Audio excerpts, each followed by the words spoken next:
shouting from the rooftop. She has my mind in her head like that won't stop. I sing about it so she knows I've never forgot. Reminded by the many ways that she could make my heart stop. I know you're scared, but you don't have to be so unprepared. I don't need a thing. Didn't know I was better off beside you, but your love was the perfect reminder. Didn't know I was better off beside you, but your love was the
Check, check.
Except for you, everything's now empty. If you ask me for the same, I'll die. You don't want for me, but like me is plenty. You make me do things that I want to. Cause without you, I don't feel alone.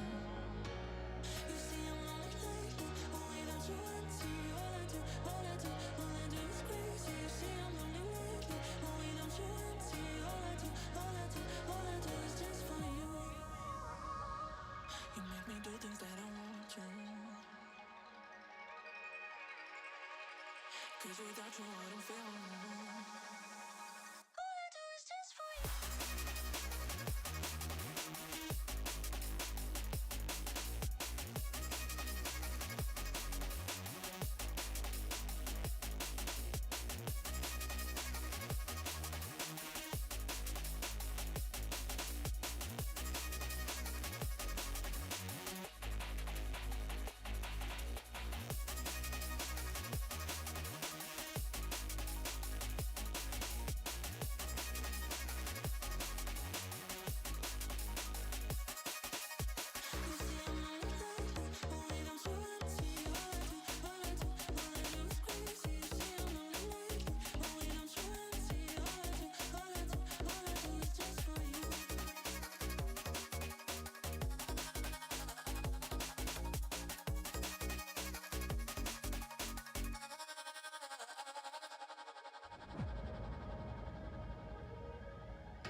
You make me do things that I want to. Cause without you, I don't feel alone.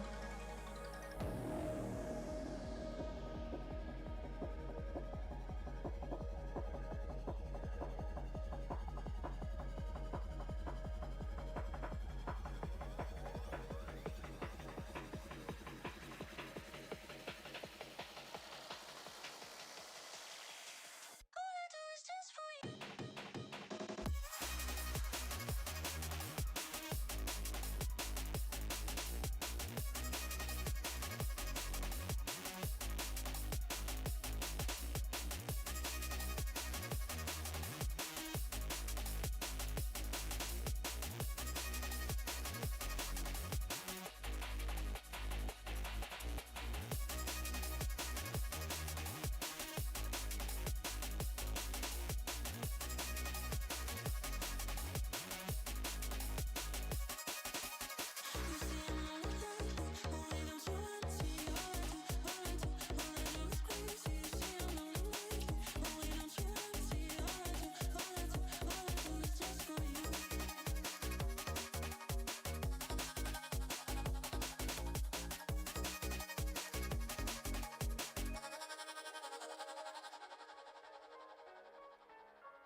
Hello, everybody. I wanted to welcome you to Solana Boston. I'm proud to say that this will be the first ever Solana City Conference.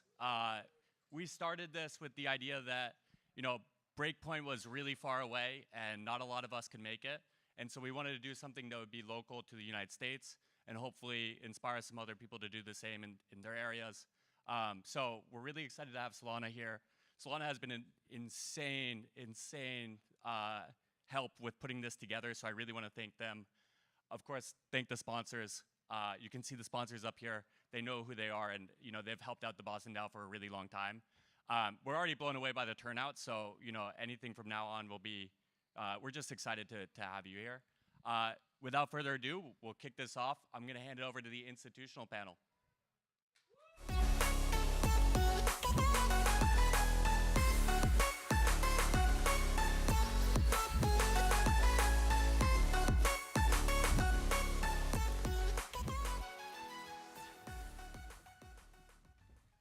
Are we on? Oh, great. All right, we're going to dive right into this because we've only been given 30 minutes. The clock hasn't started, so I'm already ahead of the game. What an iconic way to start off Solana events in different cities by being here in Boston. I love that as a Massachusetts native, and then also right here at the MIT Media Lab. This is fantastic, and thank you for joining us. I am going to not do intros. You all have Google and you have the agenda, so you know who are up here and you can Google any of the names. But we're gonna dive right in and everyone can sort of introduce themselves and provide color on who they are in the context of the question they're answering, because what you're saying is just as important as where you're coming from here. A couple of quick things I was thinking on the way in. So I'm at Arrington Capital's a hedge fund. We have both a liquid trading side and then 250 private venture investments all across Web3. We've been around for 6+ years. So our liquid trading team this morning was giving me some information. Just because we're here at the Solana conference, we're kicking that off. If you look at Binance, which is the largest exchange across spot and perps, if you look at their perp trading volume, you've got Bitcoin, these are recent numbers, Bitcoin at 12 billion, ETH at 5 billion, and Solana at $1 billion. Deribit, the largest exchange for options, BTC at 18 billion, ETH at 4 billion, and Solana at a mere 80 million. But it's catching up. I think a couple of things. One, Bitcoin and ETH, these products have been around for years and years and years. In some cases, such as Deribit, it's months, like 3 months, I think.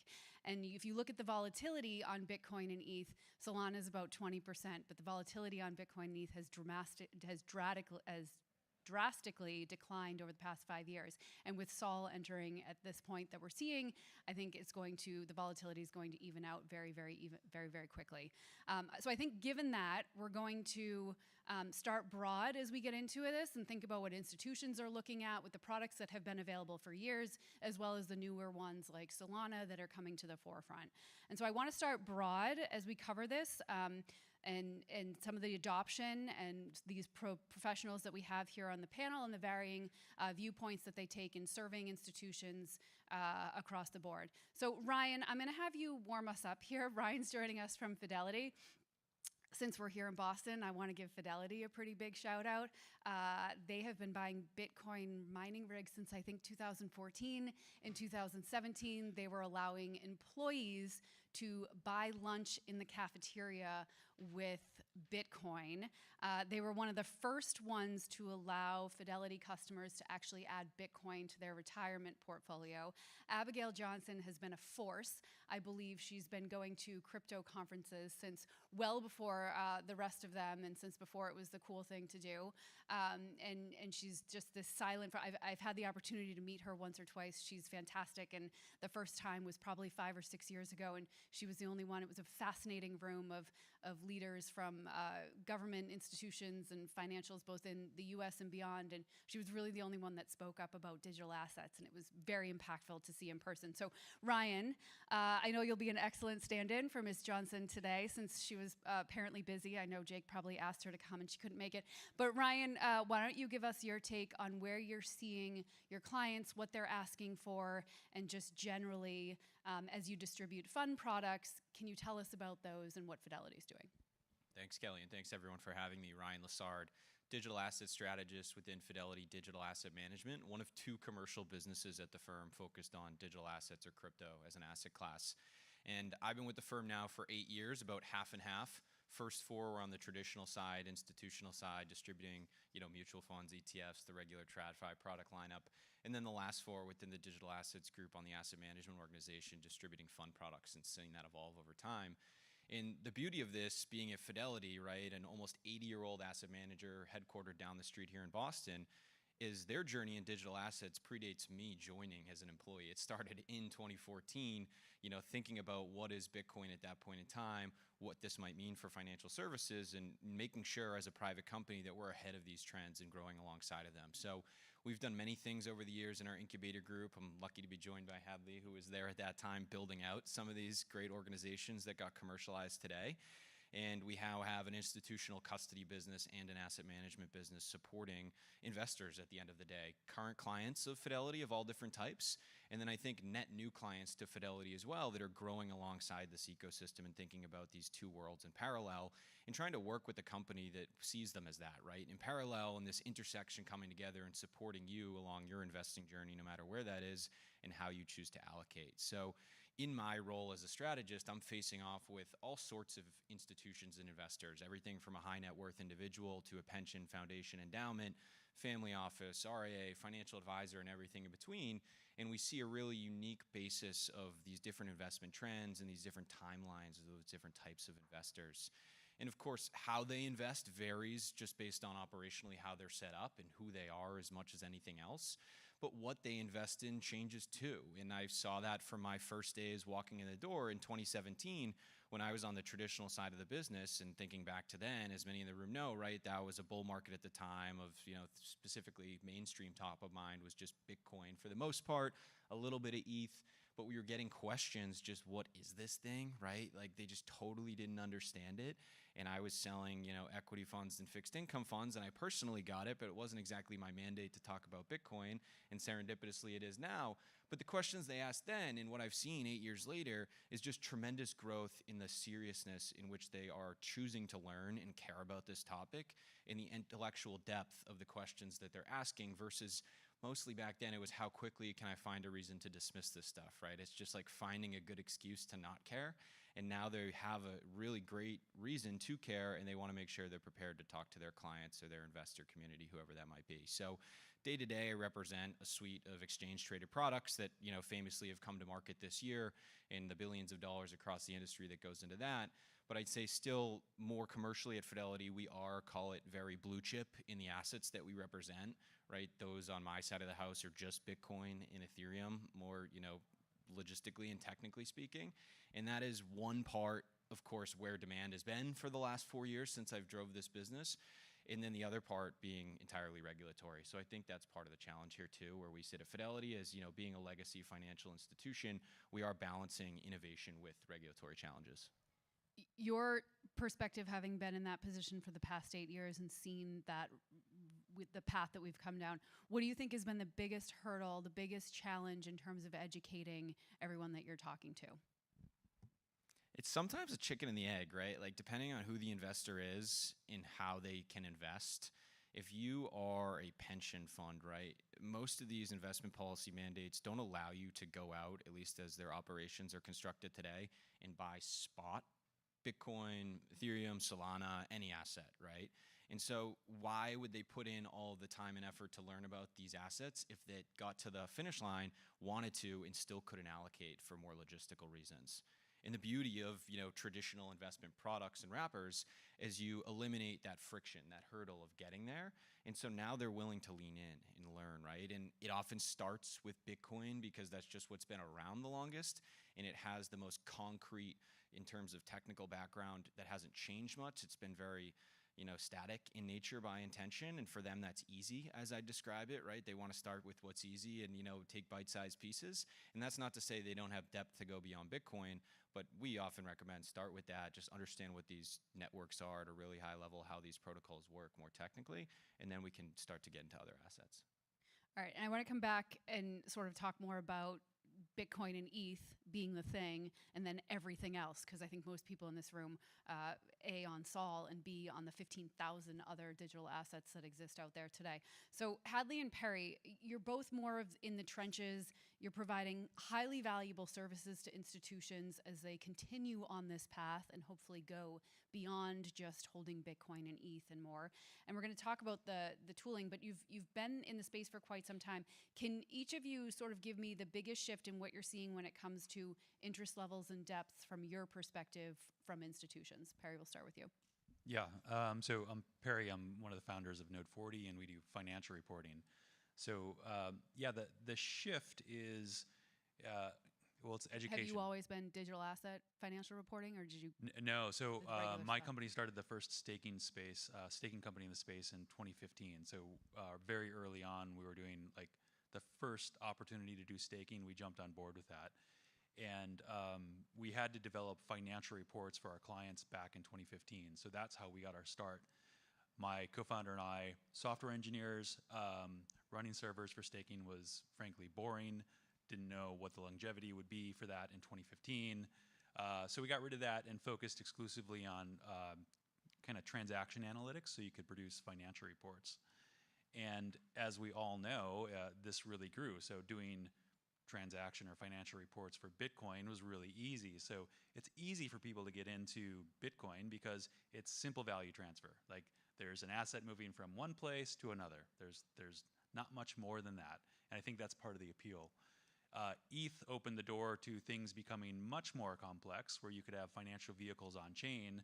And so the financial reporting became a little more complex, but it was still easy to wrap your head around because there were traditional analogs you could point to and say, oh, this person's doing borrowing or lending. We're doing some sort of liquidity pools, and that was maybe an education thing that people had to understand what those were. But then along comes Solana, and it's a completely different beast from the way people are interacting with it to how do you report on this.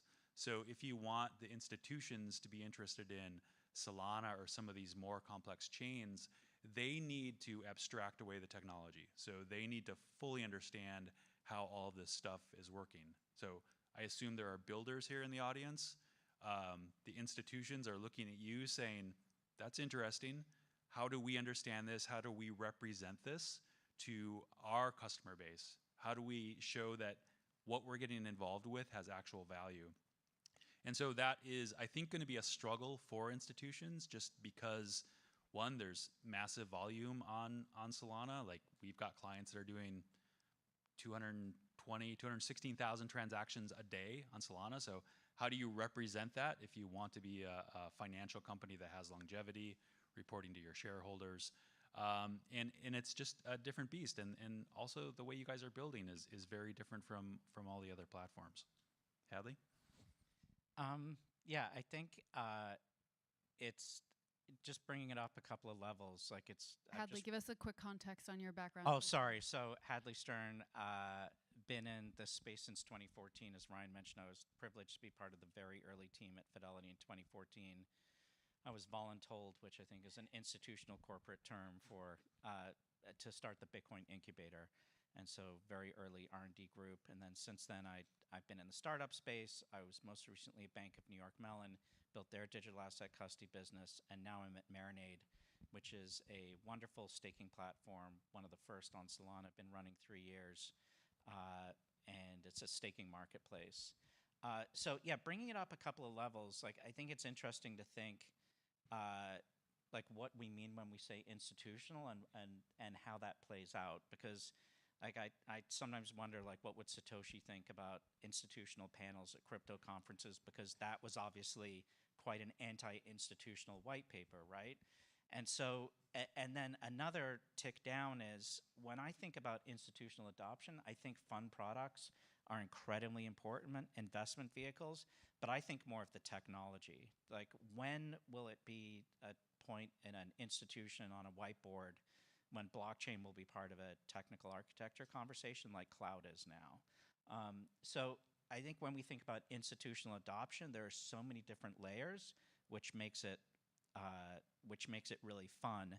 At Marinade, what appealed to me, I've only been there 3 months, and in doing my due diligence, I dug deeper on Solana because Marinade is a Solana company, and was delighted to see that there were both these things going on with Solana. There's Solana, the asset class, which is very interesting, but there's also this incredible blockchain technology on it that is being adopted by institutions. So I would say Marinade is kind of this, it's a product, it's a financial services product, but I strongly believe that staking and proof of stake networks like Solana are going to be part of the underlying infrastructure of how eventually TradFi will validate the transfer of value.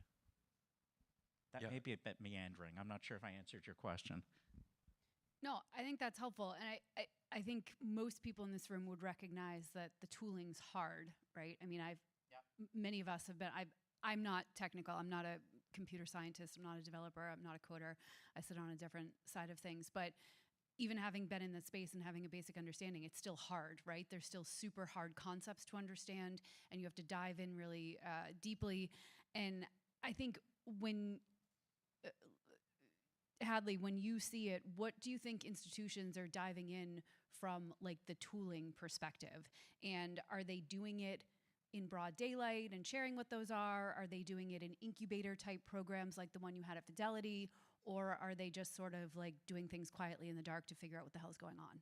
I think a mix. I mean, I'm sure I don't have inside information, but I know there's a lot of people at Fidelity working on, just like we did in 2015 when we sort of were like, well, if we're going to do something with the Bitcoin network, we should probably learn about mining. And maybe instead of reading about mining, we should actually run a small operation, because when you do that. So I think smart companies like Fidelity are doing that. I break our industry into three broad categories: TradFi institutions, DeFi degens, and then the Circles and Coinbases of the world, where I don't know if there's a word for them, but they're mature crypto companies that are Circle is a really interesting example, like USDC running multi-chain, billions of dollars of value. It's a real thing. So I actually think they're probably the places where most of that rubber meets the road of innovation between TradFi and DeFi is happening. And Hadley hits it spot on from how we're looking at it at Fidelity too. Even my group's mandate on a day-to-day basis is, one, most obviously allow investors to get price exposure to these assets in traditional vehicles. That's what we do with every other asset class. But the parallel mandate that we've been working on is tokenization, real-world assets, maybe like an overused terminology there, and what does that mean? But the point being of the technology side of this, in integrating that technology into traditional finance, right? And the beauty of that is it's happening.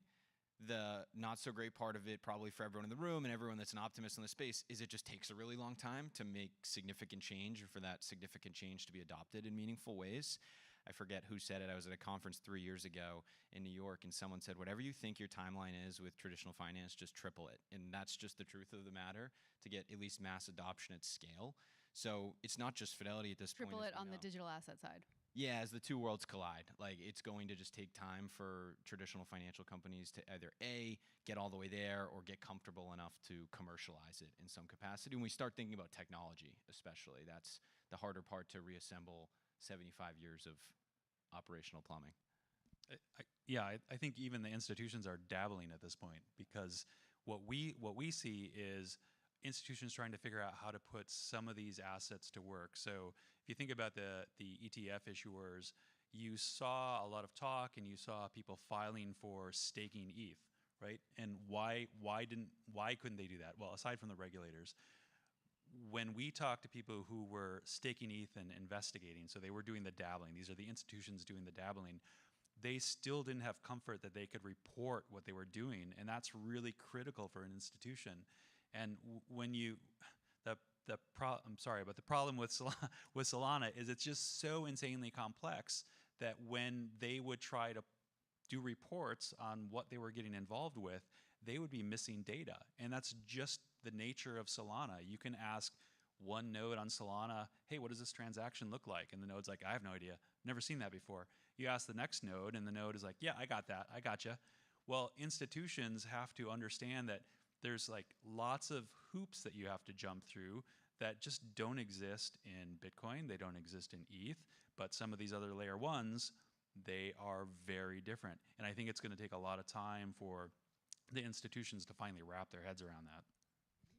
From a compliance and audit perspective, are they even realizing how complex that is? Because you're working with them on a day. Okay. Yeah, no, they don't even realize how complex, because what they're dabbling in is where can I get yield? So that's maybe the first thing you start to look at. What kind of products could I start to develop that will be beneficial to my customer base?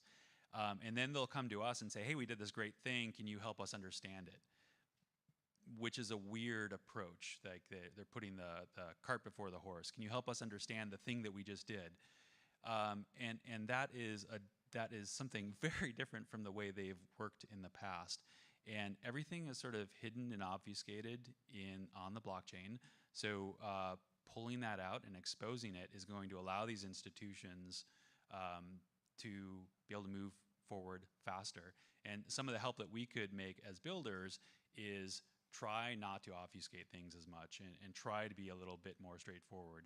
We've seen this with the likes of, say, Uniswap on ETH. It's very understandable, but some of these programs on Solana are maybe not so understandable. How mature do you think the infrastructure that institutions will need is right now, and how much further do we have to go? Perry and Hadley, you guys are both providing some of these layers of infrastructure that institutions will need. Like, where are we, and how much more is needed? They don't know it, right? They might not know what they need yet, but I think you have got a unique perspective for what is there and what's coming. I would say it's nascent, right? I don't think there is any tooling right now that is. Yeah, I think it depends where on the stack. So, Fidelity is probably the sixth largest holder of Bitcoin right now. So, so on the custody side, in terms of key wallet infrastructure, key generation, key security, basic wallet functionality, albeit Bitcoin is, not Solana, right? So that some parts of the stack, and then the other part, the compliance stack with people like Chainalysis, et cetera, there is maturity. But to Perry's point, once you kind of get into the software functionality, or, this idea that Ethereum started like a blockchain as a compute layer, that's when things start to fall apart very quickly. So that's where I think there's tremendous opportunity for what Perry and others are doing as this becomes more broadly adopted for real institutional tooling. Well, even think about the regulators. So we had the ETFs, and most of them were custodying in one place, right? Yeah. And the rule said you could only have X number of Bitcoin or X number of value in each wallet. Well, that's a weird thing. There's no reason to have that limit on somebody. So now they're having to jump through hoops just because the regulators didn't understand. So maybe the institutions finally understood, but then you bump into the regulatory's lack of understanding of what's going on. Ryan, you've been here for a while. Do you think that the levels of support that are needed so that institutions can handle all of these, are they external? Are they internal? Are institutions ever going to build them on their own? Or are they going to have to rely on sort of third-party providers that have been playing around the space for probably a decade by the time they get to it? Yeah, it certainly varies, right? I think Fidelity is almost the exception to the rule as a legacy firm, building it all yourself where you can. Even the BlackRocks, right, have partnered strategically or bought where it makes sense. And there's nothing wrong with that if that's within your economic mindset of how to run the business and choosing, the best partners that you can find. And that does accelerate timelines. So I think that's a good thing. There's a lot of high quality companies, to Hadley's point, I don't know how we categorize them in the space, that can serve as these service providers. It's about the willingness to ultimately commercialize. I think you'd be hard pressed to find a legacy institution that isn't at least exploring this stuff in some capacity now. And many have started to commercialize, or at least test and learn in a commercial way, with some tokenized products more recently on the money market side is primarily what I would be referring to there. But beyond that, I'd say where it happens is, one part service is needed, and does that ecosystem exist? And then there's somewhat of this just like Lindy effect of, they gravitate towards, say, an Ethereum because it's been around 9 years, and to them that is no time whatsoever, right? 2015 is nothing in the scheme of traditional finance, let alone 15 of Bitcoin, or 4 or 5 for Solana. So I think Solana, though, does have this mind share, especially right now, that it maybe even didn't 4 years ago when I started this role, and it was very new, of course, where at Fidelity we would get this ask, right, of internally we'd have these discussions, what is being asked about, right? It's Bitcoin, it's the largest. Ethereum's the second largest, makes natural sense. And then what's after that? And there was always a third ask, usually, depending on the investor, but it just varied so much conversation to conversation about what they cared about. And, boots on the ground sentiment of like what I've heard this year in different types of conversations is that third, more often than not, has turned into a Solana conversation. And so the mind share is certainly there of like, what is the next asset, even on an institutional level or an intermediary level, that people care about. And then it is through two different lenses, like depending on what that convo is it a pure price allocation and appreciation investment opportunity, or are they talking from the technology side and building on the network itself? And both of those can be independently good things, but it just depends on who is that institution. We use that word broadly, right? Yeah. Wait, we're going to switch to something else because this was not enough time for this fun panel. Marinade Hadley was completely bootstrapped, has over $1 billion of TVL now. You're focused on self-service retail. You're moving more to the institution side of things. The right infrastructure is human and technical. Diligence, risk management, compliance is all part of that. How do you see institutions thinking about the risk and compliance part of it? Yeah, great question. And I was going to follow on with, staking is now obviously a huge component of that conversation for investors with Ethereum, but also with Solana, where the rewards right now are in the 7 to 8% range. So yeah, Marinade was bootstrapped. I had nothing to do with its origin story. So the team is amazing. Based in Prague 3 years ago, Solana Hackathon. And they created this, Marinade doesn't run any validators ourselves. So when you stake with Marinade, we take your SOL, sort of automatically distribute it to hundreds of validators in real time. And then we have the stake auction marketplace mechanism. And $1.25 billion TVL, depending on the price, largely retail. And there was demand from institutions to be able to stake. The problem with LSTs, which was the original Marinade, is that a token is really not good for institutions. And Solana, unlike Ethereum, has the mechanism to do native staking. So we released something called Marinade Native, and are now targeting the institutional market and having success. When I talk to institutions, and it's particularly in the US, there are 3 concerns in order: regulatory, security, and then it's what's the reward? What can I earn on it? So we've kicked off a legal sprint to determine and confirm our regulatory status, going through a SOC 2, which is fascinating for a DeFi team to go through a SOC 2, and it's an interesting cultural experience. But those are the things we have to do in order to meet particularly the US institutional buying market right now. You wanna comment on that? I think that's funny because the builders are completely the opposite, right? It's what's the yield first, right? And then we'll back into all the other things we need in order to maybe onboard clients, which could be institutions or whales or other retail users.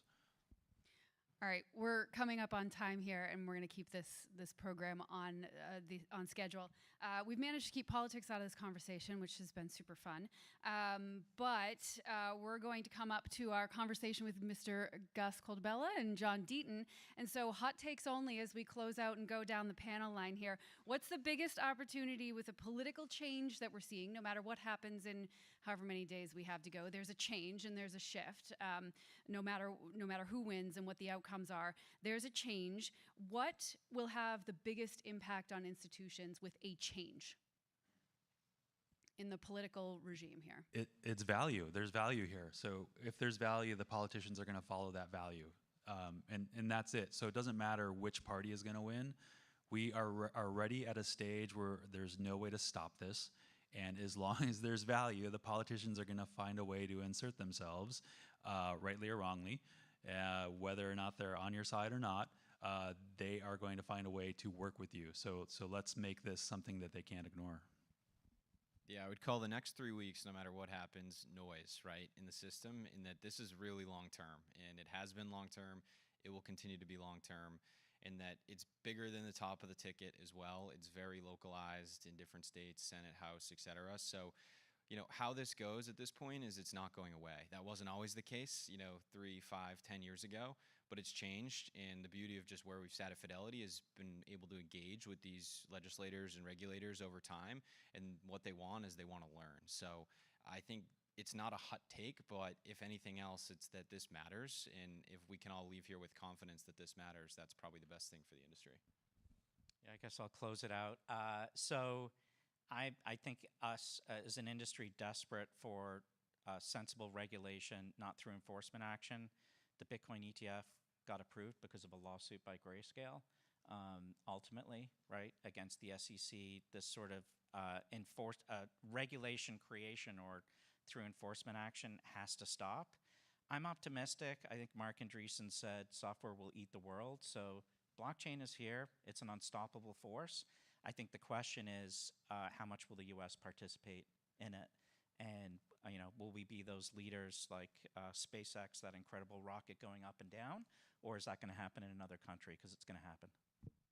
All right, Perry, Ryan, Hadley, thank you so much. I think that you guys will be around a little bit. I'm sorry we didn't get to cover. I talked too fast, and I don't think we still talked fast enough. So if you want to meet up with any of these guys, I think they'll be around for a little bit, but thank you for being here. And I will pass this. We'll tie this off, and keeping things efficient, Gus and Mr. John Deaton.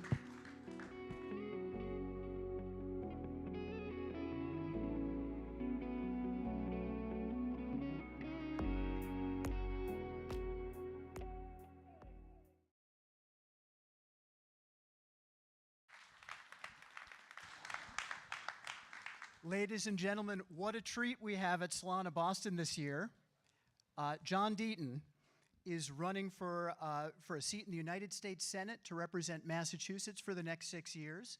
He's running for the seat currently occupied by Elizabeth Warren, and he's running as a Republican in Massachusetts. John, you've had a busy week this week, too. I like challenges, clearly. How is it going? It's going great. Obviously, the biggest disappointment so far is that Senator Warren, even though she was given 4 debates when she was a challenger, she refused to debate me more than twice.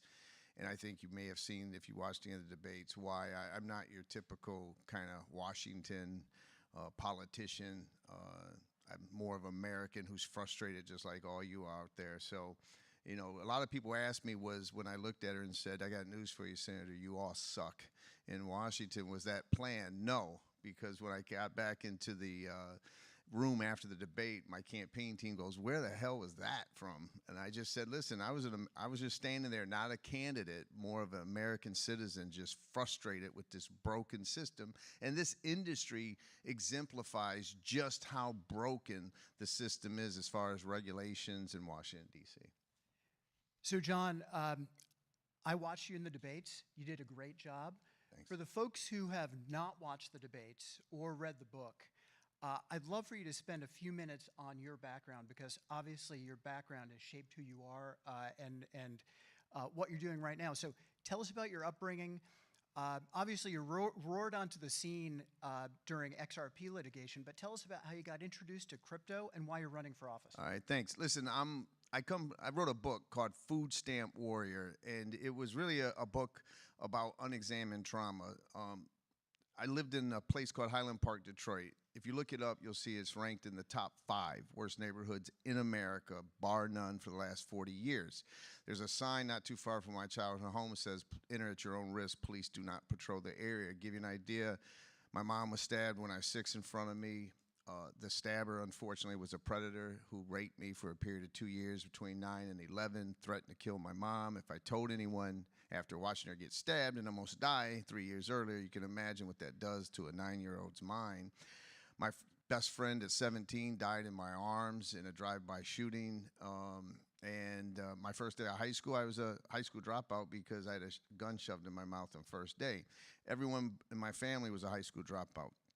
I'm going to tell you what poverty does to people. My mom caught me crying and said, why are you so upset? I was 14. I said, Mom, I want to go to college. And she said, just do what Toby did, my brother. Work till you're 17. I'll sign the papers. You join and enlist in the military. That's your sort of ticket out of the hood, if you will. And I said, I don't want to do that. I want to go to college. My mother put her arms around me. My mother's my hero, trust me. She put her arms around me and said, I'm sorry, son, but college isn't for people like us. And that's what poverty does to you. It strips you of your self-esteem and your ambition. And I vowed that I would break it. And I got a break. Tiny Catholic high school principal, cut the tuition in half. And I worked my way through high school and then college and law school here in Boston. When I came across Bitcoin, it was late 2016. I wish I could say I was earlier. And I remember my mom, she had a welfare check back in those days would come in the mail, and it wasn't direct deposit. And she couldn't keep a bank account because she would always go below the minimum balance, and they would hit her with those fees. So she'd go to, if you ever go to the inner city, you're going to see a store that says check cashing, lotto, liquor, Western Union, all in one, right? My mother would go to those check cashing stores, and she would beg them. I remember watching her beg them, please don't take 15%. Can you please take less? I need the money to feed my family. When I got to college, I would send her money through Western Union, $100. Well, she'd get 85 or 88, right? And that made a difference. So I read Bitcoin. I was like, oh my God, you could cut out the predatory banks and the MoneyGrams and the Western Unions. This is revolutionary. And then I did what most of us do. I went down the rabbit hole of Bitcoin and crypto. And so that's how I got in, a very personal connection to me. You know, Senator Warren called me corrupt because she said I have 80% of my net worth in crypto. Well, I think this is America, right? So if it's a bad investment, that's on me. And so that's really my connection. That's why if you watch the debates, you'll see I'm really not your typical politician and sort of speak my mind in a very different way, because I am the American dream. Whether I win this election or not, a poor kid who's supposed to be, his birth was supposed to be, you're going to be in jail, or you're going to be dead, or you're going to be a crackhead, like a lot of people in the neighborhood, stood on stage against one of the most corrupt politicians in D.C., one of the most Washington elites there is, and went toe-to-toe. And if that's not American dream, I don't know what is. So. Awesome. So we know where Elizabeth Warren, your opponent, stands on crypto. She said she was forming an anti-crypto army about 2 years ago. Yep. And she must have done that because she thought that would help her in her next election, which is now. So 2 questions for you. The first one is, do you think it did help her, or is the freedom agenda that you just laid out related to crypto helping you in this election, number one? And number 2, I mean, in the debates, you're not really able to go deep on crypto, but I want you to talk about the effect that Elizabeth Warren's attitude about crypto has had on the development of public policy in the United States. Yeah, she really is been the person responsible. I mean, literally, think about it. Senior senator from Massachusetts wakes up one day and says, I'm going to announce, when we got illegal immigration, we got debt crisis, inflation crisis, housing crisis, foreign wars. There's a lot of stuff going on here in Massachusetts and the world. But our senior senator woke up one day and said, I'm going to run for office again, and I'm going to build an anti-crypto army. What? And then I couldn't figure it out. I was like, why is she focusing on crypto? It's not a top 10 issue in Massachusetts. She went on Meet the Press to Chuck Todd and said, America's ready for a Federal Reserve issued CBDC. And then I go, now you want to get rid of all self-custody of Bitcoin, crypto, Solana, whatever, so that you can force us into a CBDC where it's programmable, as everybody knows. George Orwell started rolling over in his grave, right? China's the only one adopting a CBDC right now in a mass way. I don't think that's the way we want to follow. So that's where I think her motivation is. And here, she put a bill together. And just here's what I learned about Washington. Whatever the bill says, it's the opposite, right? So it's the Inflation Reduction Act. That means inflation is going to skyrocket, which it did, 40-year high. So she puts a bill together called the Anti-Money Laundering to Crypto. She got 20% of the U.S. Senate to immediately agree to her. It is a de facto ban of self-custody of crypto in America. And yet 20%, a Republican from Kansas, Marshall, joined her. Lindsey Graham, Republicans joined her, because all they do is they read the title, right? We could all agree AML KYC should apply to crypto. I'm a Coinbase customer for a few years. I get Coinbase to come on my campaign to accept donations. It took 3 days for them to KYC and AML me. And I'm like, dude, I'm already a customer. I'm John Deaton. I'm running for U.S. Senate. Why does it take 3 days? But they're doing it. And so that's the problem that we have. Her narrative, they don't understand it. When you sit down with Lindsey Graham or Ben Marshall, I didn't know that it banned Bitcoin, self-custody. I thought it was just AML laws applied to crypto. They already apply to crypto. Everybody knows that in this room, that on-ramps and off-ramps already do KYC AML. You have to. So she's been a controlling force. The good news for everybody, as the panel before said, crypto's here. It's here to stay. We all know that. You go back a few years ago, there were some dark days in this industry. Let's just all be honest. But you have both presidential candidates, both of them accept crypto donations, first off. One says going to make crypto the capital of the world here in America, and the other repudiated Senator Warren by saying, I want a crypto reset in this country. And there's already rumors going out that Gensler will not be allowed to stay under VP Harris. So whomever you're voting for, doesn't matter. I think that's good for the industry, and it should make everybody feel like finally that weight, that boot that's been on our neck for 3, 4 years, 5 years is going to come off. Couldn't agree more. I think the fact that both presidential candidates are trying to appeal to the crypto vote is a massive advantage. Okay, fast forward to January 2025. You're the junior senator from Massachusetts.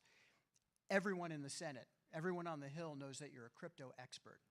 What are the top things that you do to push forward public policy around digital assets in the United States? Well, the first thing is to create a digital asset council in the Congress, in the Senate, right? You know how they have all these sub kind of groups, Freedom Caucus or this? It would sort of be a what I would call a technology caucus, if you will, so we could deal with artificial intelligence, automation, robotics, blockchain technology. I mean, listen, we had Senator Feinstein was 90 years old being wheeled in a wheelchair with a literally she had a power of attorney in her personal life in her daughter's name, and they're whispering in her ear how to vote. That's who we have voting on blockchain technology and artificial intelligence. So you have to educate them. For example, there's still this perception that, Bitcoin, stable coins, they're a threat to the dollar. Everyone in this room knows that if you do it the right way, you will actually bolster demand for the U.S. dollar across the world and reinforce its role as the world's reserve currency. And so we need to first educate them, but I would certainly be offering legislation like that. I would offer other types of legislation that would be, we have to win. We lost the semiconductors. We did well with the internet, then the semis came around and we sent it to Taiwan and other places.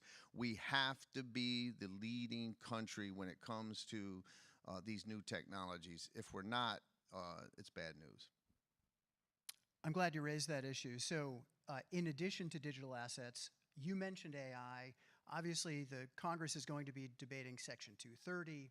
There's energy transition. There's all these issues that are related to high tech. And in this country, we used to say, hey, private sector, go and develop this thing.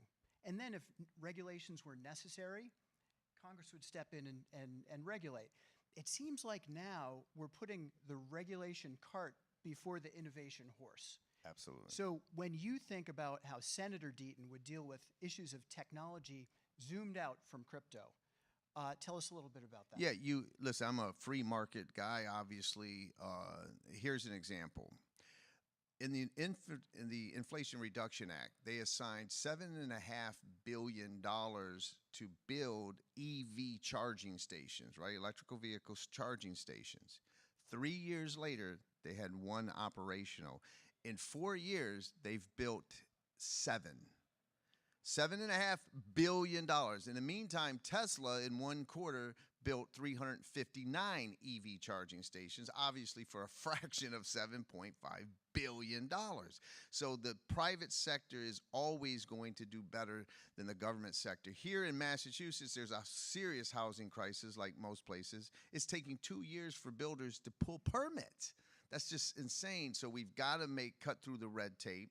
And one way of doing that is getting the government out of the way, because right now our government is absolutely in the way. And I was surprised that Senator Warren during the debate was like, "Oh yeah, if we need to cut regulation, let's do it."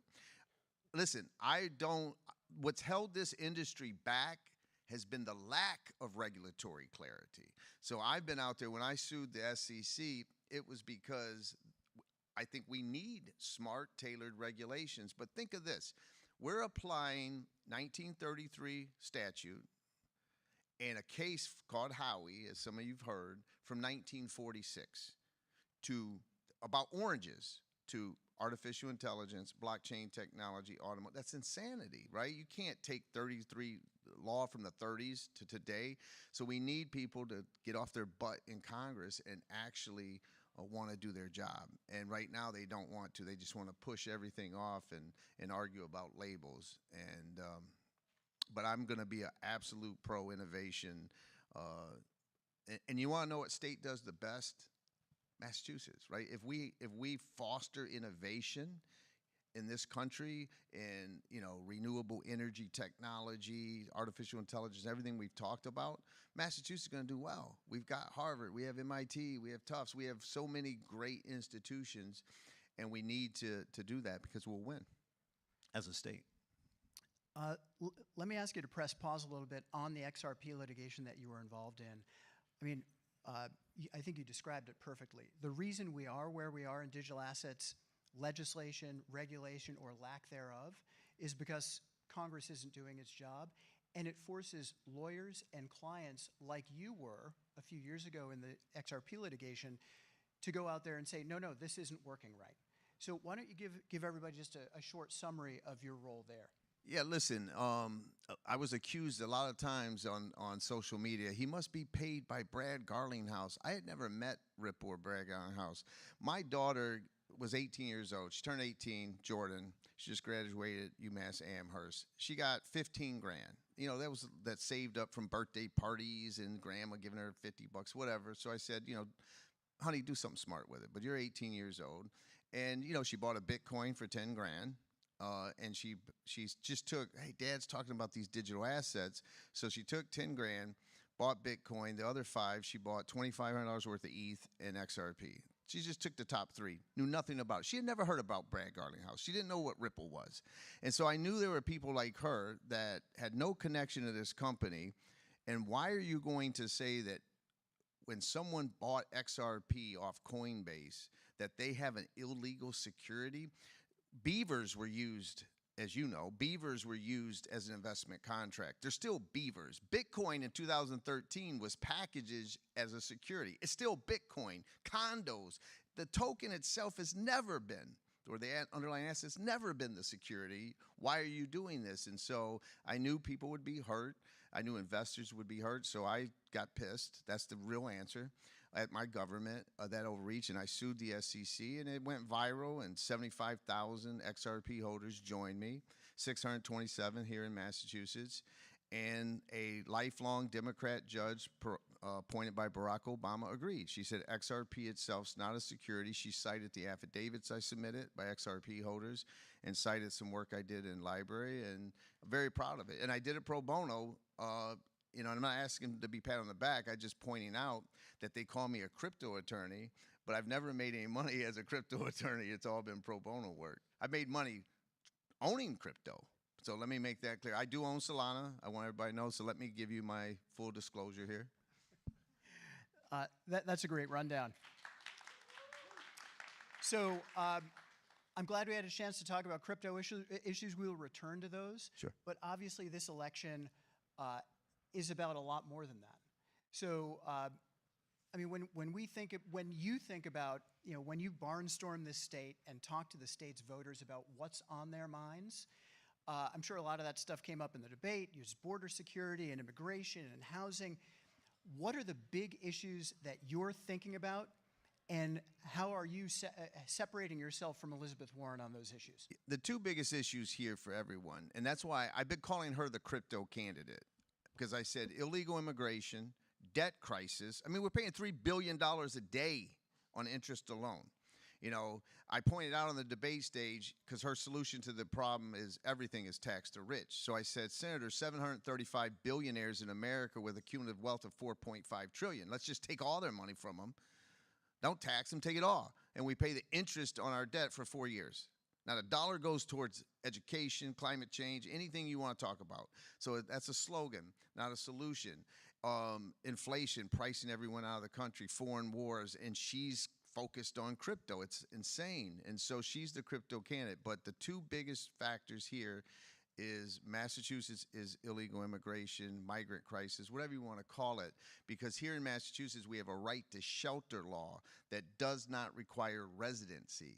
So anyone who shows up and is homeless, they're being put up in a hotel room, they're being fed, they're being clothed.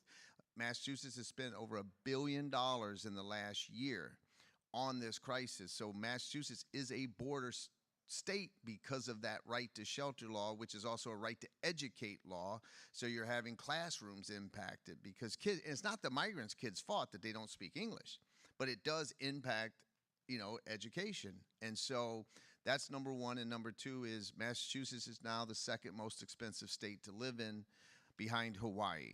And so rent here is more expensive than San Francisco and San Diego. And that's pricing regular people out of the economy. And when you print 80% of all U.S. dollars in the last 4 years, of course you're going to debase your currency. In January of 2020, there were $4 trillion in circulation. 2 years later, there was $20 trillion in circulation. You cannot debase your currency to that extent and not experience inflation to the point that we have. And so we've got to get it under control. So, John, you mentioned, maybe tongue-in-cheek at the beginning of this, that you love a fight. You're running as a Republican in Massachusetts. You're trying to unseat an incumbent. I think I read in the... There's my brass knuckle necklace, just so you know. I think I read that hasn't happened in 100 years in Massachusetts. So I have two questions for you. Yeah. We are all pulling for you, or at least I am. The first one is, what is the path to victory? And then I'll ask the second one after you, Sure. after you answer that. I've told everyone, I'm not delusional, right? I put $1 million of my own money in the race.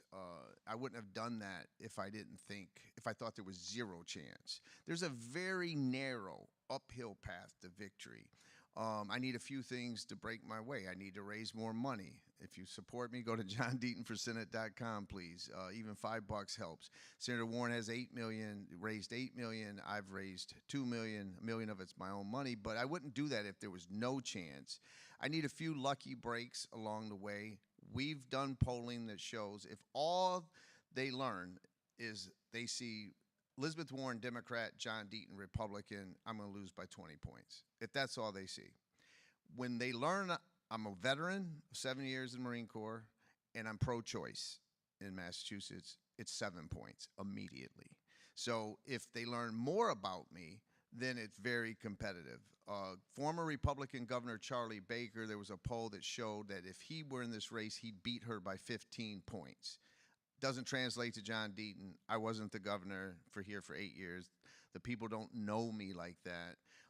But if I'm able to get my name out there, I'll do it. I got mentioned on Joe Rogan 2 weeks ago, but I didn't get the call.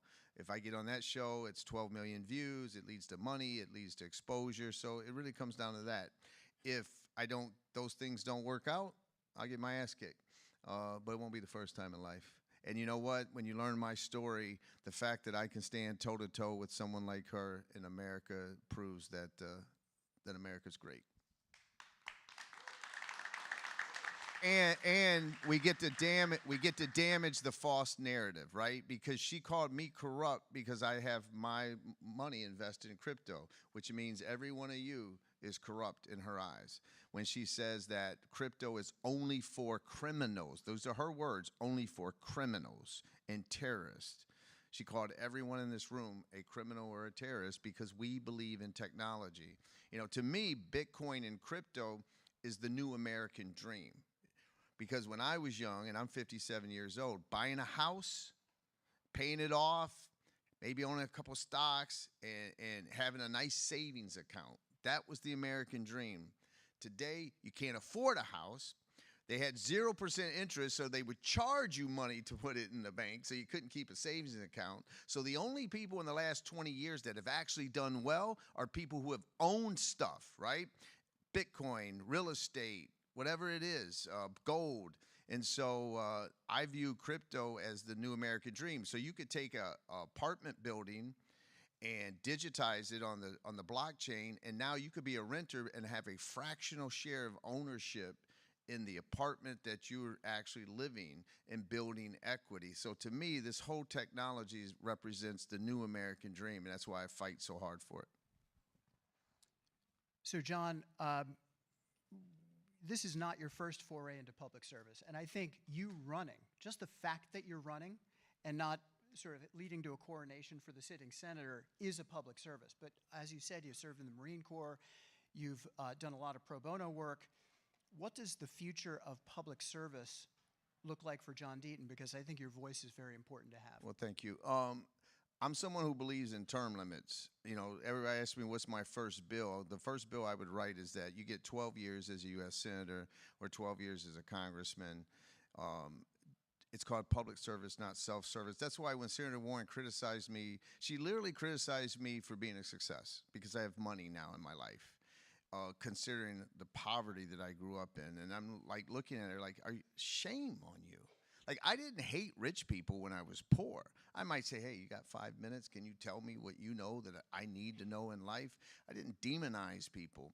Yet that's the approach, you know, that she took. And so I think, what was the question? You got me distracted. No. Well, Public service. So it would be term limits, because look at Senator Warren. She promised to hold the bankers accountable 12 years ago. Who wrote her anti-crypto bill? The Banking Policy Institute of the United States, led by J.P. Morgan Chase.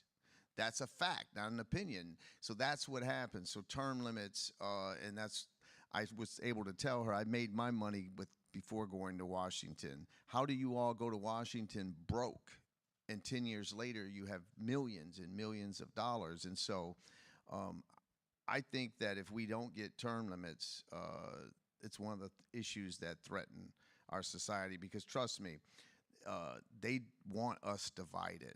They want us arguing over, do you call them migrants or illegal aliens? Let's just fix the fucking problem, right?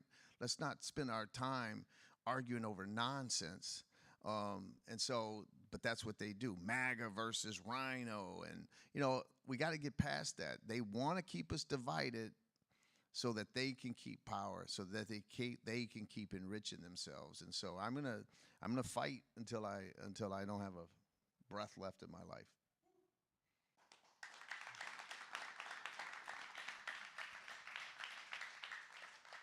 John, you have a room full of people who are activated, who are super smart, who are interested in crypto and technology and the success of the United States. You have hundreds more online, maybe thousands. If you could give us advice on how we could affect positive change in Washington, D.C., even though we have our day jobs, what would you say? I would say that everybody in this room is so bright, and you know you're here for a reason, but you have to get active with your elected leaders. All they care about is themselves, right? They're worrying about re-election. They're worried about this. It is shameful that Senator Warren had 20 U.S. senators. That's 20% of the Senate ready to ban crypto self-custody in America. They didn't know that that's what the bill did, and so you need to get your voice heard. And if you could take, 10% of your time and activate it towards engaging your congressmen, elected leaders, making your voice heard, it matters. Listen, the Stand With Crypto phenomena, I don't know if it's true, but they're claiming that in the swing states, the crypto vote could equal 1% to 2% of a vote. That's the election. And I mean, this election is going to come down to 50,000 votes in 3 states, probably Pennsylvania, Wisconsin, and whatever other state. I forget the other state. Yeah. And so, if we had that voice, that 1 or 2% changes this election. And so, I think you should be proud of the fact that you're in an industry, or you're interested in an industry where both presidential candidates are talking about almost trying to out crypto the other one at this point. We've come a long way, and I think that says a lot. So if you activate your voice and your intelligence on your elected leaders, I think you can make a difference. So John, in the closing few seconds that we have together, you've been barnstorming the state corner to corner, going to county fairs, pumpkin fest, cities all over the place. What have you learned about Massachusetts? What should we take away from all this work that you've done to get your name out there? There was a study that said that Massachusetts electorate is probably the most sophisticated, educated electorate. Now, if they vote Senator Warren in again, I'm going to question that study. But I've really just realized that we're all so much similar. You know, if we stop, that's why I said, I stood on the stage and said, you know, everybody knows here in Massachusetts, I don't support President Trump. All right, I've made that known. That's pissed off a lot of Republicans, and I get it. But I stood on the stage and said, but shame on you, Senator Warren, because she indicts anyone who does. And so that's why I said, listen, maybe people are frustrated at foreign wars, and maybe they're frustrated with a broken system, and maybe they're frustrated that they're watching billions of their dollars be spent on migrants who just got here, but there's no money for the wildfire people in Hawaii or the hurricane victims in North Carolina, or the parks are becoming crime scenes. And maybe they feel betrayed, you know, as a lot of people were surprised that I quoted Tupac on stage when I said, you know, they got money for war but can't feed the poor. I think they're tired of America coming in second, third, or fourth. So maybe you could understand that. And I think that whether I talk to a Democrat or a Republican, liberal or conservative, at the end of the day, we want the same things in life. We love our family. We want to live a comfortable life. You know, we want to do some good things and be inspired. And I wish we could get back to saying, to look each other in the face and say, I might disagree with who you pick for president, but I don't disagree with you. And if we could get back to that kind of mentality, I think America can get back on track. John Deaton, thank you for being here today. Let's give him a round of applause. Thank you, everybody.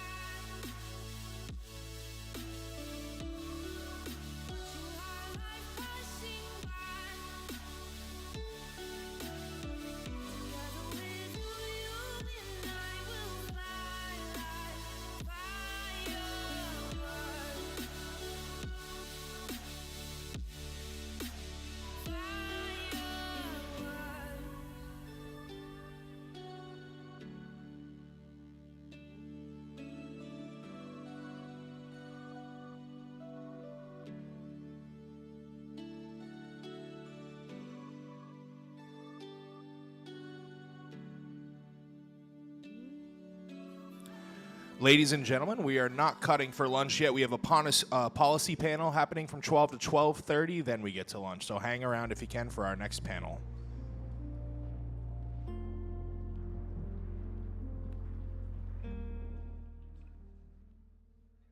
We got a popular man just hanging out over here. Check. All right. Well, thank you so much for folks for sticking around. And I'm glad there's such a constituency here excited about politics and policy here in Massachusetts. We got kind of a big election happening in a couple weeks. And I think a lot of people are just curious about what the state of play is for crypto and how we're going to learn about what's going to happen with the election and what to expect. So we'll just do a quick intro down the line and dig into the state of play today and what we can expect the next few weeks. My name is Amira. I'm the head of policy at the Solana Foundation, and I just live about a 15-minute walk away, so excited to see this happening in my neighborhood. We all just want to take a quick 20, 30 seconds about who we are and sort of our experience in crypto policy and law. Yeah, nice to meet you, everyone. My name is Mari. I'm in-house counsel at a stealth mode crypto company, and I teach at Boston College Law School, training future lawyers so that we can have compliant projects served by well-trained attorneys in the future. I've spent the last 7 years working with crypto companies as an outside counsel and now in-house counsel.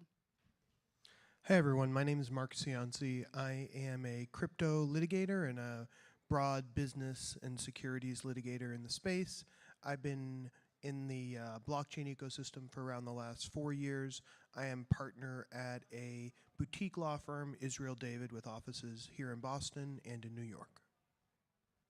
Hey everybody, I'm Gus Coldabella. I'm a partner at True Ventures. And a little homework, don't get up, but text all your friends who are in there, tell them to come back in. My history with crypto started in probably about 2017 when I was a partner at a firm called Goodwin Procter here in Boston, and started getting a lot of questions about crypto and found it fascinating. And then I became the chief legal officer at Circle, which is the issuer of the USDC coin, and it's been going like crazy from there. I spent a lot of time in Washington, D.C. talking to the elected officials that I was talking to John Deaton with about before, about just how transformative this technology can be. Awesome. Well, thank you all for being here today. So why don't we start grounding ourselves with what the current state of play is in crypto policy. So, you might know there's 3 branches of government. There's Congress, there's the executive branch, and then there's the judiciary. And to date, we've seen most of the action happening, let's say, in Congress, a little bit the executive branch, and a little bit what's going on in the judiciary. So why don't we start with the current state of play of what's happening with crypto legislation. Gus, you want to give us the rundown? Sure. I mean, zooming out, it's important to think about, actually, John mentioned this earlier, the state of play in technology in general is Congress should let the founders and the devs cook, right? It's like, let's come up with great technology that delights people, that changes the world.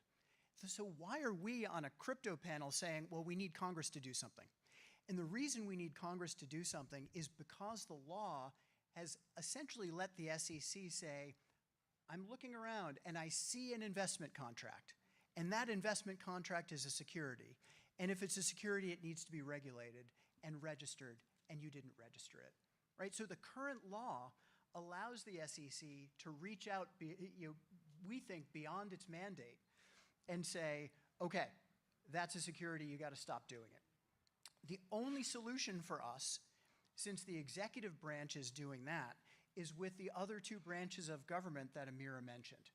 One is Congress saying, no, SEC, your authority does not reach to all of these tokens, number 1. And if Congress doesn't act, which it has not yet, we have to bring lawsuits and have judges say, wait a minute, I know, SEC, how you're reading the Howey test and how you think that digital assets are all securities. They are not. So the trajectory of what has been going on here has been really a multi-front battle.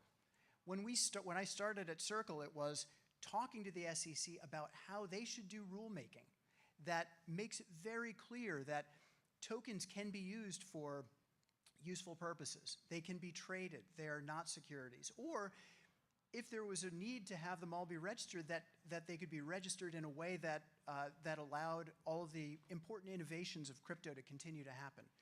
The SEC took a very, very different tack, and that's what left the industry where we are right now. I think that's great grounding. And I think what you're starting to see happen in Congress is an increasing movement towards a couple of sort of, I'd say, categories of legislation. So one has to do with what we call market structure, which you might hear. And this is basically tackling the issue that Gus talked about, which is how do we think about the categorization of tokens as commodities, securities, something else. And that's, we had major market structure legislation pass out of the House. There are 2 chambers of Congress, right? So it passed out of the House earlier this year on a bipartisan basis. And this was the biggest piece of crypto legislation to ever pass Congress. So that was a huge step forward, but it hadn't made it to the Senate. And then there's another suite of legislation that people are considering called stablecoin legislation, which is what it sounds like, right? It's legislation that governs who can issue a stablecoin and what the requirements there are. And there we've seen a little bit of movement in the House, but we haven't seen legislation get as far as stablecoin legislation. So those are the 2 sort of suites of legislation that when people say Congress needs to act, most people are referring to. Now, there's a bunch of other stuff out there. There's stuff related to CBDCs, or as Mr. Deaton pointed to, things related to anti-money laundering, but really it's like stablecoin and market structure. So that's sort of what we see happening from the legislature. And I think a lot of people are interested in what is happening in this sort of like tete-a-tete between the executive branch and the judiciary. And that's something that we like to call like there's an intersection of litigation and enforcement actions and like a bunch of stuff happening there. So Mark, maybe you can give us the rundown of what some of the biggest cases or like the most prominent state of play there is. Yeah, in that sphere, one of the main issues that's being litigated is the exact issue that Gus previewed, which is the characterization or not of a crypto asset transaction as a securities transaction. And over the past 2 years, but especially intensifying earlier this year, there have been a slew of either court decisions or new litigations kicked off that are starting to crystallize answers in that area. Unfortunately, or fortunately, depending on your perspective, the courts are not unified in how they're treating that question. So, for example, last year, as many of us will be familiar with, In the Ripple case that candidate Deaton was involved in, last year the judge concluded that secondary sales in the XRP token, in the sense that someone who purchased from the issuer is then selling to someone further downstream, would not be characterized as securities transactions. That decision was appealed just earlier this week. There's actually some hullabaloo about whether the SEC missed its deadline to appeal that question, but we will see that now play out at the appellate court level. Now, and that same court, so that was issued by the court in the Southern District of New York, a different judge, just a few days later in the Terraform case, concluded that secondary sales of digital assets tokens could be characterized and would be characterized as securities, and that case earlier this year resulted in a $4 billion judgment against Terraform Labs and its founder. Then fast forwarding to cases that have been initiated more recently and where decisions came out earlier this year, you have cases by the SEC against Coinbase, cases by the SEC against Kraken, as well as Binance, and then just last week, Crypto.com decided to sue the SEC after having received a Wells notice in which the SEC indicated its intent to take action against Crypto.com for allegedly operating as an unauthorized securities broker. So those 4 cases will all play out in parallel. So far, none of them have concluded. They're all initiated in different districts across the country, and we are going to need to watch all 4 of them to discern where the landscape may lead over the coming months and years. Mari, when are we going to figure out what the actual answers are and why the heck does it take so long? It's a mess, right? Like all these litigations and courts finding different opinions with kind of similar facts, like all secondary market transactions, securities or not. So, as Gus mentioned, Congress acting might be one option where we would have some clear guidelines on what these tokens are. First sales from the issuer when investors are buying millions of tokens could be possibly regulated by the SEC as securities. But then if retail investors are buying 2 tokens to actually use the platform, maybe that would be commodities and CFTC. So you might think, well, is that any clearer? Like we have a bunch of regulators coming into play, SEC, CFTC, Consumer Protection Agency, FTC has not been that active, but some argue that they should take more active role because some of these misrepresentations are really consumer protection questions. Then we have FinCEN and OFAC, and I think we should actually talk more about that because those questions are not anymore fines and slap on the wrist, but those are actually very, very serious things. What are FinCEN and OFAC? Yeah, so those are like, are we dealing with sanctioned parties? OFAC keeps a list of sanctioned wallet addresses. So if your protocol is something where people can, for example, exchange tokens or create liquidity pools, do you have technological restrictions so that sanctioned wallets cannot access your platform? Like that's doable from a tech perspective, but do folks know that that's very, very important because the founders have strict liability, meaning it's not a defense that you didn't know that the rules existed. And you actually have some experience with FinCEN, right? Unfortunately, yes. No, I mean, I think the point that Mari is making is super important. All of the light and heat in crypto regulatory efforts have been aimed at the SEC because the SEC has been the big dog in the junkyard, but the authority and the agency with the ability that if it goes the wrong way to really disrupt what we find to be super special about crypto, which is its disintermediated nature, its permissionless nature, that's FinCEN. That's the various agencies that live within the Department of the Treasury, and I'm going to tell you why. It's because, long ago, decades ago, the government passed something called the Bank Secrecy Act, which requires banks to essentially KYC their customers and report on suspicious transactions, among a long list of other things. But if you're dealing with a bank or another financial services provider like Coinbase, they're gonna take down your name and your address and your social and make sure that you are who you say you are. Now, what did Satoshi's paper do? It created a network and then hundreds of networks that allow people to participate without knowing counterparties and permissionlessly in blockchain networks.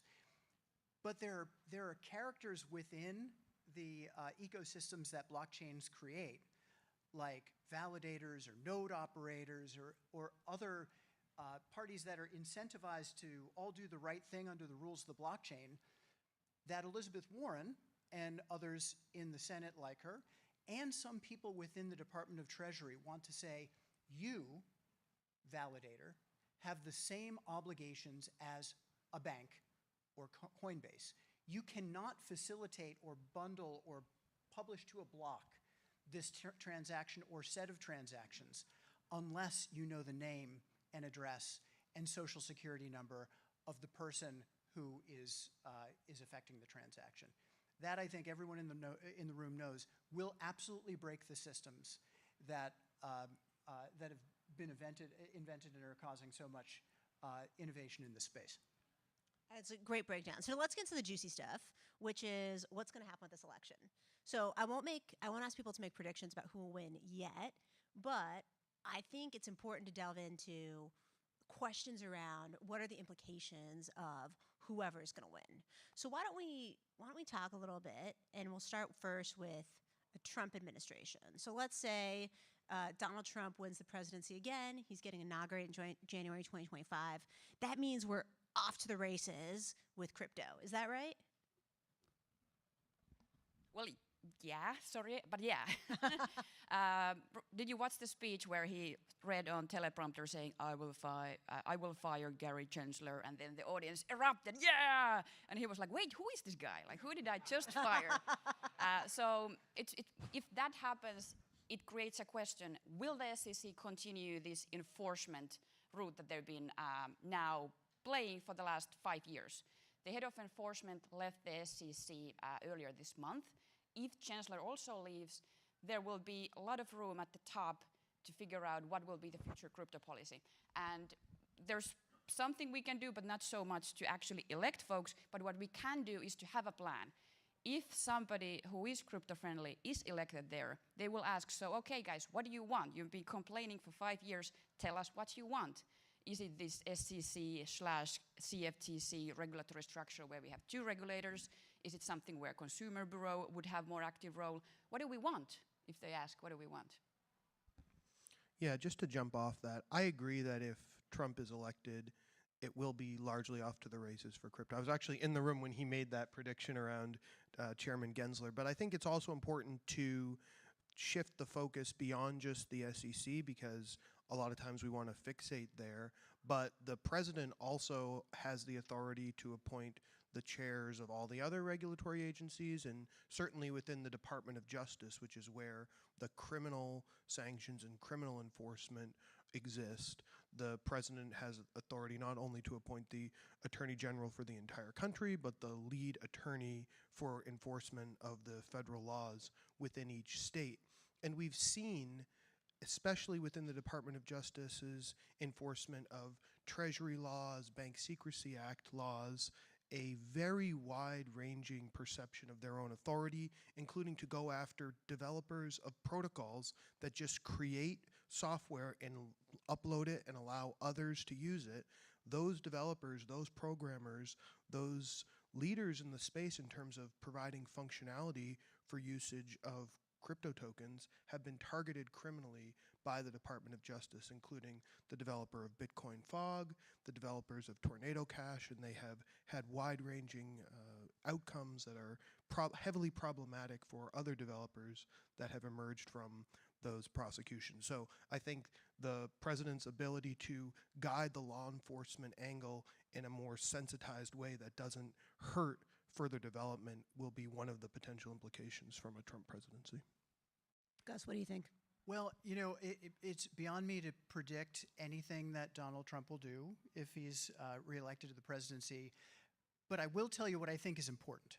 I think the speech that Mari was referring to kicked off, it was a catalyst to a lot of discussions within the Biden administration and then in the Harris campaign about crypto. What do I mean? I mean, I think the financial the people in the Biden administration who are focused on securities regulation and financial issues, like, hey, crypto, it's a little issue. We know how we feel about it, and we don't feel very good about it. Trump mentions crypto in that speech, and the political people in the Biden White House say, wait a minute, this could actually be an election issue. And not only is it an election issue, it's an election issue with the people who we're really targeting, who are the young in this country, the young people who are, they don't have time for banks. They're very interested in crypto, and look how many of them there are in the swing state.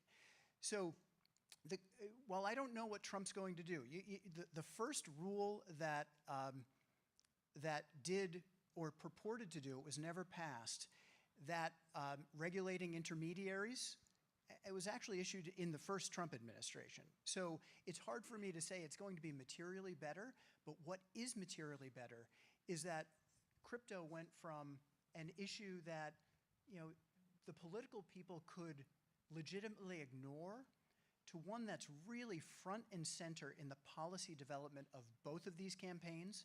So no matter who is elected, I think the crypto folks who are paying attention here and getting them to say these things on the campaign trail will hold their feet to the fire when one of them is in office. I think that's a great assessment. It's also a great dodge of the question, but I think it's great that you dug into it. I'll say I'm not so convinced that the person who wins the presidency sort of is the predicate for whether or not crypto is quote unquote off to the races. And I'll say that's because there's a really important other set of elections happening, which is for who's going to control the Senate and who's going to control the House. And all these three things have a major interplay with each other. So, I think what Gus said is right, which is what we saw actually in the last Trump administration were some rules that were not beneficial to crypto. But what has changed in the past, 4 years has been the political tenacity of of folks like you, right? Like of people in crypto grassroots who have really shown their energy around the issue. But what we see, there's multiple things that are pretty important to the outcome of the election. And we're going to see, okay, who's going to control the Senate and who's going to control the House, and that's really going to dictate what kind of crypto legislation we see, or if we see crypto legislation. So as things stand right now, it's a pretty sure bet that the Republicans will win the Senate. Not entirely sure, but it's pretty close that way. And then the House is a bit more, harder to tell. It's edging slightly towards Democrats, but it's like a toss-up basically, right? And so that's going to tell us, okay, who's going to put forward legislation and what's the interplay between the House and the Senate going to be. So you can imagine that if the Republicans control both the House and the Senate, it might be easier to put forward a bill than if there's a split chamber. But I don't actually know if that's true. I think that's probably pretty true. I'll also say that I think if Democrats win the House again, the people who are going to be the chairs of the committee that works on crypto legislation have indicated that they're pretty interested in seeing crypto legislation because they've seen what grassroots support the industry has. So I don't think it's as clear cut as Trump wins, we're off to the races, or Harris wins, we're restrained. I think it's much more complex, but I think what's true is sort of the political gravitas of the space has really picked up, and people are paying attention to crypto in a way that they weren't before. So I'll reverse my question now, which is, what do each of us think happens in a Harris administration? Now that I've caveated it like crazy, I'm curious where each of you ends up on what we think we'll see out of that administration. I'll go first. So one thing that Vice President Harris has made very clear is she is not trying to just be the continuation of the Biden administration. And one particular instance of that was a comment made within the past few weeks, either by herself or by her campaign, that if she is elected, there's no foregone conclusion at the SEC level that Chairman Gensler would remain as the chair, and there may be a reinstallation of power there. I think that's somewhat emblematic of the Harris current campaign, and if elected, it would be administration's mentality around trying to create a divergence between the Biden administration and the potential Harris administration, and I think we may see that roll out. I don't think it would be nearly as all-encompassing as a Trump victory would imply, in the sense that I think, for example, the head of law enforcement, federal law enforcement for each of the states, those U.S. attorneys, I don't think they would be cast aside. It would be heavily politically unorthodox to do so, but perhaps in certain more customized scenarios, such as the chair of the SEC, there could be a moderation in the level of enforcement. So sounds like crypto will have a great year no matter what happens. Gus? You know, just riffing a little bit, I don't know where this is going to end up. But The election or the riff? I think in a Harris administration, I think Mark said this earlier, every time we've heard the vice president speak, she's like, I'm not Joe Biden, right? And I think the interesting A/B test is, we've known for a while, or at least it's been sort of DC scuttlebutt, that Gary Gensler does not want the SEC chair to be his last job in the government. In fact, the job that he really covets is to be the Secretary of the Treasury. And a few minutes ago, we talked about how important the agencies within the Department of the Treasury are to crypto regulation, including FinCEN and enforcement of the Bank Secrecy Act. So which way, candidate or President Harris, do you take this person who was in charge of the SEC and by all accounts used every tool in his toolbox to stifle the growth of this industry? And is he cashiered? Thank you for your service, but we're appointing someone else. Or is he moved to a role that is even more, could possibly be even more detrimental to the growth of crypto in the United States? And sort of the closely adjacent question is, it's also sort of DC scuttlebutt, and more than that the Biden administration has outsourced the selection and appointment of the people in these roles, CFTC chair, SEC Democrat nominees, the FTC, I'm throwing a lot of alphabet soup at you, but the regulators of essentially the economy, to Elizabeth Warren and her office. And the second question for a President Harris will be, do you take that back into the White House? Because you see what an electoral disaster it was, essentially losing Silicon Valley support for Democrats as a result of your economic policy, or do you keep it where it is? I don't know the answers to those questions, but I think that's what we have to be thinking about. And Washington is complicated. I think we have time for one question. How about right here?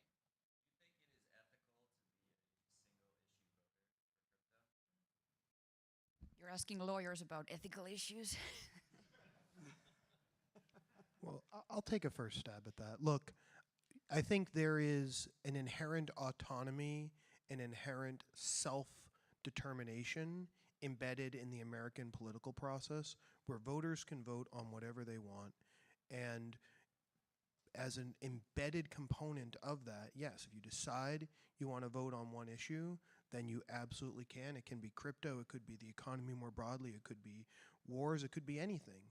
But I think there's, to answer the question you didn't ask, is that the wise decision? Oftentimes no, because as we've talked about, these political agents have so much under their purview, and they make their own decisions about what they choose to focus on and what they choose to leave languish, which oftentimes, almost universally, is not consistent with their narrative prior to getting elected.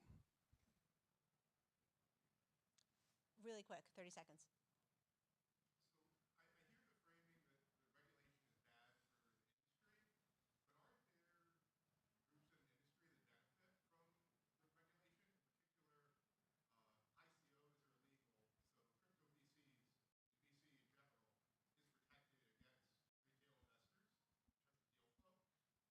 I'm happy to take a shot at this.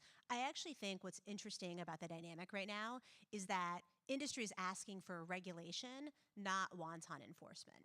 So I think what's happening right now is people are frustrated because the law is not clear.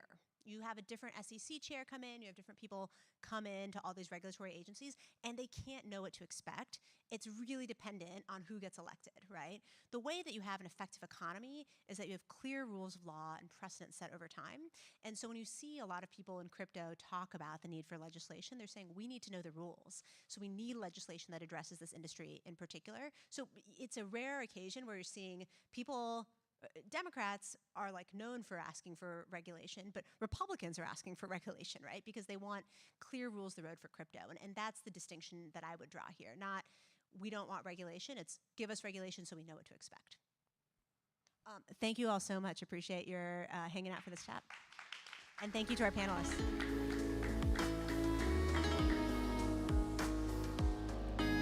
All right, ladies and gentlemen, it's 12:30 on the dot. We will be back in this room at 1 p.m. Back in this room at 1 p.m. Lunch is right outside with beverages right in the foyer. See you at 1.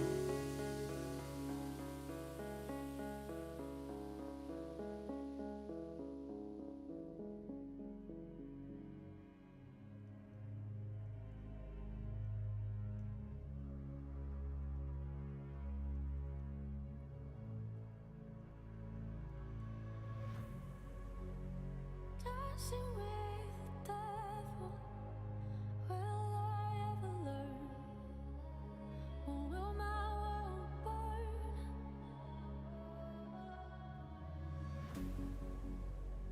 How do I escape out of this hellish place? Out of this hellish place. How do I escape from dancing with the devil? Will I ever learn? Or will my world burn?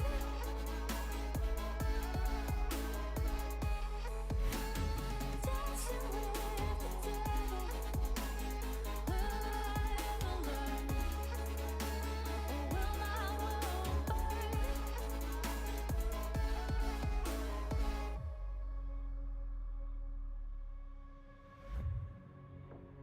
Can you feel the flames?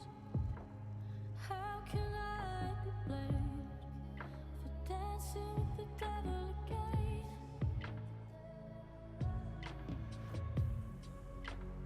Can you feel the flames? Maybe I should be blamed for dancing with the devil again. How do I escape out of this hellish place?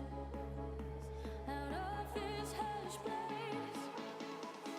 How do I escape from dancing with the devil? Will I ever learn? Or will my world burn?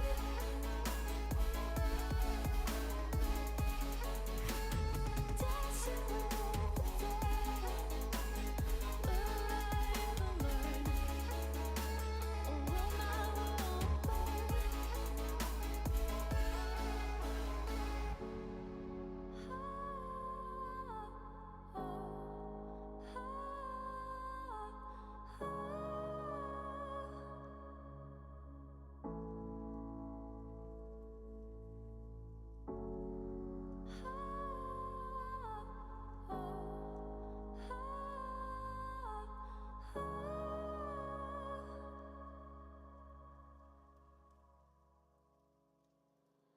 I know you're bad for me, but I can't help but wonder if we could really be happy and good together. 'Cause when you touch me, and I can't refuse, baby, I pray we'll be okay. And you won't go and break my whole heart now. Feels like playing with fire, but I like the burn. If I could, I'd give it so much sooner. That it don't make sense that I give you all the things. Tell me what you want, what you want. Like it what you got, what you got. Tell me what you want, what you want. Like it what you got, what you got.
get where you going.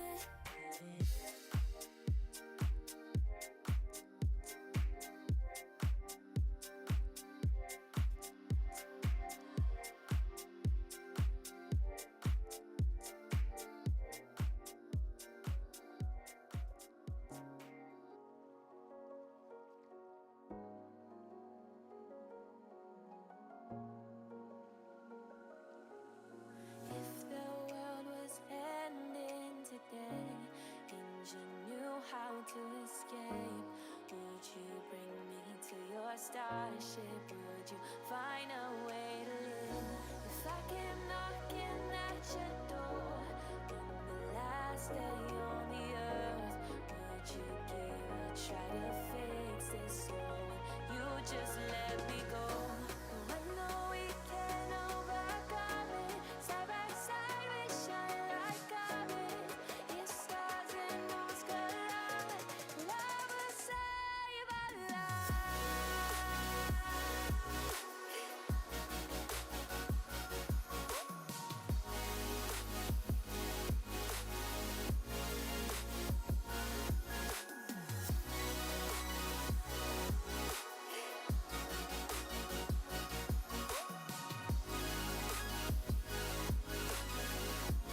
Love will save our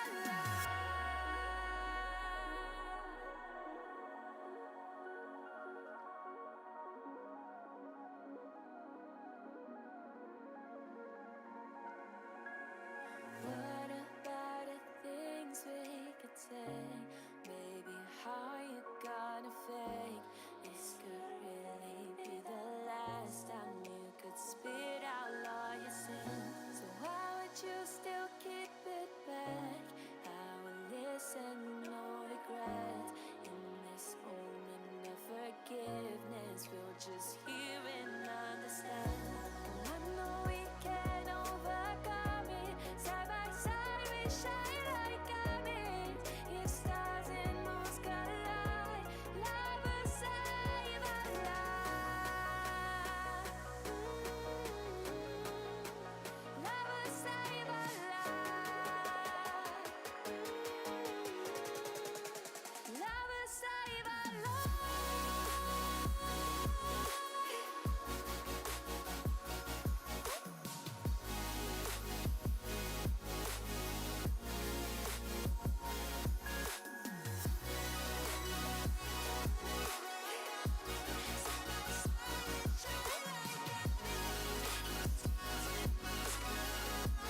Love will save our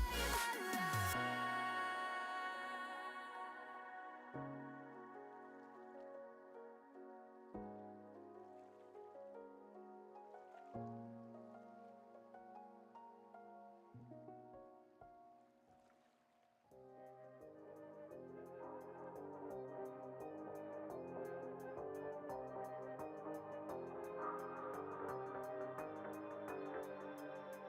Thought I'd change my ways, forgot the past. A new turn in direction, but that's all fading fast. Cause now I'm messing with danger. It's pulling me off track. It knows me by first name, yeah.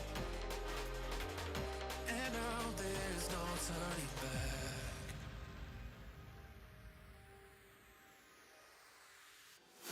And I'm falling, see nothing you again. And I'm falling, and I can't pretend. Oh, I'm addicted to your love, one hit just fade. And now my mind's out of control, your poison in my soul. And I'm falling for you again.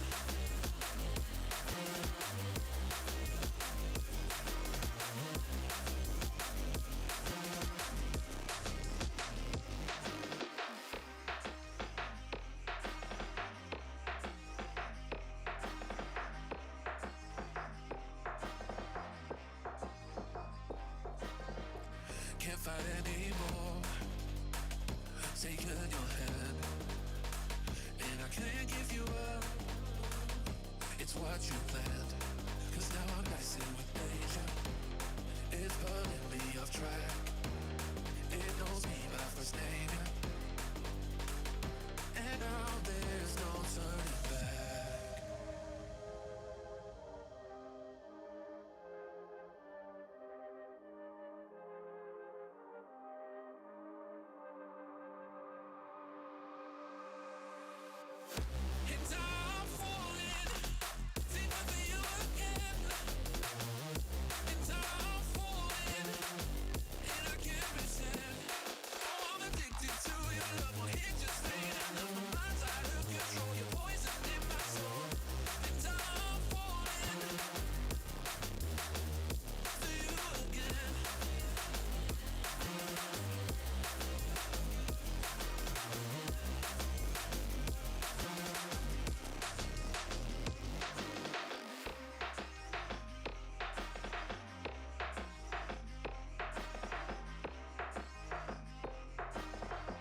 When it comes to you, I'm addicted to you.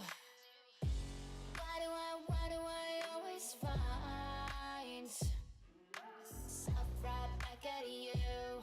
You make a fool of me. I no longer wanna feel, 'cause I know I don't need you. You're no good for me. I don't wanna feel, 'cause I know you're no good for me. Oh no. When you stand behind me, baby, I never wanna let you go. I can be everything you ever needed. And I can't see, and I can't breathe. I don't want your body if I can have your soul. It's like you just don't know what's going on between me and you. Can you be so blind? Nobody gets this feeling when there's nothing more going on. I'm here to wake you up now. I no longer wanna feel. No, I don't need you. You're no good for me. I don't wanna feel, 'cause I know you're no good for me. Oh no. When you stand behind me, baby, I never wanna let you go. I can be everything you ever needed. And I can't see, and I can't breathe. I don't want your body if I can have your soul.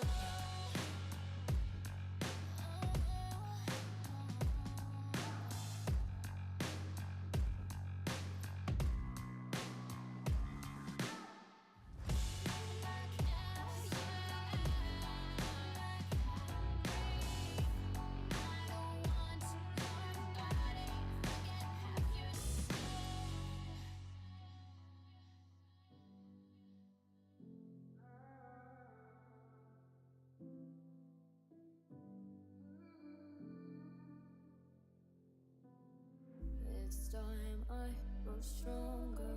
You were all I wanted.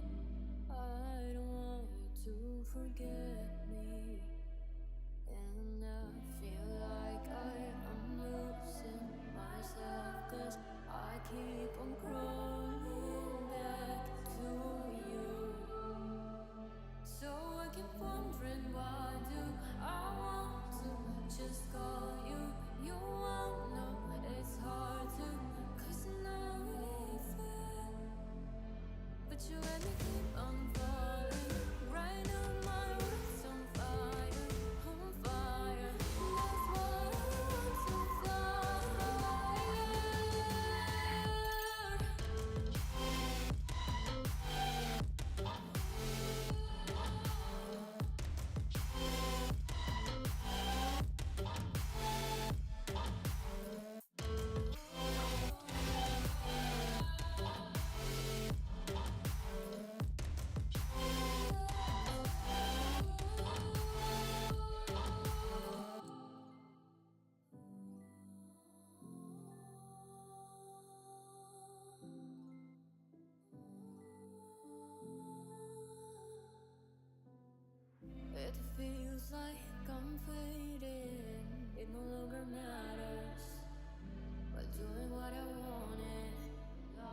Give me your heart.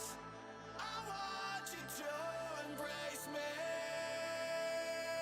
So come closer and take me higher. I'm here in the dark. You are the one to save me.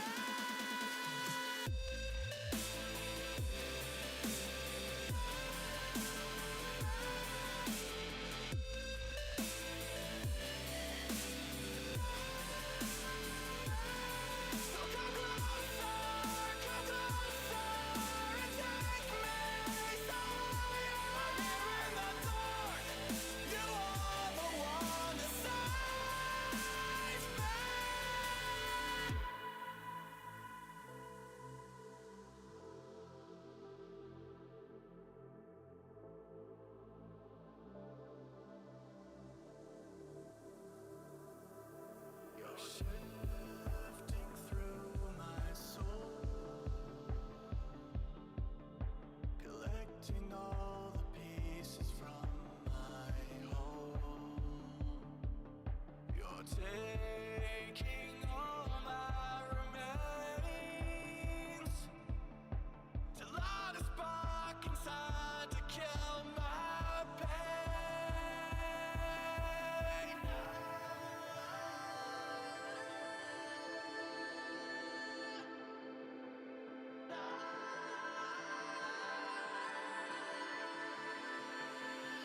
I'm here in the dark.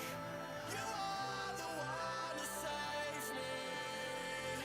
So give me your heart. I want you to embrace me. So come closer and take me higher. I'm here in the dark. You are the one to save me.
All right, ladies and gentlemen, the next session will begin promptly in 3 minutes. 3 minutes for the next session.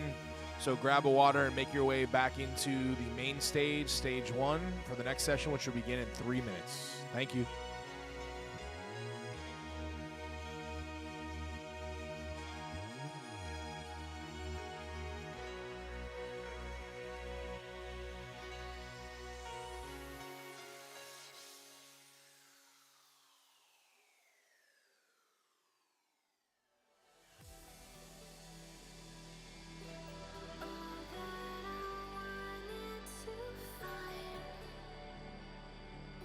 Some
All right, thank you, everybody.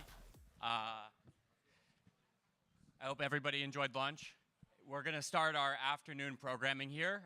The first half of the day was obviously a little bit more institutional policy focused. The second half of the day, we're going to kick back a little bit more and talk more about Solana generally and kind of more cultural aspects of Solana. So we've got some really incredible Solana builders coming up here. But first, we thought we'd start with the Solana Village Elder, an executive director of the Solana Foundation, who is gracing us with his presence. So I'll hand it over to Dan to chat about a little bit about the vision for Solana and go deeper into that idea.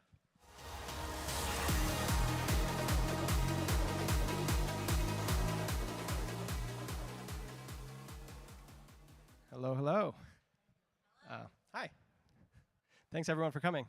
And I also wanted to say welcome and thank you to coming to both my parents who are here in the third row. Hi, Mom. Hi, Dad. I actually grew up here in Massachusetts. Went to college in Boston. So it's great to see like the Solana community in Boston getting activated. So I get to come home, see my family. Not necessarily saying, oh, okay, we're going to do this cool Solana event and it's halfway around the world in Singapore. But back here on the stomping ground. So thanks for coming.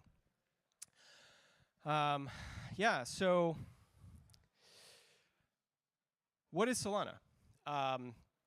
Everybody here knows, okay, we built this really cool blockchain, fast, cheap, but there's another way that I kind of look at this. What are we building towards? That I wanted to just kind of share with folks. So, where's my slide? There's 3 levels of, I'll say, abstraction that I look at when I talk with the team, when we think about, the growth and evolution of Solana. So at the most basic and I'll say factually correct level is Solana is a blockchain, right? We all know Solana at the L1, it's fast, cheap, decentralized, permissionless, all the great things that we know and love about Solana, the blockchain.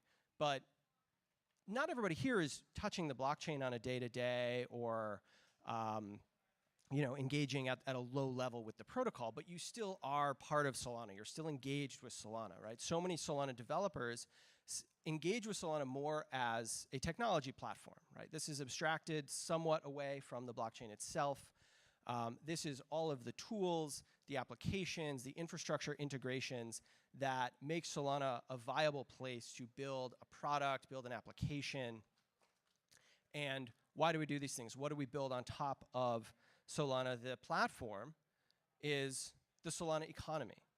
All of these things are interrelated, but the nature of this fast and cheap blockchain that we built, the entire set of applications, products, companies, builders, investors, integrators that build unique things on top of it all together form or are beginning to form a more cohesive economy. And depending on kind of who you are and what your expertise is, when you say, oh, I'm interested in Solana, you might mean any one of these 3 things. And I just wanted to sort of lay that out in sort of this abstract way, because I think it's important when we think about what does growth for Solana look like, that we sort of recognize what level of abstraction we're talking about. Looking, and all these things play together. So another way to look at this is it's a bit of, just like you have a development stack, you have a bit of an economic stack. Powering everything at the lowest level, you have infrastructure. You have the blockchain itself.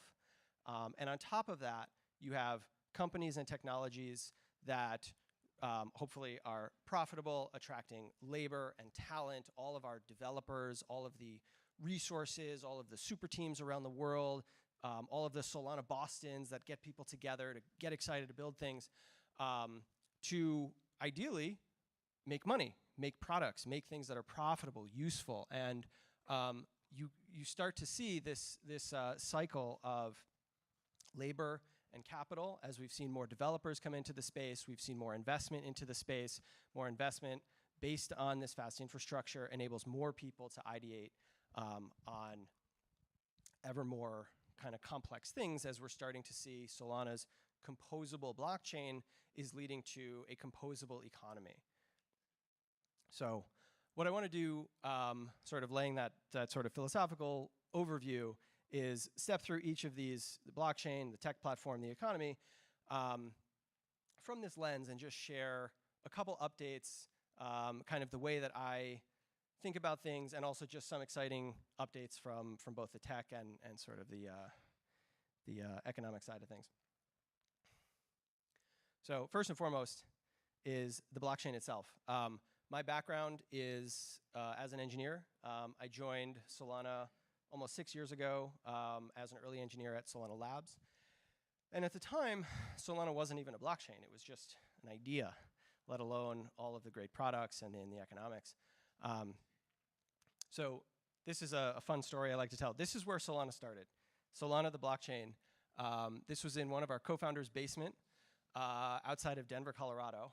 And Anatoly basically gave me a company credit card and said, hey, go buy some computer parts. We need to figure out how to build a validator. We don't know what the hardware spec is. We don't know how fast this thing is going to run. And so I went on Newegg and Amazon and bought a bunch of parts and cool green LEDs. And this was it. This was the network. A couple months later, this was Solana's first data center install. This was pre-mainnet. Mainnet launched in early 2020. So in the summer of 2019, this rack here is in Denver, Colorado, where I'm currently based. These are the very first Solana production nodes. This was the entire network at Genesis. For those of you that have been around a while, the astute observer will recognize Trent.Sol in these photos, helping me rack the beginnings of the network. So this was 5 years ago. I think it's important to remember like how far we've come, right? This was the whole network 5 years ago. And today, this is the Solana network. We're on 6 continents. There are over 4,500 individual nodes and validators run by thousands of different people and organizations in countries and cities all over the world. This is just like tremendous growth.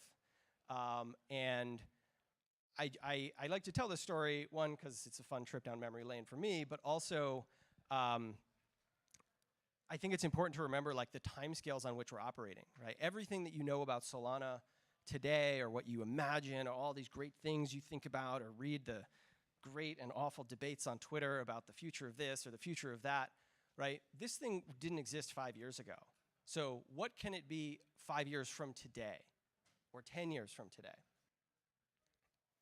So where are we going at the blockchain level? Something I've been talking about for a while, a lot of people are really excited about is, lost my image there, is FireDancer. FireDancer is a new validator for the Solana blockchain. So to date, we've basically had one validator and some forks of that same validator. So this was the software that we produced originally at Solana Labs, now being maintained by the team at Anza. This was the original Solana validator. This is what we launched the network with. Today, live in production, there's the Anza validator and, of course, the Jito validator. Jito and Anza validators share about 99% of the same code base. Even though Jito is optimized for MEV and has some different behaviors, the code base is quite similar. FireDancer is a brand new validator to run the Solana protocol, to run the Solana blockchain. This is being built by an independent team coming out of Jump. They have some of the sharpest engineers, I think, in the entire industry, pointed at an incredible challenge of distributed computation. And these high-frequency trading firms like Jump are absolute masters at getting data around the world as fast as possible. That's their bread and butter. That's where traditionally these firms make so much of their money. And Solana's vision of propagating the global state machine, a blockchain at the speed of light, requires incredibly high-performance engineering. So FireDancer's been in development for a couple years. They made some big announcements recently at Breakpoint, if any of you guys were able to attend or watch the live stream. And this is also going to over time, really improve the resiliency of the Solana network. Having two completely separate validator implementations, multiple teams, multiple code bases written in different languages, means that a bug in one client is extremely unlikely to be propagated to have a bug in the second client, which from a safety and resiliency standpoint is supremely important to Solana's long-term resilience. So what kind of performance are we looking at from jump? The idea with Solana has always been that the network should be as fast and as cheap as the underlying hardware can go. And FireDancer is really helping bring the network to that, realize that potential. The code is written in C. It is hyper optimized for the performance and the layout of the underlying hardware that it's running on.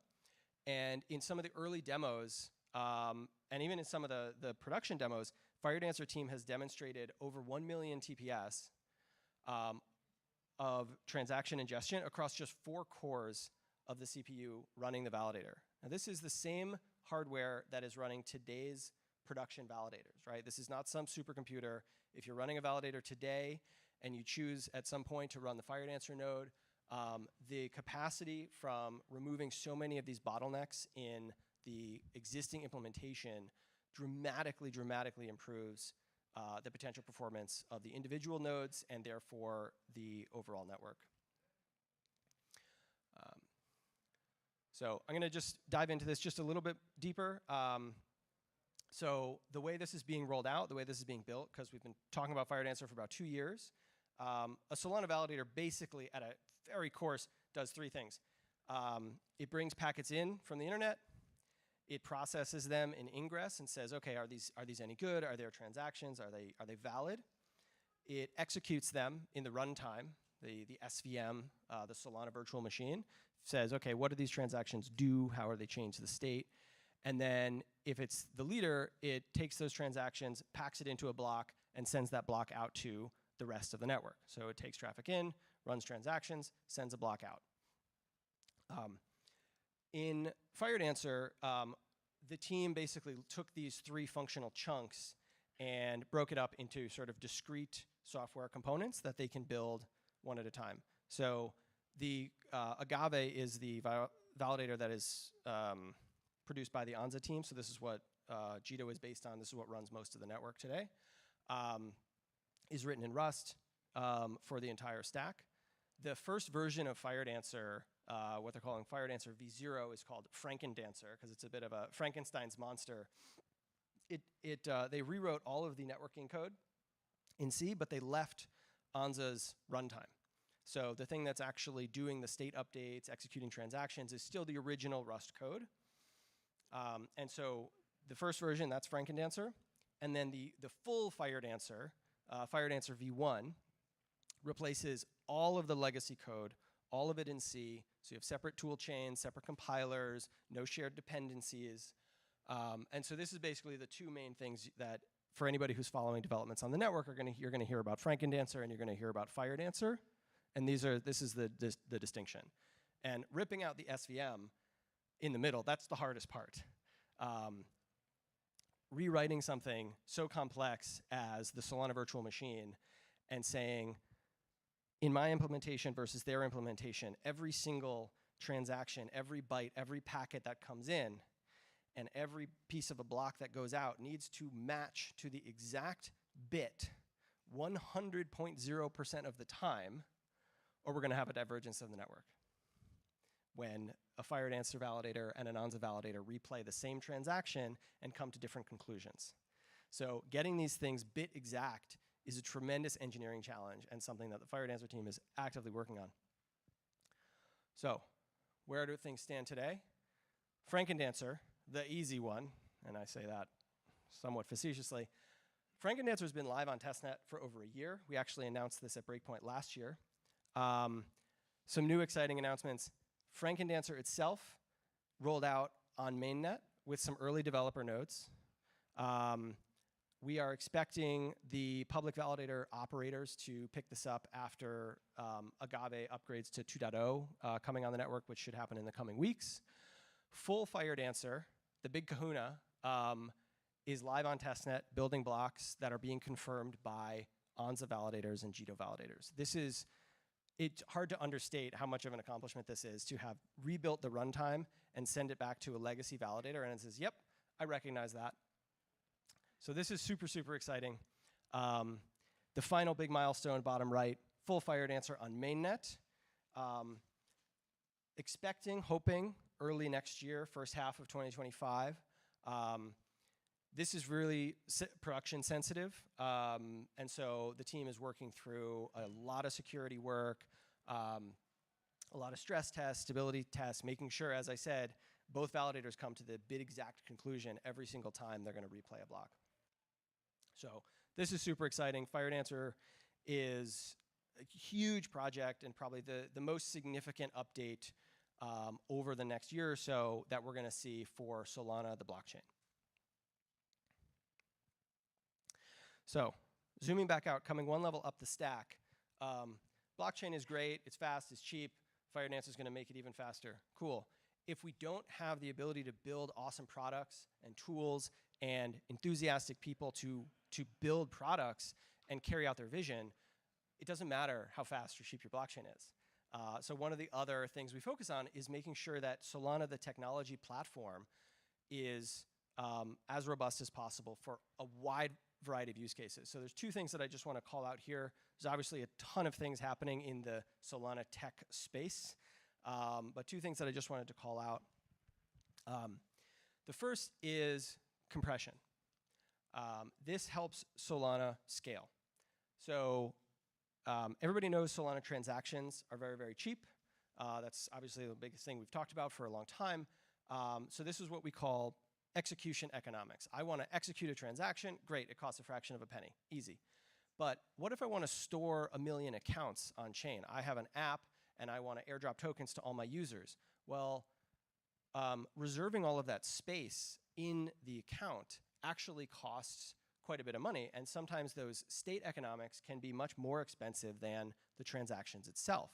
To ask all of the validators to store thousands of copies all over the world, information about all your users' wallets and all their balances. So with account compression, this reduces state costs by several orders of magnitude by storing state in the form of transaction data in the ledger rather than in the active accounts database. So what does this look like for the developer experience and the cost? For general account compression, this is a token account, a program-derived address, or a PDA, we can see anywhere between 160 to 5,000x reduction in cost to create a single account. So when you are spending 0.2 Sol to create 100 token accounts, that's whatever that is, that's $20 at today's price for 100 accounts for users. If you have 1 million users and you want to create new accounts for them, that's a lot of money for the developer, right? For the team that's trying to move some tokens around. Divide that cost by 5,000. And now with compressed accounts through something that was rolled out recently called ZK compression, this really makes scaling the uses for Solana that require a lot of accounts, which means lots of people, lots of users, much more accessible. Similarly, something we rolled out last year, compressed NFTs, uses a similar technology to bring the cost of minting NFTs down for anywhere between 4 and 5 orders of magnitude. So one can mint 1 billion NFTs 24,000 times cheaper than you could without compression. So anybody who wants to airdrop, their loyalty token or their access token for a platform that has 1 million users or 100 million users can run an experiment that costs 5 Sol or a couple $100 rather than running an experiment that costs a couple $1 million, right? So these are just a couple things that I think really help Solana scale up at the tech and application level. Another thing I wanted to talk about is token extensions. Token extensions, I think, are actually a game changer for what kind of business logic a company or a team or an individual developer can implement with minimal complexity. So token extensions is a new token standard for Solana. So historically, we've had traditional tokens or SPL tokens, and we have NFTs. The token extensions are a superset of anything you can do with an SPL token. So basically, any token that you've ever interacted with on Solana, Bonk, USDC, your favorite stablecoin, your favorite meme coin, these are all SPL tokens.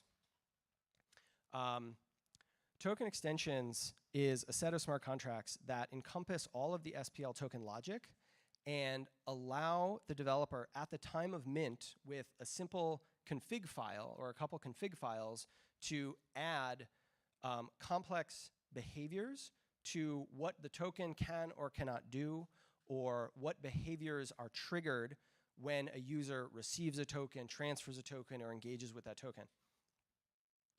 So a number of things, for example, transfer fees is a pretty simple one, right? If you have this token that I issue, and I said, okay, well, I run a business and this token represents, loyalty points at my store, right? One token equals $1 if you spend it at my store.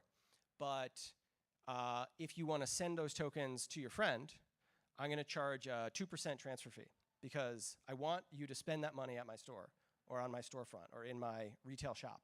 So I can use the transfer fee token extension to implement that logic without creating brand new smart contracts.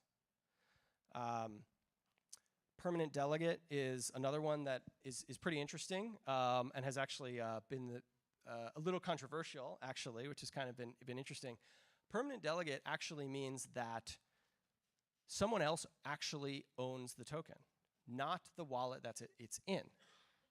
So you would not want this for your USDC or your Sol, right? To say, no, I believe in self-custody. I own the tokens that I own 100%. But what could you do with logic that says, hey, there's a token in your wallet, but someone else can actually revoke that?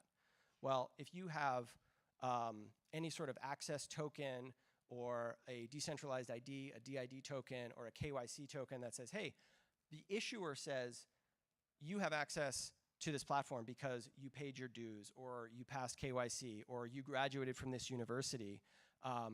But if for some reason some of these conditions are no longer true, we're going to revoke the token, right? You didn't pay your Netflix subscription this month, so we're going to revoke your Netflix NFT access token. So there's some really interesting logic you can do, and all of these things can be done at the base layer without building a lot of complex smart contracts. So it doesn't require Rust expertise or blockchain protocol expertise, and you can focus on the business and the product and the kind of experience you want to bring to your users. So all of these things, I think, really extend what Solana, the platform, can do. And what's been really, really exciting in this year, the renaissance of Solana, is how many people are actually doing it. This is part of the A16Z crypto State of Crypto report that just came out a couple weeks ago, showing that not only is Solana have the fastest growing interest in all crypto developer talent, we're also the #2 ecosystem only behind Ethereum.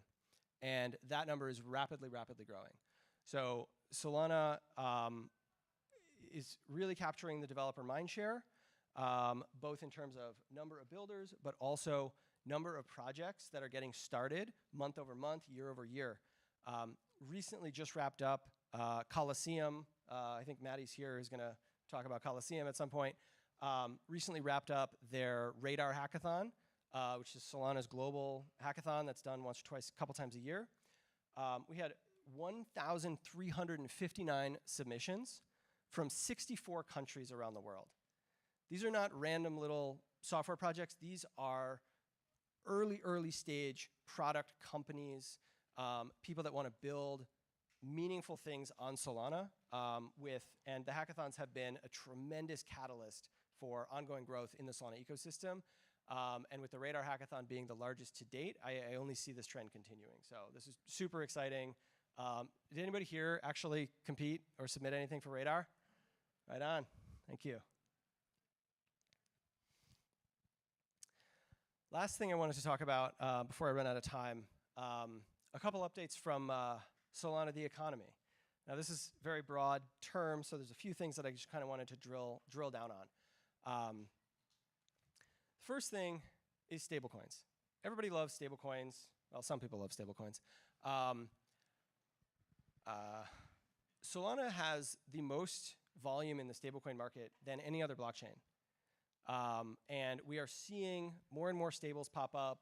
Obviously, the big announcement a couple months ago was PayPal integrating and launching their own stablecoin, PYUSD, on Solana. This was a big announcement that came out at Breakpoint. And so PayPal's hundreds of millions of users across the globe are going to have access to PYUSD, to payments and transfers on PayPal and on Venmo in the coming months. So why stablecoins? Obviously, not volatile, not speculative, but there is a new use case that we've been thinking about and talking about recently that we're calling PayFi. Crypto has long sort of dreamed of itself of being the payments rail for the 21st century. And on-chain payments has been the gold standard. Even the Bitcoin white paper, right? The title is a peer-to-peer electronic payment system. So payments has been in the blood of the crypto ecosystem since 2008, since the Bitcoin white paper was written, and it is still a nascent use case. And I think the reason for this is I think a combination of where payments can be faster and cheaper and easier than where we've seen. So taking the sort of the financial experimentation and innovation that we've seen with DeFi, the creation of new protocols, DeFi is inherently based on buying one asset and selling another asset, right? Buying and sell, trading, swapping, leverage, perps, whatever you want to do. And I think that's great, but payments are based on send and receive. I want goods and services, and we're going to transact in money that we use, not a money or a money-like token that might go up 10x or down 99% when I just want to settle my bills. And so PayFi takes advantage of the time value of money, allowing for instant settlement to build a new set of financial primitives. So a couple quick examples. These are not fully baked products, just a few things that we've kind of kicked around. We all know about buy now, pay later. What about buy now, pay never? If I want to buy a coffee for $5 and I have some interest-bearing yielding token in a DeFi protocol like Camino, lending protocol, earning interest pays back over time, $5.50. I paid for my coffee without ever drawing down any of my principal or spending any money. There's also some very interesting and perhaps tricky tax implications for something like that. Not advice of any variety, just a thought. Similarly, on YouTube, if you're a YouTube creator or a social media creator, a lot of these like Mr. Beast or these big YouTube influencers, the production value for these videos is really, really high, and they only will get some of that payout after they've invested the capital and get their views, and then they get paid back. So something that could be done in creator monetization. I need $10,000 to produce a high-quality YouTube video. I get a $10,000 advance from a PayFi pool or a $9,000 advance. And as the views come in, the payments stream back to pay off the loan plus interest, and the remainder goes to the creator. Another example, accounts receivable. This comes really back to time value of money. I owe my supplier $100,000 for the purchase of, I don't know, some forklifts. And I owe the invoice in 30 days. And in those intervening 30 days, my supplier doesn't have the money. I still owe them the money. If they could get the money sooner, I'm going to sell the credit to a pool. I'm going to get $90,000 today or $100,000 in 30 days. I'll get the money today. I can reinvest that in my business. And then those who are providing liquidity in the payments pool, the customer pays off the debt back to the pool. These are just a couple examples, not fully fleshed out products. If you're interested in payments or economics or business, like maybe do something with that, up to you. We have seen some very large, well-known companies that are building payments infrastructure and payments platforms on Solana. The real economy is based on people being able to buy goods and services, not just speculate and trade. PayPal, Stripe, Visa, Shopify, all of these have added support for Solana in the previous months or year. So I think the payment space is really, really exciting because this is ultimately going to power the Solana economy where people are buying things that they want to use, not just things that they want to speculate on. So that's why I think the payments space is really, really exciting. Very last thing I wanted to talk about, sort of different tangent here. When we think about growing economies, economies interact with other economies, right? We live in sort of a global world. The blockchains are permissionless, but we live in the physical world. We live in a state, in a country, and we have laws that we need to obey and governments to interact with. And so something else that has popped up recently, last thing I want to talk about, is this idea of a Solana economic zone. This is a new experiment. The first one recently wrapped up in Argentina in partnership with the government of Buenos Aires. And the idea with a Solana economic zone is, can the Solana economy, in this very abstract way, create a physical, tangible partnership between Solana's economy and that of a host country or host city or government of any size, and bring talent and capital and labor into these places to help boost not just Solana's economy, but also that of the host legislature or the host government. So the team that's building this, the Solana Economic Zone experiment, a project, among others, the first one is called Forma City. As I said, they recently wrapped up their pop-up in Buenos Aires. I believe they have another couple of these planned for later 24, early 25.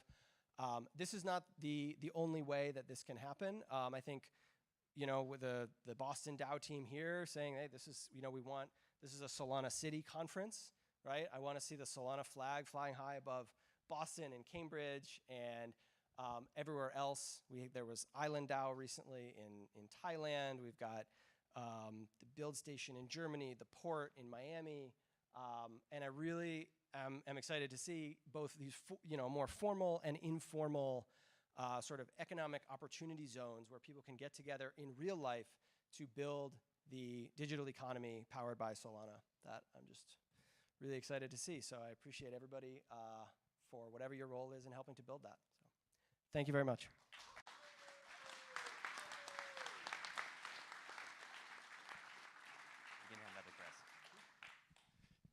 Thank you, Dan. I speak for all of Boston to say that we're glad to have you back in this city, and we're really honored by the fact that you would come here and bless this conference with some Solana Foundation presence. So the next speaker that we have, I actually met 2 weeks and 3 years ago on a subway in New York when he was just starting to build the company that he's working on and has gone through a journey with to this point. So it goes without saying that he's a veteran Solana builder. And I'll hand it over to Chris to talk more about Blinks and Dialect.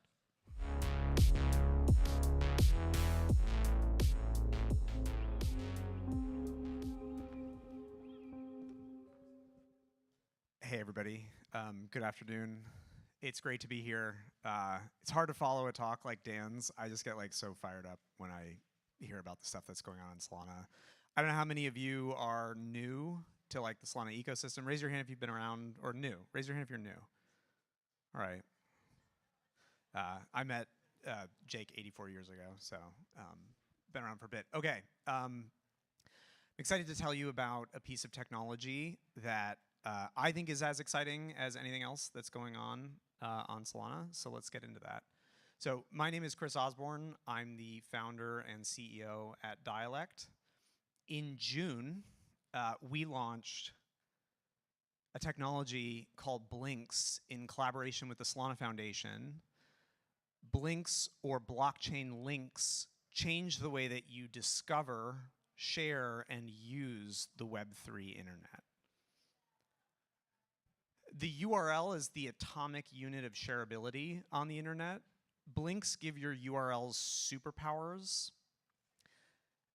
They let your users take action right from where you share the link. So instead of the classic interaction that we have on the internet where someone shares a link with you, and you got to follow that link out to a page to go do a thing, Blinks let you bring your product experiences. They teleport them into the place where the link was shared.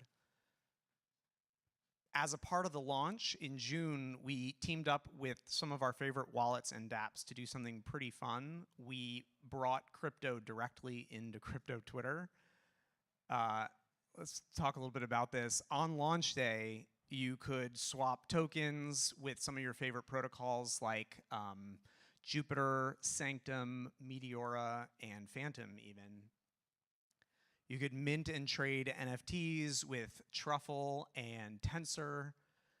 You could vote on governance. Oh, I've got something over here. This is great. You could vote on governance on Helium and on Realms.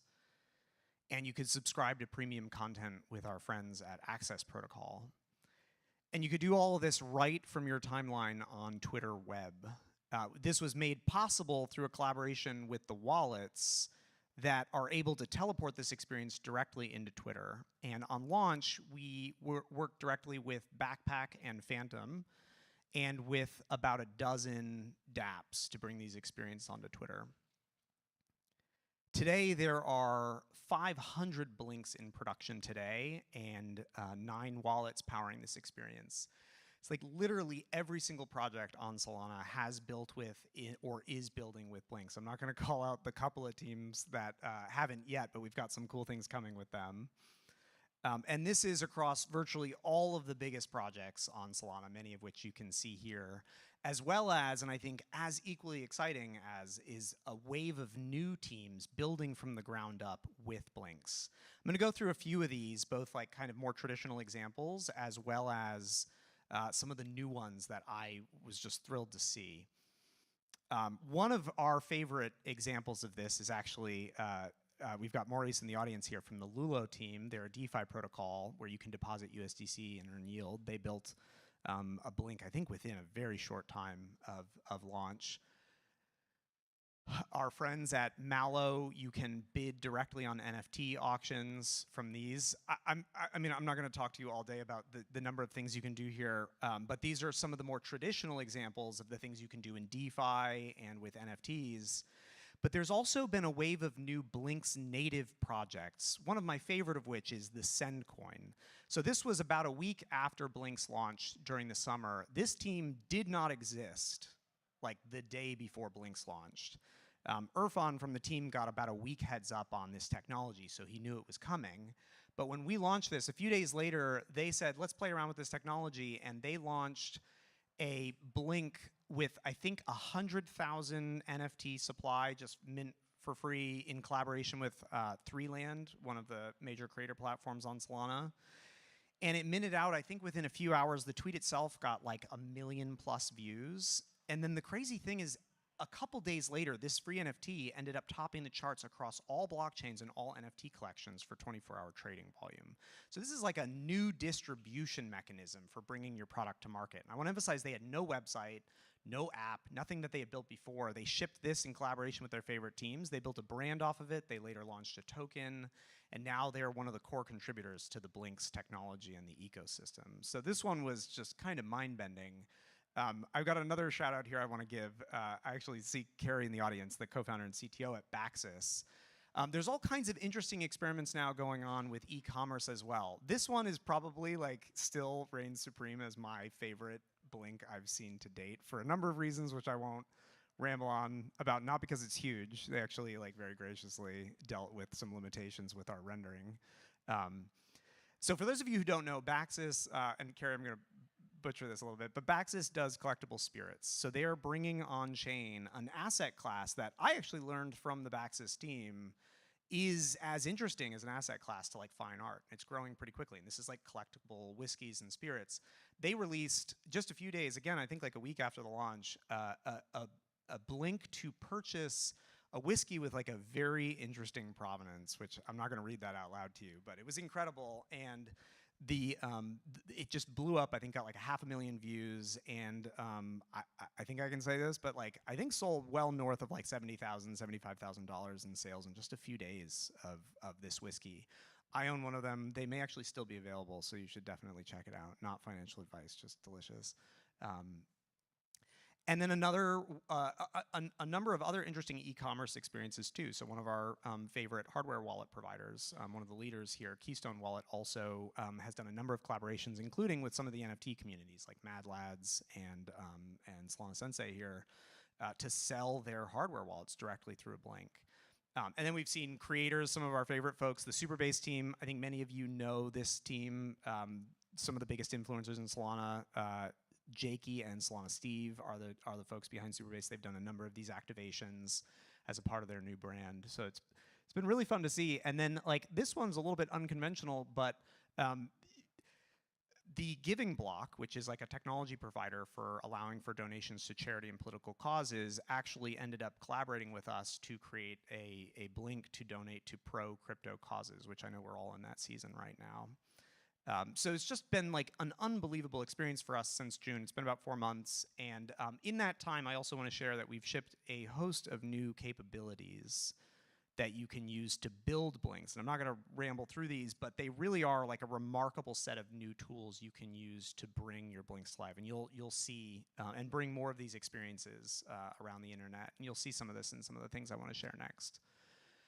So all of which is to say, Blinks allow you to take your idea to market at light speed. You really can build a Blinks first product before you even build a product. But whether you have a product or not, it then lets you share your product everywhere. And this really is like a kind of like a profound change to the way you build and go to market and like the definition of like a minimum viable product. So anyway, that's what we've seen to date. But as I said at the top of this, what I'm really excited to tell you about is where Blinks are going. And it may not be what you, like if you've heard about Blinks, it may not be what you expect. So I'm going to start with just a simple technical diagram here. The simplest possible description of a Blink is that they standardize the way that transactions get constructed and delivered. So here on the left-hand side, you'll see what, and actually I think it's a little bit washed out, but you'll see that the typical way that transactions get constructed and delivered today is you go to a dApp's website and you load the page, and somewhere on that page is like deposit. Let's say you're on Lulo. I don't want to speak for Lulo. Maybe you've already designed this better since you already have a Blink, but typically that's all served inside of a laptop. So you'll see like a laptop and a person, websites send down JavaScript, HTML, and CSS, and somewhere in that JavaScript is the SDK for the protocol to construct the transaction. So you smash the deposit button, mint, trade, whatever, and that code constructs your transaction and submits it to the wallet. Let's say you're on web for a Chrome extension. Blinks do this very interesting thing where they actually create services. You can call it kind of like an action or Blink provider that delivers the transaction itself. And this simple restructuring of how transactions get delivered has enormous, enormous design consequences, which I want to get into now. But one quick note on that is it also just dramatically, like profoundly speeds up development time for folks integrating these experiences. So on the left-hand side is a very brief preview. I think it's like less than 15 or 20% of the total code of just doing a Jupyter swap. So if you want to use the Jupyter SDK to perform a swap, yeah, maybe it's only a few hundred lines of code, but it's domain specific. You got to construct your connections. You got to do a bunch of these different things. On the right-hand side is the same thing to get a Jupyter transaction from their Blink provider, that action provider. And that is really the whole code. You're like, yeah, you might want to like, tweak fees or do something else, but it really is like profound reduction in the amount of work. And this is not new, generally speaking. This is service-based architectures on the internet. But the fact that we all speak this lingua franca, this fact that the thing coming down from this is a transaction, and that is the kind of universal language of execution in blockchain, the two of those combined are really create some profound consequences. So I want to talk through a couple things that are live today and some hypotheticals about what you can do with this technology.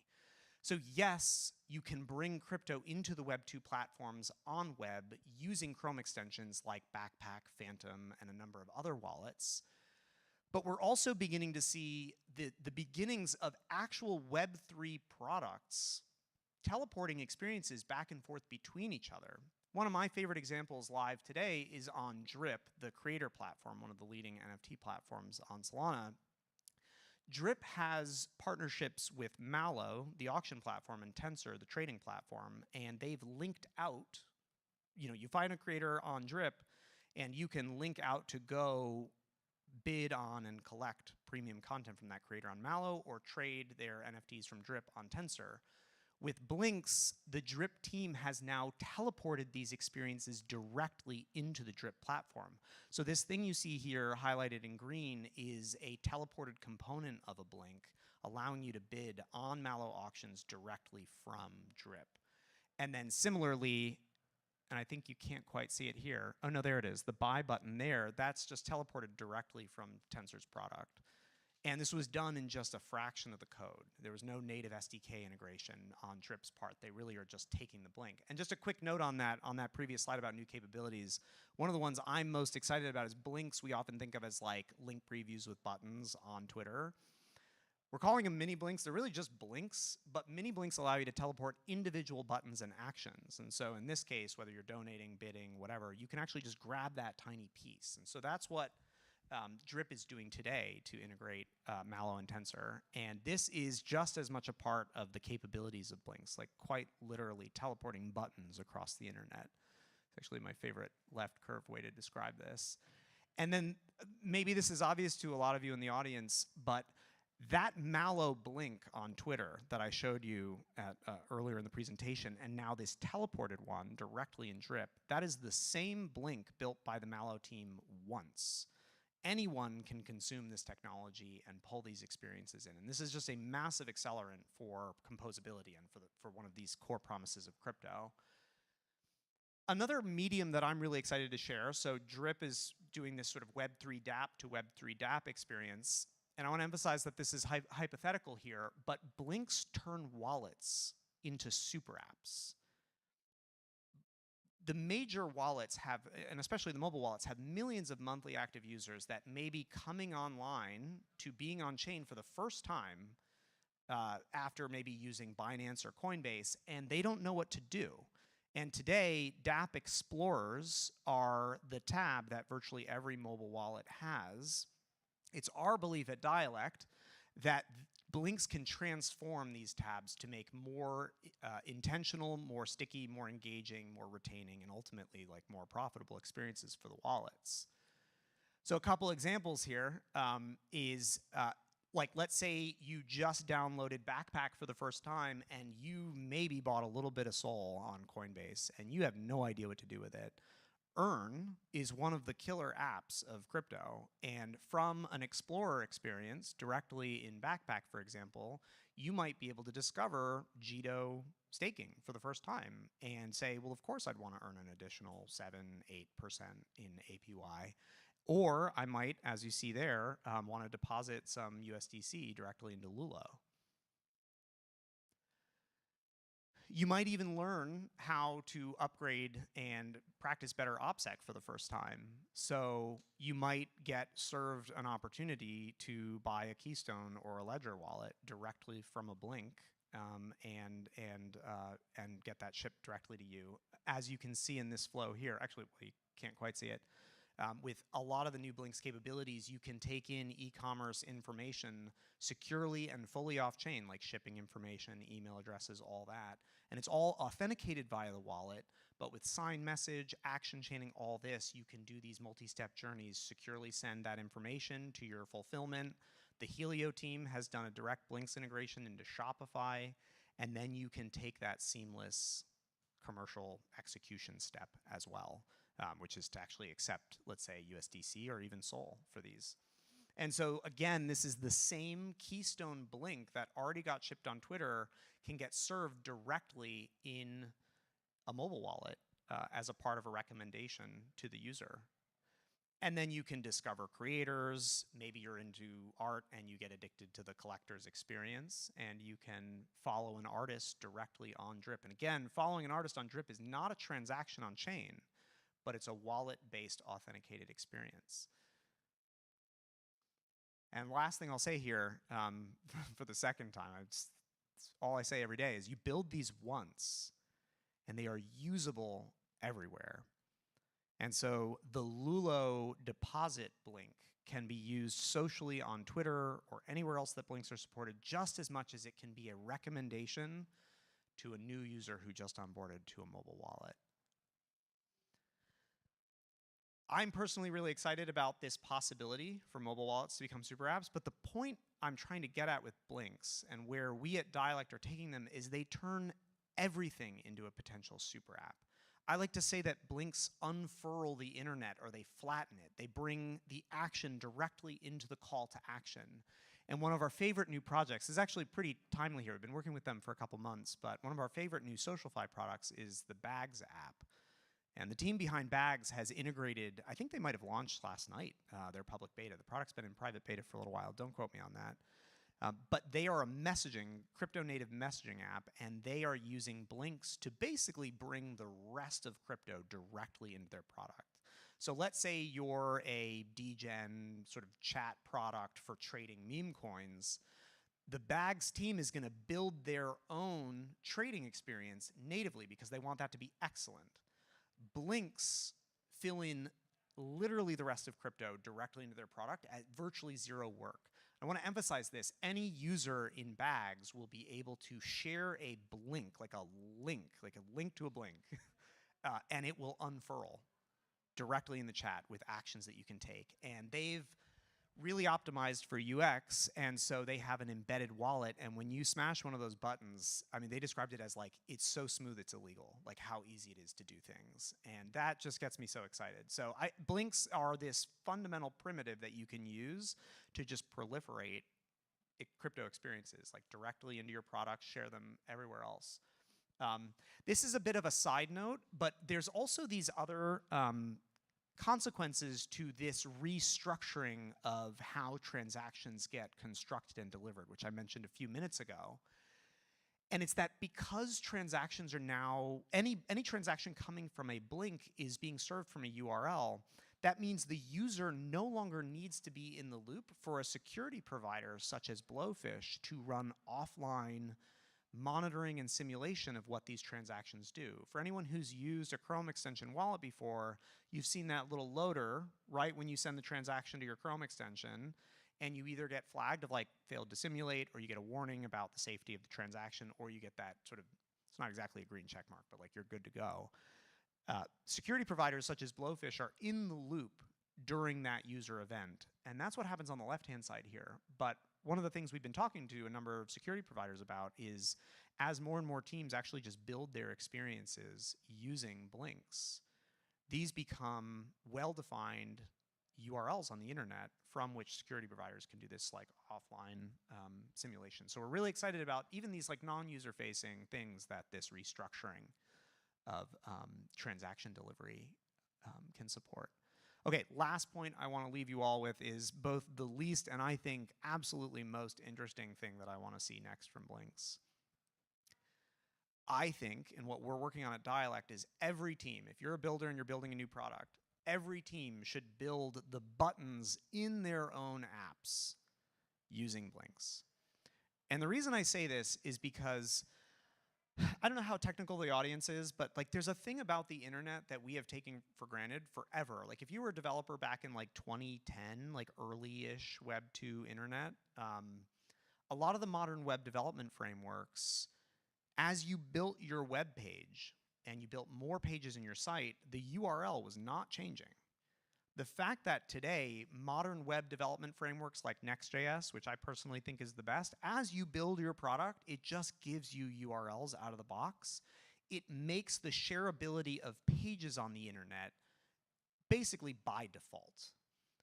And I think we really profoundly take that for granted today, that like maybe you don't want to share a link to like, you know, Bank of America, like your credit statement or whatever, but you could share any page on the internet.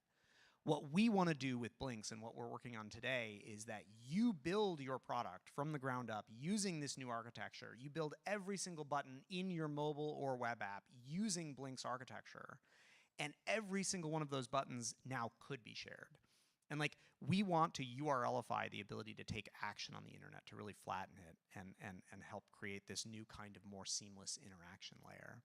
And we think crypto is really uniquely suited to do that.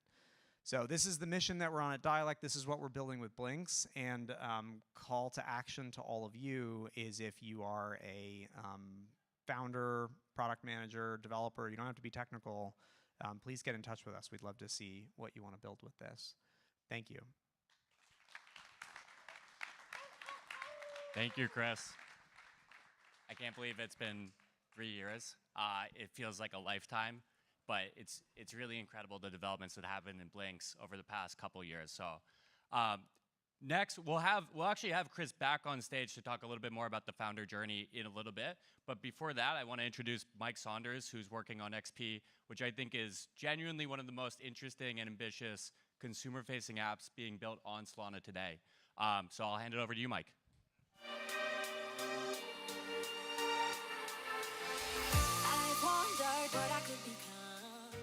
Hey everybody, Mike Saunders, founder of XP. I actually met Jake on a bus in Amsterdam at Breakpoint last year. It was the best 45 minutes stuck coming from the conference back to the hotel, where he was forced to listen to me pitch for him the entire time. And it actually turned out into a seed investment from his firm that really helped us scale even faster. So I'm going to talk to you today about XP. We're tackling the buying and selling of sports and concert tickets. And also what I want to talk about is really the wave of crypto, of consumer crypto coming now, and how all of you can get involved in this wave that's about to happen, and specifically crypto commerce. So again, xp.tickets, pull out your phones and check it out. We want to be the best way you can buy and sell sports and concert tickets. A bit about me, my background. Building marketplaces. I started one of the earliest online food delivery companies back in the 90s, last century. Basically turned into Grubhub, sold it to Grubhub in 2011, and really watched us going from, we were charging restaurants 5%, and then somehow along the way, after going public, it was up as high as 35%. And we went from being this marketplace that everybody loved to one where people just really didn't like us. Right, I want to say that my first part of the journey was on the love part, and it just got out of hand, where as a middleman, you really have to balance all sides of the equation. And what you realize is all the consumers you can really, as an online marketplace, somewhat subordinate in exchange for rent seeking and profit taking. And I think what's super interesting about what we're about, this new wave coming in is it really is the opposite of that. So we've gone through an entire wave of Web 2 where it's all about the marketplaces, right? It's not just Grubhub or StubHub, but Facebook, Apple. How many of you are clicking in Apple for your app, and they're taking 30%, right? Everyone seems to be taking 30%, right? So again, we grew Grubhub pretty rapidly. No one liked us. They all went to DoorDash. Here's me, being very happy with part of the journey, but I left at the end of 2015, and I found Solana, kind of wandering in what's new coming out in tech, and I found Solana in maybe 21, and the power of this open distributed network just really resonated as this is the technology that's going to change everything. This is the technology that's going to give power back to the individuals, every part of this. It's the middleman will have a new role. So, I think when you really look at unbundling, the middleman, you realize that they're doing like 5 or 6 jobs, and they're trying to capture value from the wrong parts of the equation, right? They're capturing it from discovery, right? They're offering some level of insurance that you're going to get your product and things like that. So, we started building on Solana. We won Grizzlython last year with a protocol called tamper-proof, and we used that to realize what could we do with this thing, and the obvious answer for us was tickets, right? So I think when you look back at the StubHub world, it's a digital asset, right? It really is a digital asset. You think of it as a QR code, you think of it as a barcode, but at the end of the day, there's this private blockchain. It's not really a blockchain, it's a database called Ticketmaster. And you're just, when you transfer, you're transferring to someone else, and they do everything they can to make it, for them to capture the value, not to the individuals. So look, we jumped in saying, hey, this technology is amazing. Ticketing StubHub was the first marketplace that came to be in the 2000s. If we're going to start getting into consumer crypto, where is it going to be? It's going to be in tickets, right? So look, obviously ticketing is broken, right? So you probably all have gone through the experience of you want to go to an event, you put $50 worth of tickets in your account, and by the time you get to checkout, it's like 2,000 bucks, right? Like it's infuriating that they don't treat you seriously as consumers, where there really is no proper price discovery, right? There's no fair market value, right? And I think what we've learned in doing this is how it's infected all elements of the ecosystem, right? You have this on sale that happens when an artist first wants to sell out, and their job is to just get the pop, basically, make sure everybody feels like this is a really hot thing to go to, and and they collaborate with brokers and fans, and they tell you that you're on their VIP list, and it's just a game for them to charge more, right? And once that's sold out, right, then there's another problem on the secondary, right? So you've got a primary issue, you've got a secondary issue. And the secondary, you could either go to StubHub, Vivid, SeatGeek, any of these other sites, and then they play the game of middleman, where they can charge basically 35% for the luxury of you swapping a ticket with somebody you don't know. So, if you really want to, if you're aggrieved by that and you want to do it yourself, what do? You go to Facebook, you go to Reddit, you find another buyer, and like 90% of the time you get scammed, right? So there really is no way to do this unless everything changes. So our bet is that there will be an open, transparent, and fair ecosystem that we can help facilitate, create, and bring to everyone for the fans. We think ultimately it is powered by a Solana-based exchange, and that's what we're building at XP.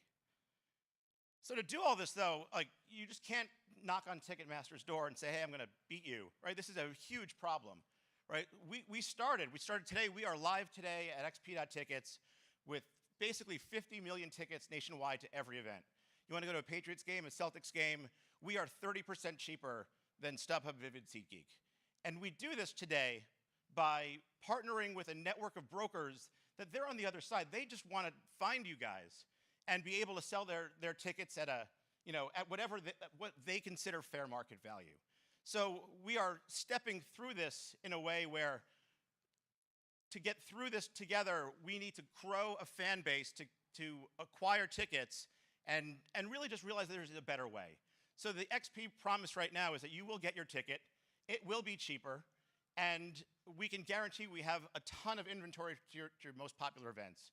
We're currently selling tickets to Sabrina Carpenter and NFL games left and right, and it's always fun to watch what all these different consumers all across the country are buying. I think last month alone we sold tickets across 119 different metro areas, right? But I think this is just the beginning. This is how we start. What could this look like at the end, right? If all of a sudden you can take the middleman out of the equation as a source of control and put the middleman back as a source of coordination, what can you do? Right? So what does it mean to coordinate, right? What does it mean for all of you to come together and say, hey, I really want to see, a Taylor Swift event, or I want to get a tour together, I want to buy it together. We can cut out the role over time of the promoter, of every middleman along the way, because you guys are liquidity, right? The fans want to support their artists. They don't have a great way to do it right now. They have to do it through these layers and layers and layers that ends up screwing the artists and screwing the fans. Right? So, again, we're in a position here where we're taking on Ticketmaster, right? We're taking on StubHub. These are billion-dollar companies. This is a quote from our friends at Tensor. How do you unseat a player with 90% market share? Or in the case, it's like 100% market share, right? It's really, really hard, and many have tried. I don't think I'm the first person to be like, oh, crypto tickets, that sounds right? So how do we attack the problem, and why are we doing this differently? Some really interesting projects here. I really respect the fact that they're attempting to solve a hard problem. This is a marketplace problem, however. You need a critical mass of buyers and sellers at the same time for the same things to start to care. And so our solution is really attacking it starting from the secondary market. Right? The secondary market gives us the flywheel where we can offer everyone in this room something that they want today without even using the word crypto. If you pull up xp.tickets right now, you will not see the word crypto anywhere on like the first 5 or 6 clicks. And so we are stepping through this in a way that I can only, consider progressive decentralization, right? We need to start slowly unpeeling the onion until the point where we can have the true, crypto vision, right? So, today you go to the website. One of the most obvious things is login. You can log in with your Solana wallet, right? You can also pay with USDC, right? So again, if you want to tell your friends about XP, log in with a phone number, pay with a credit card. We don't really want to be the one to scream crypto unless you're ready for it. But for everyone who's at Solana Boston, you're here because you care about where this can go. And I think it starts with payment. So today, not only are we about 30% cheaper than StubHub, you get an additional 6% if you pay with USDC. We're cutting out the middleman being the credit card, who is now, their 3% is a lot on the entire ecosystem, but any individual charge may not feel as egregious as everything else. What does this turn into? Again, the progressive decentralization through, crypto's really, really good for peer-to-peer, right? It's you want to switch with someone else, how do you find each other and trust each other on the internet, right? I think ultimately, the next wave here is not just buying tickets, but selling tickets. And again, if you unbundle all the things the marketplace does, discovery is a big part of it.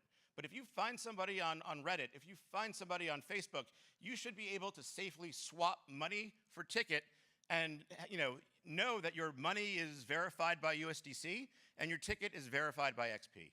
And so this is the future of where this all goes as we progress through this, right? If you have a ton of people swapping peer-to-peer with each other, if you have the brokers swapping, if you have the primary folks swapping, it really starts to look like a decentralized exchange, right? This is really, crypto has a really interesting way of financializing every industry.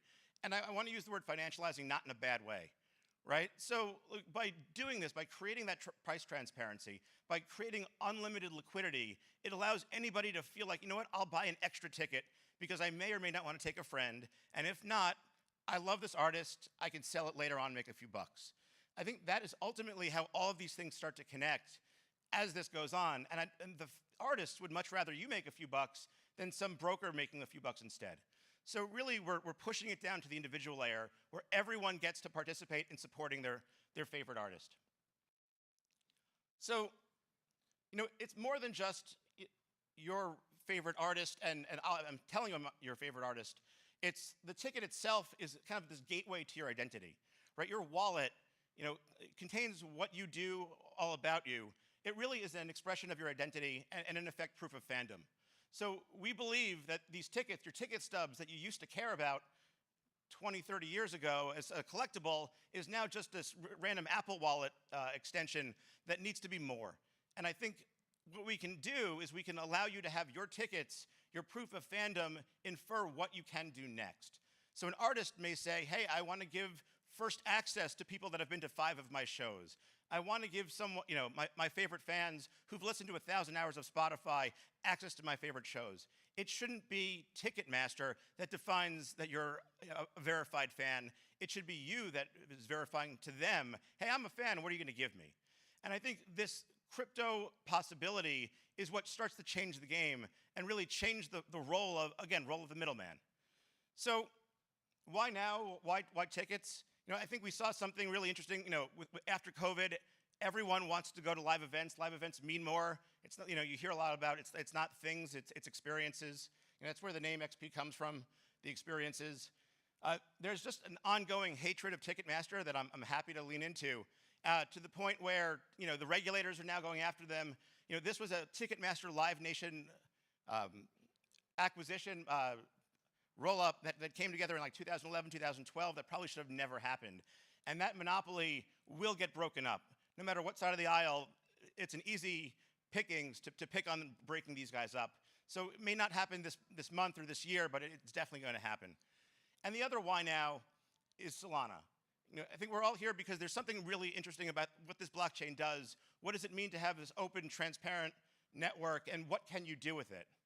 So when, again, this all comes down to on-chain commerce, right? So what we're trying to unbundle here is the identity, is the payment, is the swapping of things in new and creative ways, right? The identity will turn into loyalty programs. What you're seeing with Blinks and what you're seeing with Drip, when you're seeing all these experiments allow you to, interact in ways that are just different and they're composable, right? And so this identity gives you the power back as opposed to letting a middleman rent seek and capture that value, in exchange for their 30, 35%.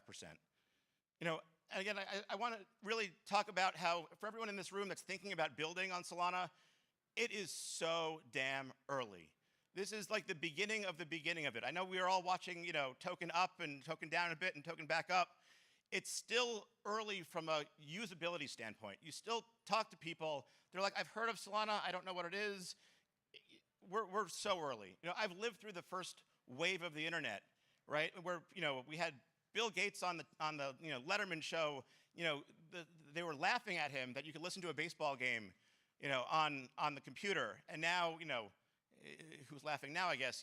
We're going from this world of browsers to wallets, and nobody has a wallet, right? We all have wallets. I have Phantom, on my phone, but the average consumer, the closest they get to a wallet is maybe Apple Pay, right? Is maybe Venmo. And these things are all starting to collide. And until they do, though, there's such an opportunity for everyone in this room to build really cool consumer experiences that are unique. And again, nobody knows more than you because it doesn't exist. And that's a big part of why I believe consumer crypto and specifically crypto commerce are really going to take over. But thank you for listening. Check out xp.tickets. Thank you, Mike. And while we pull up the chairs and get some microphones set up here, I'll give a quick intro. So we'll bring both of these speakers back on stage. We're going to welcome Jack Kubinick from Blockworks, who covers Solana, to dive into kind of these founder stories. And this whole section we kind of put together in case you're interested in becoming a founder. Hopefully we'll dive into some of the challenges or some of the interesting aspects that are involved in that. So without further ado, let's pass it over to these guys. Thank you, guys. Yeah, there you go.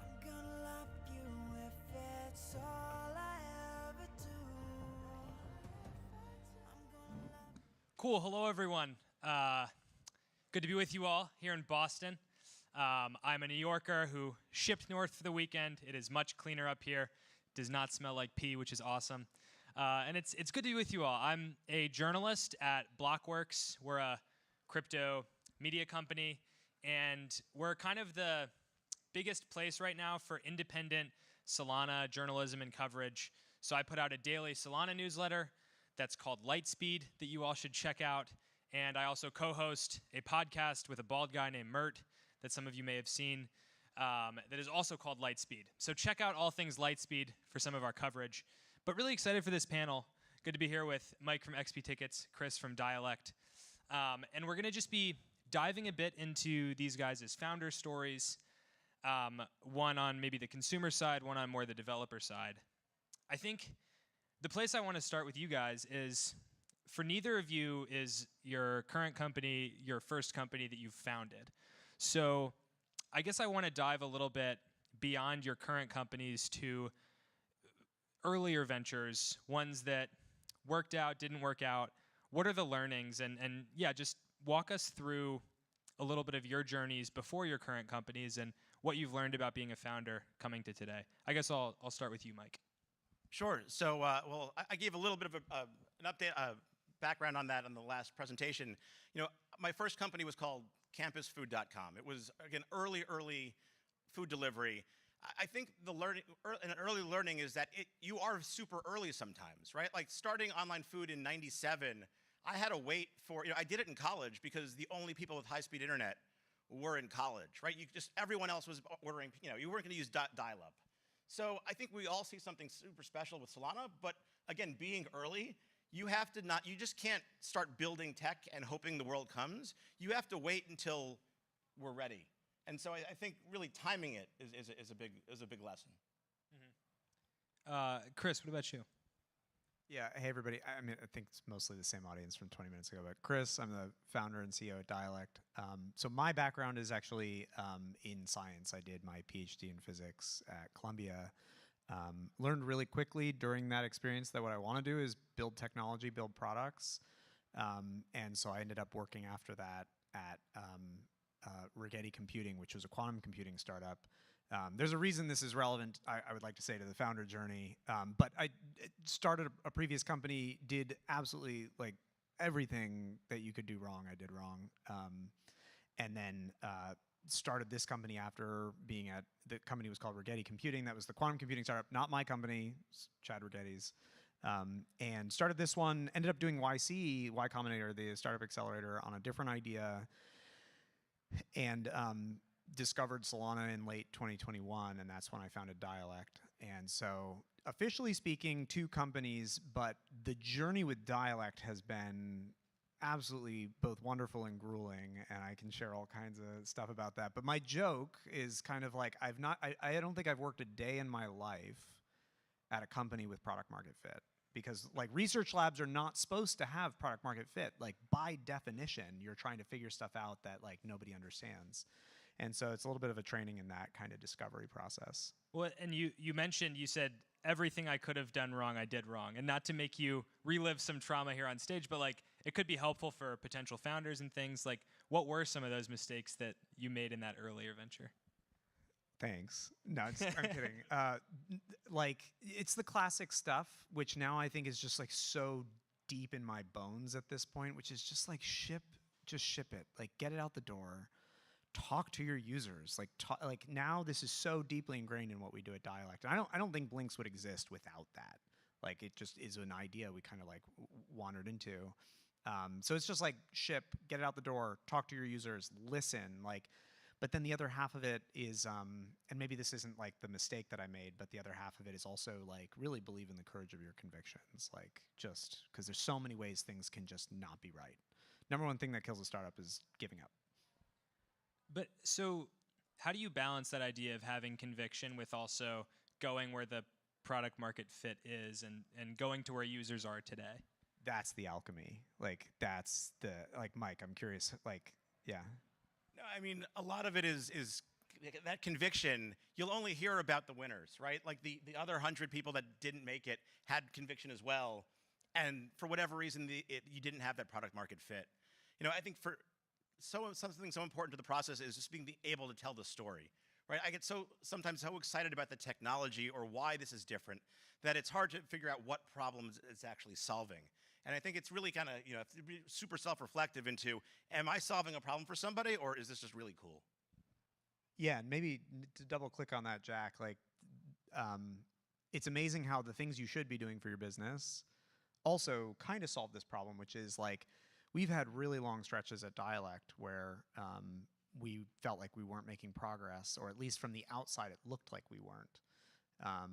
But if you talk to your users, like if you wake up every day and there's someone on the other end who's like actually giving feedback, telling you what they care about, and they seem like they care, that is an amazing lifeline, especially through like long periods of ideation.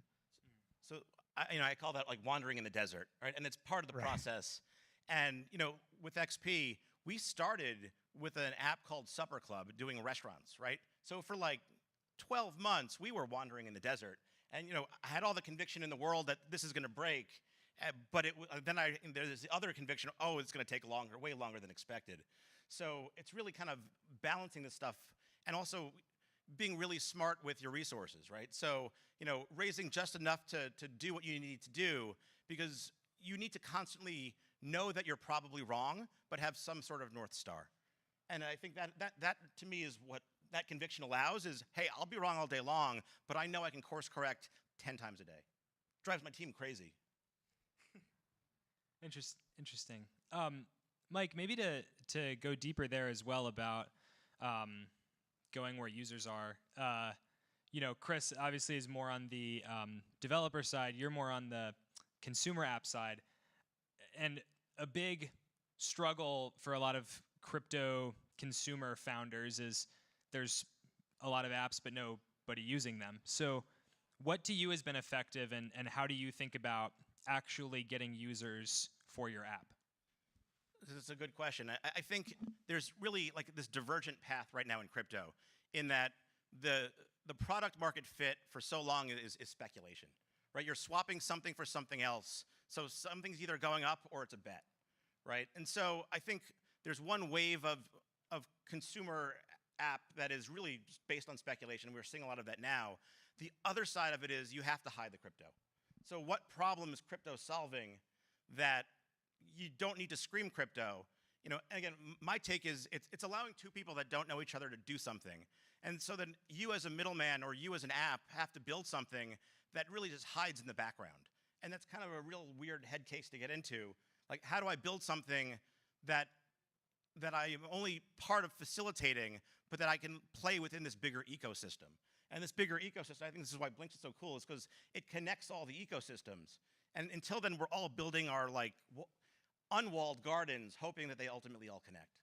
But let me, to push back on that a bit, there's this effect with that we kind of saw late 2023, early 2024 with a lot of these Solana DeFi projects, where if you super leaned into being a crypto project and you did a point system, you'd get people farming your protocol, you'd get lots of users, and who knows if they stuck around necessarily, but actually not hiding the crypto, but emphasizing the crypto does open you up to a certain market of people that want to speculate on your project and your tokens and things. So I don't know, how do you think about Am I saying that? the wrong thing in a Solana crew here? No. Well, I'm curious because, yeah, you know, XP Tickets is not a DeFi protocol, so, you know, it's a little different, but I think going the other way and not hiding the crypto also opens you up to a certain market segment. Specifically with XP, we could have leaned really heavy into speculation and just, hey, buy and sell tickets, right? Hey, Taylor Swift, I can arb this, right? I think, you know, I think that is a definite pathway, but I think your audience is so small. You know, for every, you know, one, you know, sneakerhead turned ticket broker, you know, there's, you know, 1,000 true fans that just hate the existing system. And I think ultimately all these things do come together. I think we've gone pretty far with the speculator crowd, right? And I think we need to extend it even further. And we have to be solving other problems outside of this crew. And I think they're both good. I think it's just how big do you want to make it, and how do you ultimately get out of the desert? I think both of these are kind of true at the same time, because I think they're really good points. And Jack, I like very strongly agree that, and Mike, I think both of these are true. So like, I also think it's true that if you're in kind of like experimental, social fi, all that stuff, I expect we're not there yet, but breakout consumer success in crypto is going to be not because it's like sort of made to feel more normal like social, but because it's weird. I think that's like a real thing, but crypto is infrastructure. It's not consumer. And so it should be put to use to solve real problems. And so I really think it's like a bimodal thing of like the other half of it is just, it solves a problem that's just like no one needs to care in this case, like you're talking about, that is crypto. And so I think both of these are legitimately true. I will say the point systems are like not, maybe it's too spicy a take, but like a lot of that was not authentic. So the underlying truth that I feel here is like, corollary of talk to your users is you can't talk to 1 million users at once. You talk to users more or less one at a time. And so like, we talk about mainstream adoption. I actually hate the phrase mass adoption. It just sounds like heavy, like just, and I think like more people in crypto need to just ace a problem for a small group. And then all of a sudden, you might do that for like years, and then all of a sudden it catches. And so maybe another point to what Mike was saying is like a lot of these systems where you're like adding points to something that doesn't really need it or whatever, you're trying to shortcut a process that's not shortcuttable, which is you got to really work closely with people and really figure out like what is product market fit. You know, I just add to that you know, this new world of it's a lot of coordination, right? These protocols need to coordinate everyone for common goals, right? Otherwise, that coordination is done by someone else who's going to, you know, do the work and charge you for it, right? You need to figure out how to do that coordination, and it's not easy. And there people care about different things, right? So people that care about farming points or doing this, or you know, people that care about tickets or fans of something, you just need more people in a specific area. Like, you know, kind of my original founder journey was very local, right? You know, Grubhub, you're only as good as your delivery zone, right? Ticketing, you're only as good as where the venue is, right? I'm not going to travel. Crypto got international, got global immediately, right? But then when you start to build smaller circles that need to overlap, to really dig in, it kind of falls apart because, unless you're in Brooklyn, right? And so, or here, right, in Cambridge. I think finding those deep pockets are part of the challenge. Thank you for the Brooklyn shout out. I feel seen. I guess while we're in this realm, I do want to talk a little bit about tokens, because being a Solana founder in 2024, a very common fundraising strategy is, investors will want maybe equity in your company, but also tokens, given how rare it is for US companies to kind of IPO in the crypto space. But also, by many accounts, as a founder, your life becomes a living hell if there's a token. Obviously, neither of you have launched a token, but walk me through maybe, I don't know if a token really fits necessarily with either of your businesses or if you have plans to launch a token, but if there's founders in the audience who might be making that decision at some point, sort of what are the ways you think through it, or what are the considerations? Just don't do it. That's not Just entirely don't do it. true, but there are, I'll offer a little bit of background with color on this. Is if you are a project that needs it, let's say some DPIN thing, or obviously an L1, but or some of these more interesting experiments in social coordination, like MetaDAO or something. If you need, if it is a core part of how your product functions, great, that's cool. Godspeed. It's hard. Everything you said is true. Even when it is really needed, it's hard. But I actually would say well over 50% of all the tokens, let's say protocol/tokens that have been launched, were not needed. They were,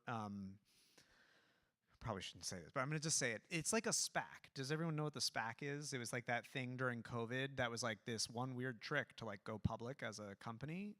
None of those companies are doing very well now, or that was really, and it's basically it's going public before you have product market fit. And I think there is no shortcut in this world. And the pain that you're talking about is you effectively went public and fundraised before finding product market fit. And now you have all these very, very, very angry investors who have a lot of anyway. So my short thing here is, if you can find product market fit without it, and I think most projects can, that's what you should do. Interesting. And Mike, I'll throw you a related question, but you sort of mentioned that throughout your founder journey, you've learned don't raise more than you need necessarily. Tokens, I think, definitely put you in that realm where you, as a founder, have access to just a ton of capital all of a sudden. So how do you think about raising and doing so sustainably as a founder? I mean, if I could, I would. I get the allure of unlimited capital. I think we all live through this zero interest rate world where people, companies that I couldn't understand how they'd raise $100 million were raising it. I think, and I was I don't get it. Why would we this? And ultimately it didn't work, but for many of them, but they had a lot of fun along the way, being wrong, right? And so, I think there's a lot of pain that comes with not raising enough or raising just what you need. And I think that pain is, it's the necessity is the mother of invention. It forces the issue. And I think you can actually move faster by having less. I really strongly second that. Every pre-product market fit startup is default dead, to use the Paul Graham phrase. And money isn't if you get these quote unquote shortcuts. I don't want to totally poo-poo on this a great wholesale. party, right? Yeah, right. But it is creativity within constraint. Money can just as easily, funds can just as easily ruin the trajectory of a company as no funds. We got a little sidetracked, but Chris, closer to the top of this, I had wanted to ask you a little bit about the journey with Dialect, because it's a story you've told on my podcast and various places of building one product and then thinking a lot about Chrome extensions and then now building this other product. So you might have told the story already, but just sort of what was the point at which you said, okay, I've built this kind of alert product thing, let's abandon this, scrap a lot of positive progress we made and now build a whole nother thing. What was that decision like, and how did you kind of get there? Yeah, so just one quick correction there is our alerts offering, like the notification service. So we're developer tools. We do blinks for anyone who's in the audience for my talk just a little bit ago. But our alert stack is actually alive and well today, and we power notifications for like most of Solana's biggest projects. However, we're not like crazy pushing hard on developing it right now. Turns out alerts and blinks are actually going to go really well together. And we're just like, again, to this point about stay lean, like don't over raise. We're like a team of under 10. And so just like finding the time to develop and bring these two products together, coming soon. Where I will say is we built a ton of stuff that we have moved on from. That's definitely true. We had like a consumer messaging app. We built a Telegram bot. Like we've done a ton of different things. And there's both, the metaphor I like here, again, just like metaphors abound, I think it's like a YC thing of like shots on goal. A startup is a series of shots on goal. There's two ways that you can like pivot. Number one is you're just like flailing around trying totally different things, just completely different product and verticals and all that. And there's like a world for that. Like I did that once with Dialect. Like we started the company pre-crypto.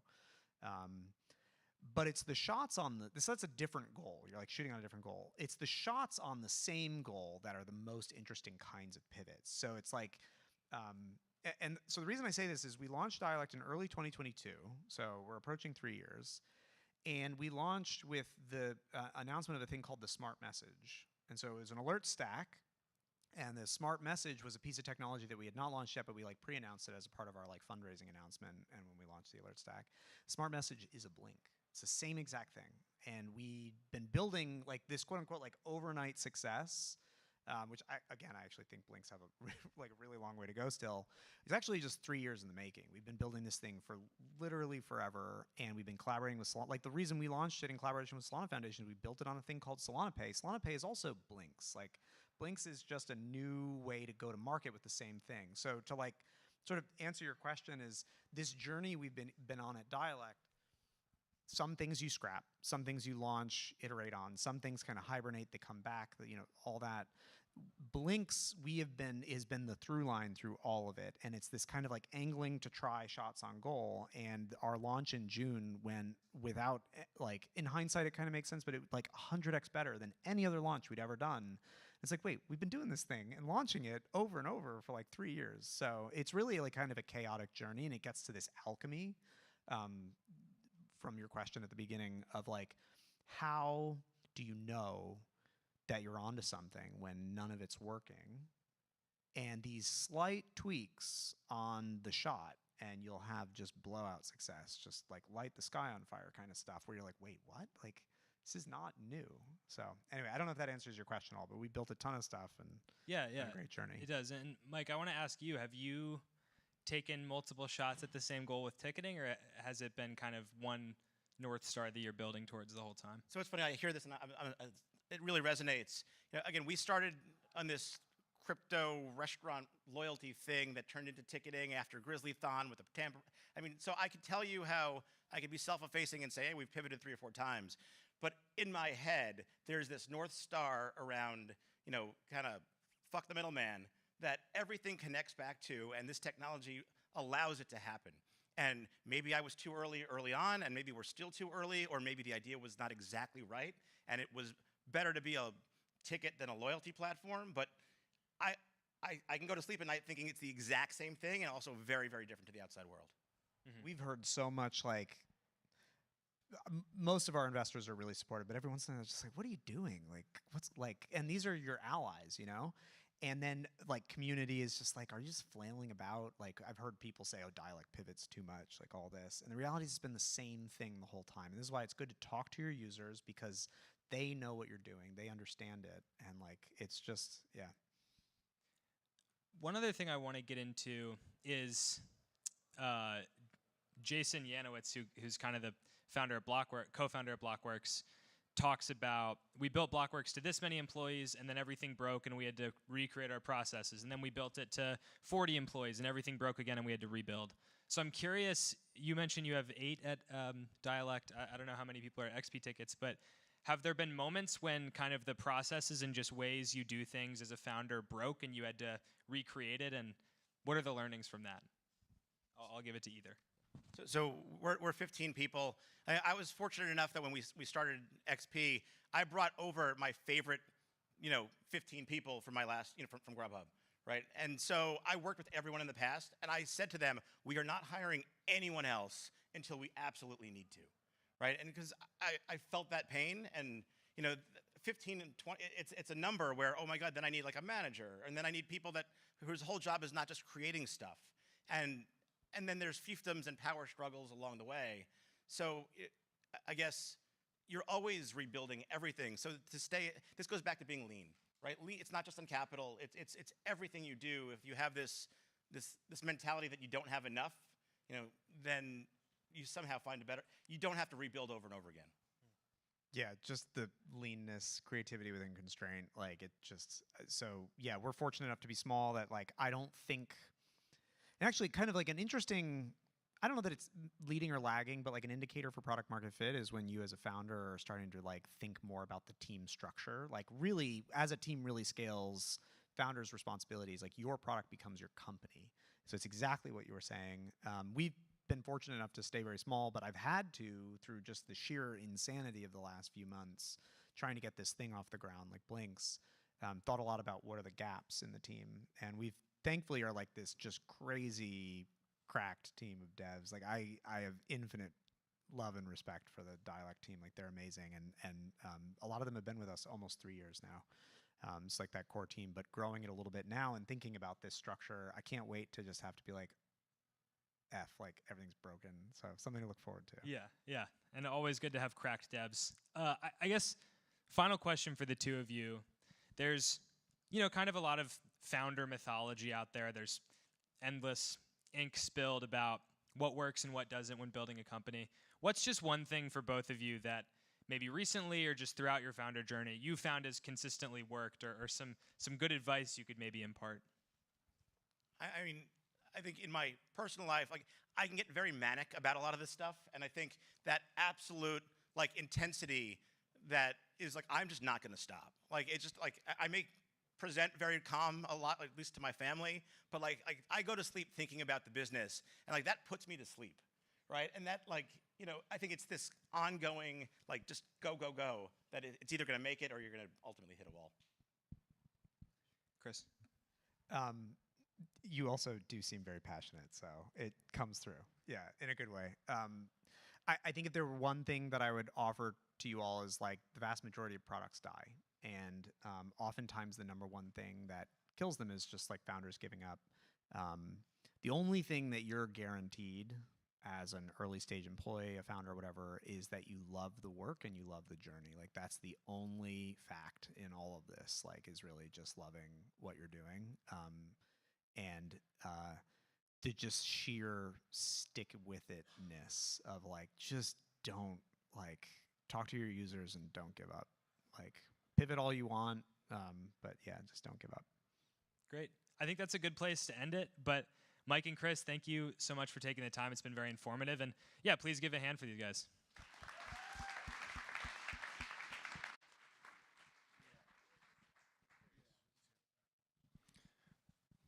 Thank you so much, guys. I hope that wasn't too painful. I prepped them for it, but I told them it was going to be a tough one, so I hope the audience enjoyed it.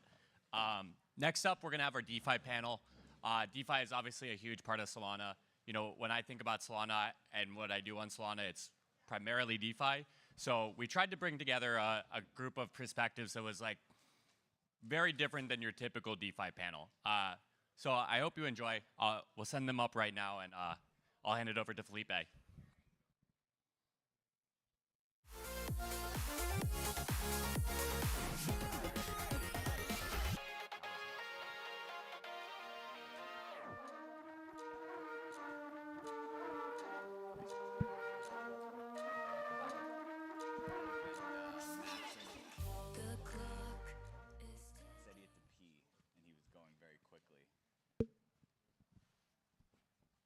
We can go ahead and get started with some quick intros while Mac comes.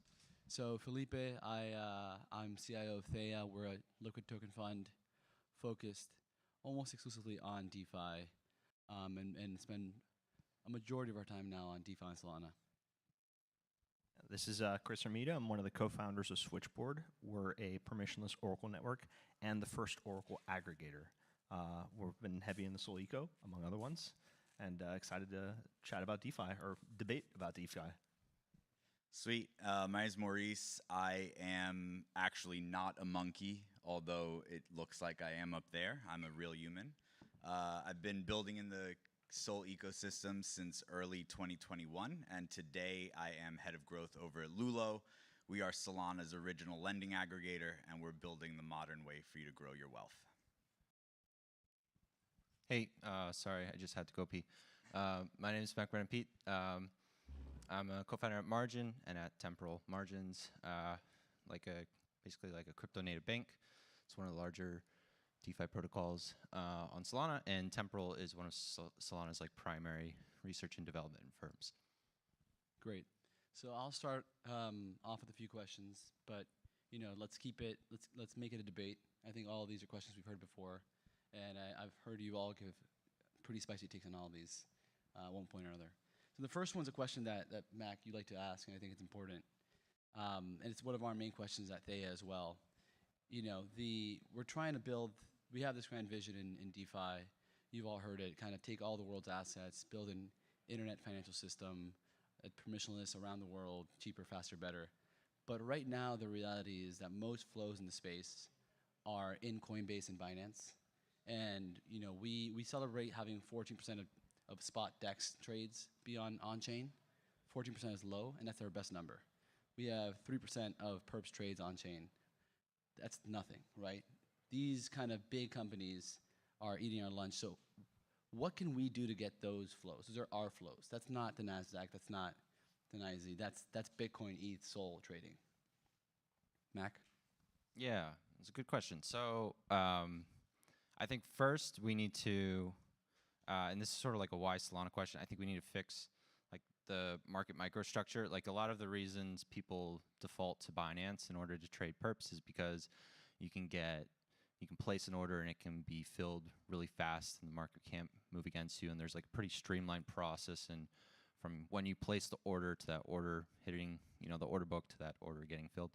And that doesn't exist yet on Solana. Solana's like much slower moving in that regard. And I think like it's also an interesting contrast to like Ethereum, where then you have like these 12-second block times, right? Where on Solana you're at like 400 millisecond slot times. And so there's that. So that's why like Dan was here speaking earlier about FireDancer and ways to make the network more performant. I think that's really important. But then two is like this inevitable UX problem where Binance is super easy to sign up. You put in your email, you connect your bank account. That experience is still pretty fragmented in crypto. If you want to use like MarginFi, for example, we solve for this. So you could go to MarginFi without like a wallet. But if you were to use a different crypto application, you have to like go there, go on Coinbase, send money on chain, use the application, and this inevitable like user friction, I think, blocks a lot of liquidity. So I think those are like two bigger points. Yeah, right off the bat. I would add to that where at Lulo we added TipLink, which allows you to essentially not have to use a Phantom, Solflare, or Hot Wallet, but there's still the friction of funding that wallet. And I think the more that we can reduce the friction from onboarding, I hate calling them normies or normal people, but the more that we could onboard retail without the friction of having to sign up for a centralized exchange, having to deposit USD, go through KYC, get that off exchange, get it into a hot wallet, then deposit it into a DeFi protocol. And on top of all of that, there's risks involved, right? So something that we're highly focused at Lulo is how can we up the security measures? How can we make people feel more and more comfortable using DeFi, participating in DeFi? And I think all of us on this stage, and I think a lot of Solana, at large, is really conscious of this, and we are taking measures more and more, and everyone's audited and open source, and I'm enjoying kind of watching the growth happen in front of our eyes. Yeah, I think they touched on a lot of points, but the way I see it is that CeFi will always be more efficient at just the single sort of point of you only have one server, you only have one order book that you're relying on for this, compared to DeFi where there's just so many other considerations and trade-offs that you have to do when you're building products. And so yes, we have to improve UX and UI to get it as good as possible, but it should be factored in that for something like, say, a BTC USD perp, it will always be more efficient from just a pure practical perspective to do that on, say, Binance than, say, on a DeFi derivatives DEX on Solana. So from our perspective, we always think, what are new products or new things that are uniquely enabled by DeFi that can be much better than the centralized equivalent because it might not be possible with the centralized equivalent. But then from the UI and UX perspective, even if it's not objectively better, is it a good enough trading experience for the majority of users where they're okay doing it? And I think regardless of sort of the market microstructure issues that Mac is talking about, it can get to a point where it is good enough for the average user. Actually, one quick thing. I think Chris just made me think. I think actually Solana trading could rival Binance, even from a market microstructure perspective, when you actually just expand a few notable variables of consideration. So like number one, take Binance for example.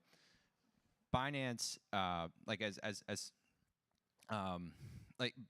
Binance has this sort of like co-location priority with really key market makers, and what that means for people is that there's like back in the day, there was Jump and Tower that Binance would basically call up and say, hey, our server is located right here, so you can move your servers right next to it, and you can get the lowest latency possible. And no one else is going to know about this. We're also going to rotate it every quarter, and it's going to be impossible to really get this fine-tuned. And so now everyone's at a disadvantage to you, and we're prioritizing you because you do a ton of volume on our exchange, and you give us lots of fees, and we're happy with that. And that will sort of always exist, right? Like there's priority lines that Citadel Securities and all these HFT shops get to run to areas where price discovery is happening that other people you're never going to get access to. Sorry, trading through TD Ameritrade. And so there's this huge imbalance of access and opportunity, which Solana theoretically could dethrone, right? Because everyone's now plugging into the same network from nodes all over. So that's cool, and that would actually make the market microstructure for everyone better in terms of just getting to the point of price discovery faster. So I don't know, just a quick tangent on that. This is Totali's NASDAQ at the speed of light. You're saying that that might be better microstructure than having 5 shops all co-located. Right, and then you have the variables of censorship resistance and some other stuff. That's what Chris pushed on too, which is good. Which is let's make it better first, accounting for all variables. So we run our fund fully on chain. There are a lot of things people don't know about how much easier it is to run a fund that way, and one of them is just back office and ops. We used to run mixed operations with CeFi and DeFi, and the CeFi was just taking up a whole full-time employee, just kind of getting contracts, doing reporting, making everything tie. And with DeFi, you just send the wallets, and your fund admin can track that, right? That's a big deal for a 3-person fund, which is what most funds start out that way. Obviously, counterparty risk is much better on DeFi, or it is over a span of 3 years if you count 2022 historically. There are a lot of variables like that where being on DeFi, maybe you're paying a bit more or 3 bips more for the trade, but overall it's better. That's been our experience as a fund over the past 3 years. One thing to push on, I do think that there are mechanisms that let DeFi compete on an equal footing. So you mentioned one with perps, which you mentioned, Chris. There's now a lot of models are moving towards just off-chain matching on-chain settlement. So basically just be Binance and then send a proof that you did it correctly. You know, so we're kind of exploring this design space, and the way I see it is they peaked out, like they are as good as they'll ever be, and we're getting better every year. And then hopefully those lines cross and we're better on every axis, but that's the optimist in me. But go ahead. I thought you might want to push back? Oh, I mean, I was just saying, no, I agree. I mean, the hybrid stuff is definitely moving more in that direction. But right this second, as long as price discovery is still taking place, and let's take the most traded instrument in all of crypto right now, Yeah. the BTC USD perp on Binance. Everything else kind of lags behind that. Yeah. And given those inefficiencies, it's fine. You can have a product that you can trade BTC perps right now on DeFi derivatives that for the majority of users are good enough for their use cases on a variety of different venues, not just on Solana. So it is good enough for many people. But if you're going for the most extreme, you know, the trading shops of to Mac's point, it's just objectively a better experience right now. And in my opinion, I think DeFi is better off focused on A, good enough for the common products, but B, you know, unique things that you can only do on DeFi or only leverage and really expand on using that, and focusing on that and focusing on the permissionless access and really composability as well. That's a good point. And I think it is a matter of, it's all about timeframes, right? Getting to that Binance competitive level, it's going to take a few years in the most optimistic case. So what can we do right now to kind of pay the bills and get people excited? And there's a lot of things that you can only do on DeFi. One is we had this for the end, but it is the reality of what's going on now. Obviously, meme coins are the main event on DeFi, and I mentioned them not to be kind of not to bring something exciting, but because they are paying most fees, right? If you're a fee-based investor like we are, like that's where most fees are coming from. They're the reason yields are high on lending platforms at all, and then the reason that most new traders are involved. So I guess how do you see, how much do we depend on meme coins right now? And how different is that from the 2020, 2021 cycle where we depended on what I think were meme coins as well, narrative tokens, which I see as the same thing with a slightly different story. And how long does it take for us to get off that, if at all? Yeah, I can speak from personal experience, at least with you know, I've been in crypto for a long time, and I remember seeing CryptoKitties many years ago and thinking, oh, NFTs could be really cool. And then we saw 2021 and into early 2022, NFTs were what blew up Solana. It's what brought most attention to Solana. It's what brought most interest. And then we saw the marketplaces start to treat those non-fungible tokens as fungible tokens. And they created AMMs, and they got rid of royalties. And essentially, we saw basically most of the NFT market fizzle away because people couldn't treat these non-fungible tokens in fungible ways.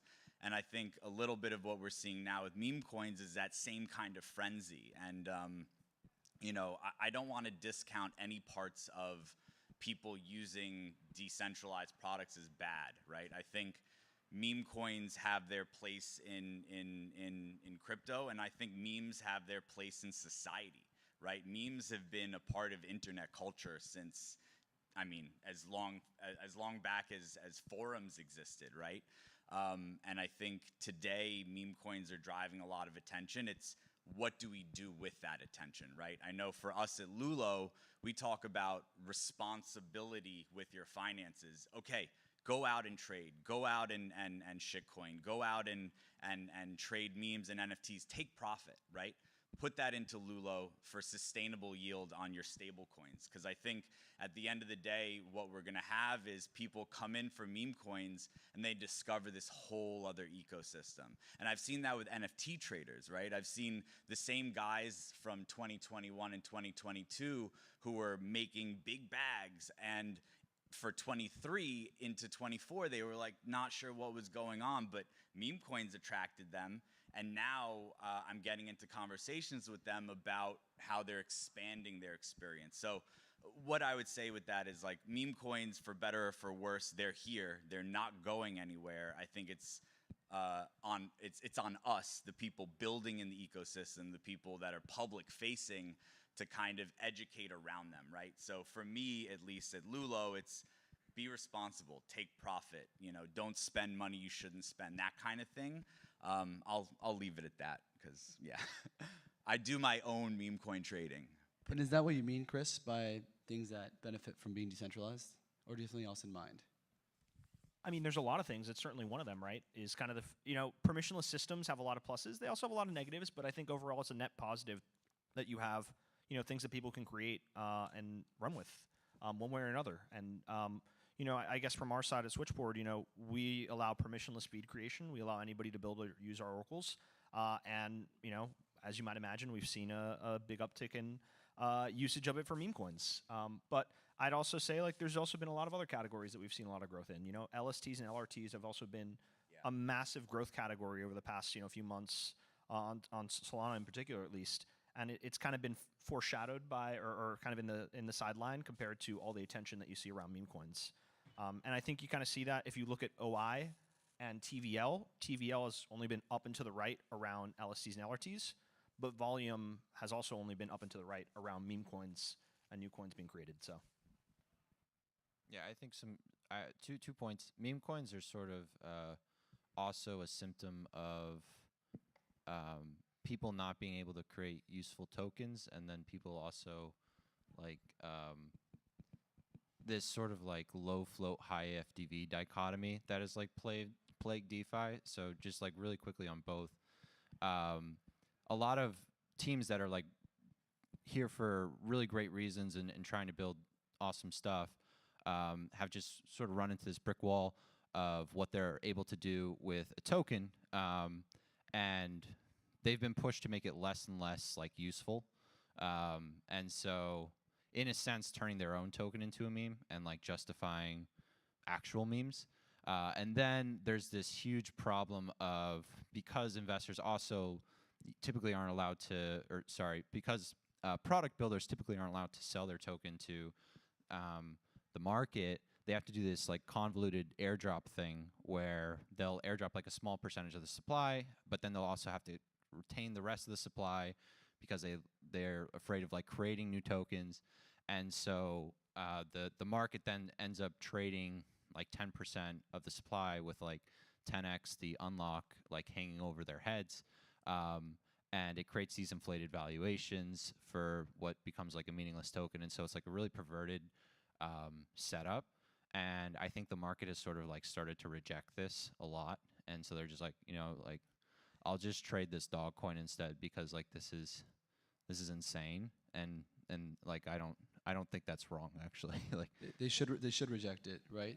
If it's we harp on this all the time. If there's a $5 billion infrastructure token that will never earn $100 million of cash flow, why are you holding that? It's a meme, right? It's a meme created by a small group of investors who bought at 20 to 40 million, selling it to you at 5 billion, and they're going to unlock and sell it to you. So don't do that. Just buy the dog token instead.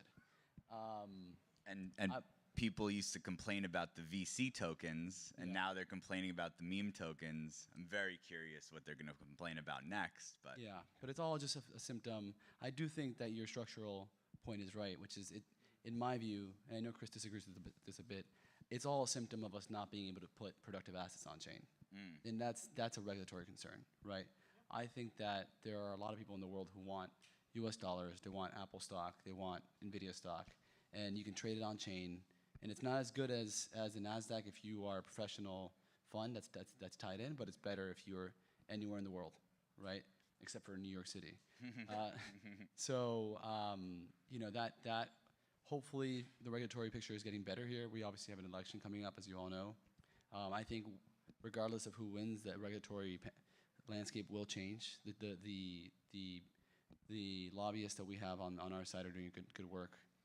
I think that people have noticed that crypto is an active industry willing to kind of donate and fight, and it's not really worth getting a fight with us because who's voting for you based on an anti-crypto stance?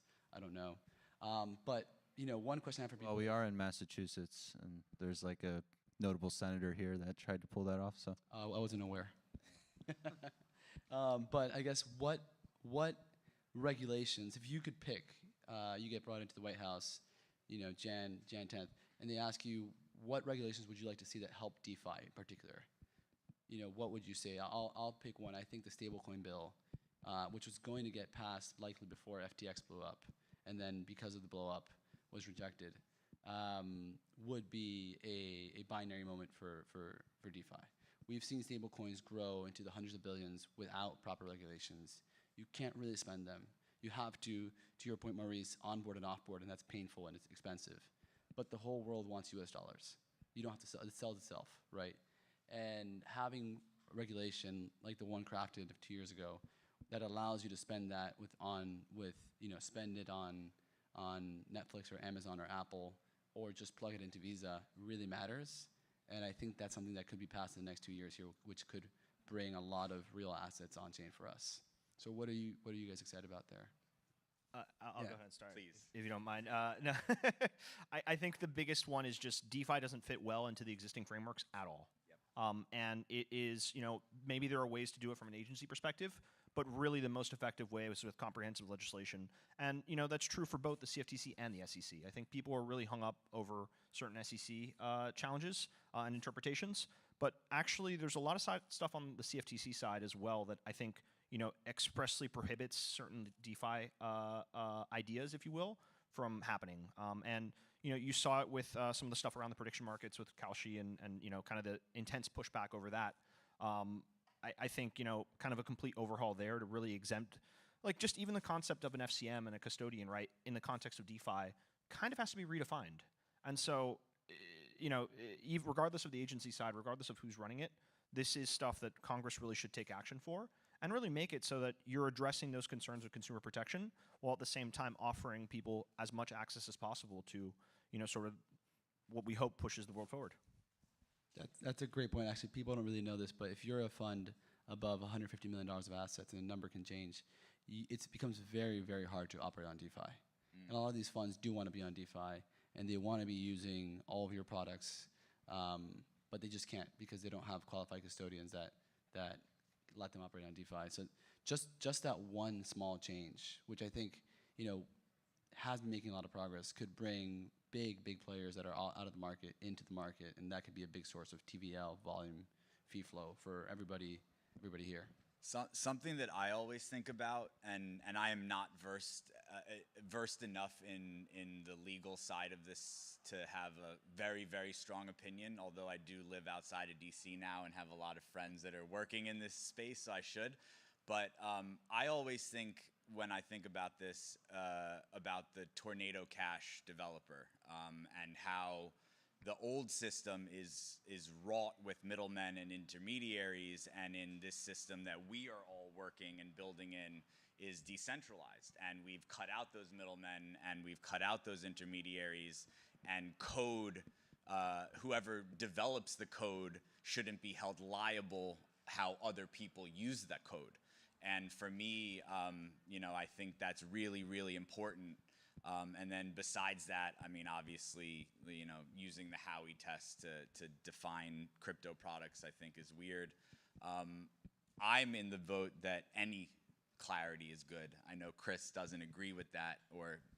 Think of it from like this, no regulation is better than bad regulation, but good regulation is better than both. Right. So, and I've been in the camp of give me anything, just anything that makes me feel like I'm not working in a purely gray area. But yes, I don't know. The grass is always greener, right? At some point, Chris is right. If the regulation is like it all has to stop, right? So at some intensity, you're right. I think I wonder where the trade-off is. But look, time is flying a little bit. I want to give everyone a chance to just say one. I think one thing that goes unnoticed is over the past 4 years since DeFi Summer, DeFi has gotten so much better. And anyone who's been on chain that whole time has seen things get better month over month. And we have a little bit of a short-term mentality in the space. We're kind of day traders and looking for updates, and we want everything to be solved immediately. But in any kind of quarterly graph, things have gotten better exponentially on DeFi. We like to say it's an on-chain Moore's law. It's not exactly, but it's close enough for our purposes. I'll give one example, and then I'll let you guys all give your favorite. We were talking about perps before. Perps, the average perps protocol by volume was charging you about 40 basis points 3.5 years ago. Now, most perps protocols are charging between 1 and 2 basis points on trades. That's 40 to 2 is a huge difference, right? It's the same in spot, but I will just let everyone go and say their favorite thing that's gotten better on DeFi. I think risk has gotten better because especially when like the bad debt contagion sort of happened pre-post FTX blow up. What was really interesting is a lot of people like immediately moved money into like Aave and Compound because they knew what was happening there, and they didn't on like BlockFi and Genesis and wherever. And that's something that like people have leaned in more heavily to. So protocols are effectively doing their best to manage your risk now when before that probably wasn't much of a consideration. Yeah, I'd echo that. I think there's a certain amount of lindiness. Solana's kind of been through the ups and downs. Certainly, the DeFi ecosystem, and I think across the board, both it's not just liquidity that's gotten a lot better. It's also UI, UX, and to Mac's point, risk. And I feel a lot more confident in the Sol ecosystem in particular, but DeFi as a whole, now than I did 3-4 years ago. I'd also just say the basic product experiences of, say, borrowing against your Sol or ETH or whatever holdings has also improved pretty dramatically, and tooling around that, like even just like accounting tooling to export your transactions has gotten a lot better. I would echo all of that and add that, and from my perspective particularly, people talk a lot about like composability or DeFi Legos. I don't really see that. I think interoperability and like L2s on the ETH ecosystem is pretty bad, but in Solana, since I've been here, and I think we've all been here for 4 years now, watching the composability and the DeFi Legos develop has been phenomenal. And I know for us at Lulo, we have MarginFi integrated into Lulo, and now we are offering free to any teams that want to do it. You could integrate Lulo and get access to the major over collateralized lending pools on Solana, and it's a very win, help win, rising tide lifts all boats, let's grow this pie together mentality. So I think all of these things together are forming to create this perfect storm to set Solana up for whenever retail comes back to be the main place to go to. UI, UX, deep liquidity, people are fucking friendly and welcoming, and we just want you to have a better experience using crypto and improving your personal financial stack. And at the end of the day, I think that's really kind of what this is all about. Yeah, I hope. Echo all of that. We're on inning 0, I think, on DeFi still. It's been a long time, but it's been a short time relative to the size of the goal. The financial industry is the biggest in the world. I think we have a real shot here at taking the whole thing over enough time, and I'm really encouraged by how much progress people have made since we started. It's not that long of a time period in the grand scale of things and relative to the goal. So if anyone's interested in DeFi, check it out. You'll see that things have gotten a lot better over the past 4 years, if that's the last time you were here. Thank you, guys. We're out of time. Thanks, everybody. Thank you.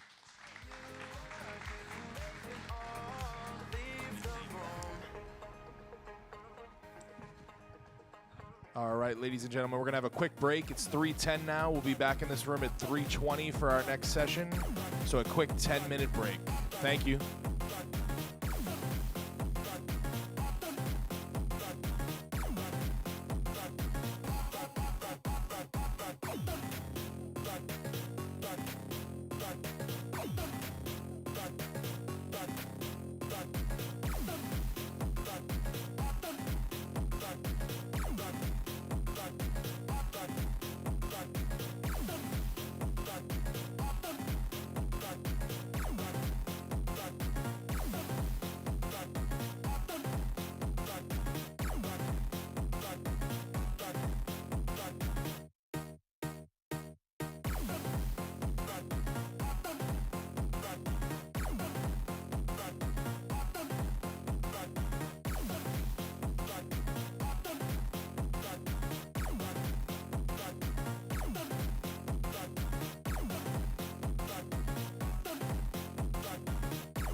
Was I one lie too good for you? One high too low for you? Was I one night too slow for you? One time said no to you?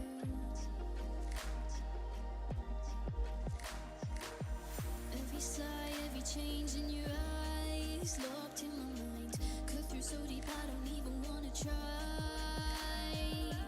Every time you told me that you lied, I knew where it died. And you know I shine under the moon.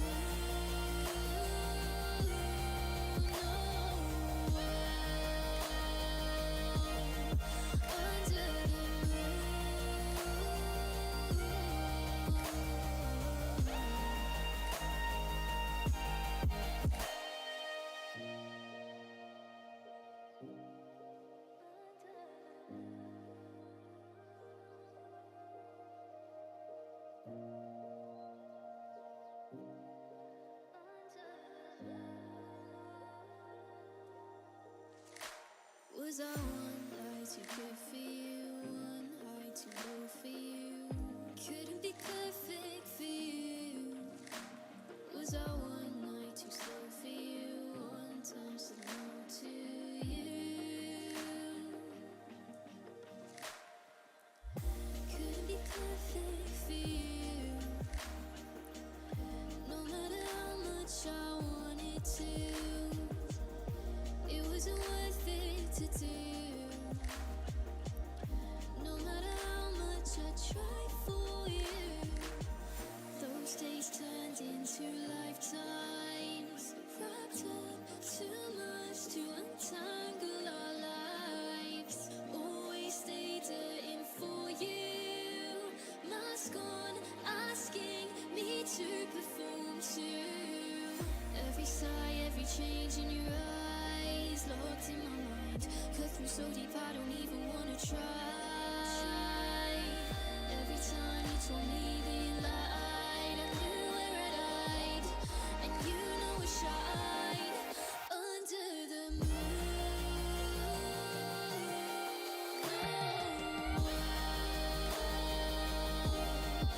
Under the moon.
All right, hope everybody enjoyed their break. The next panel we have up, I think, is going to be a pretty special panel. Most of you who are in crypto know the idea of BD. BD's become kind of a meme. Intern most definitely has become a meme. So we put together a panel to talk about growth, and most specifically exponential growth, because I think exponential growth is the only type of growth we care about. So I'll hand it over to them.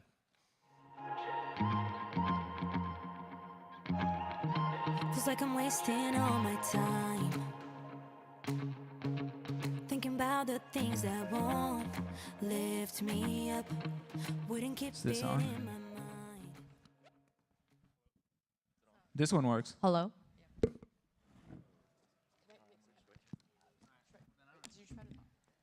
Cool.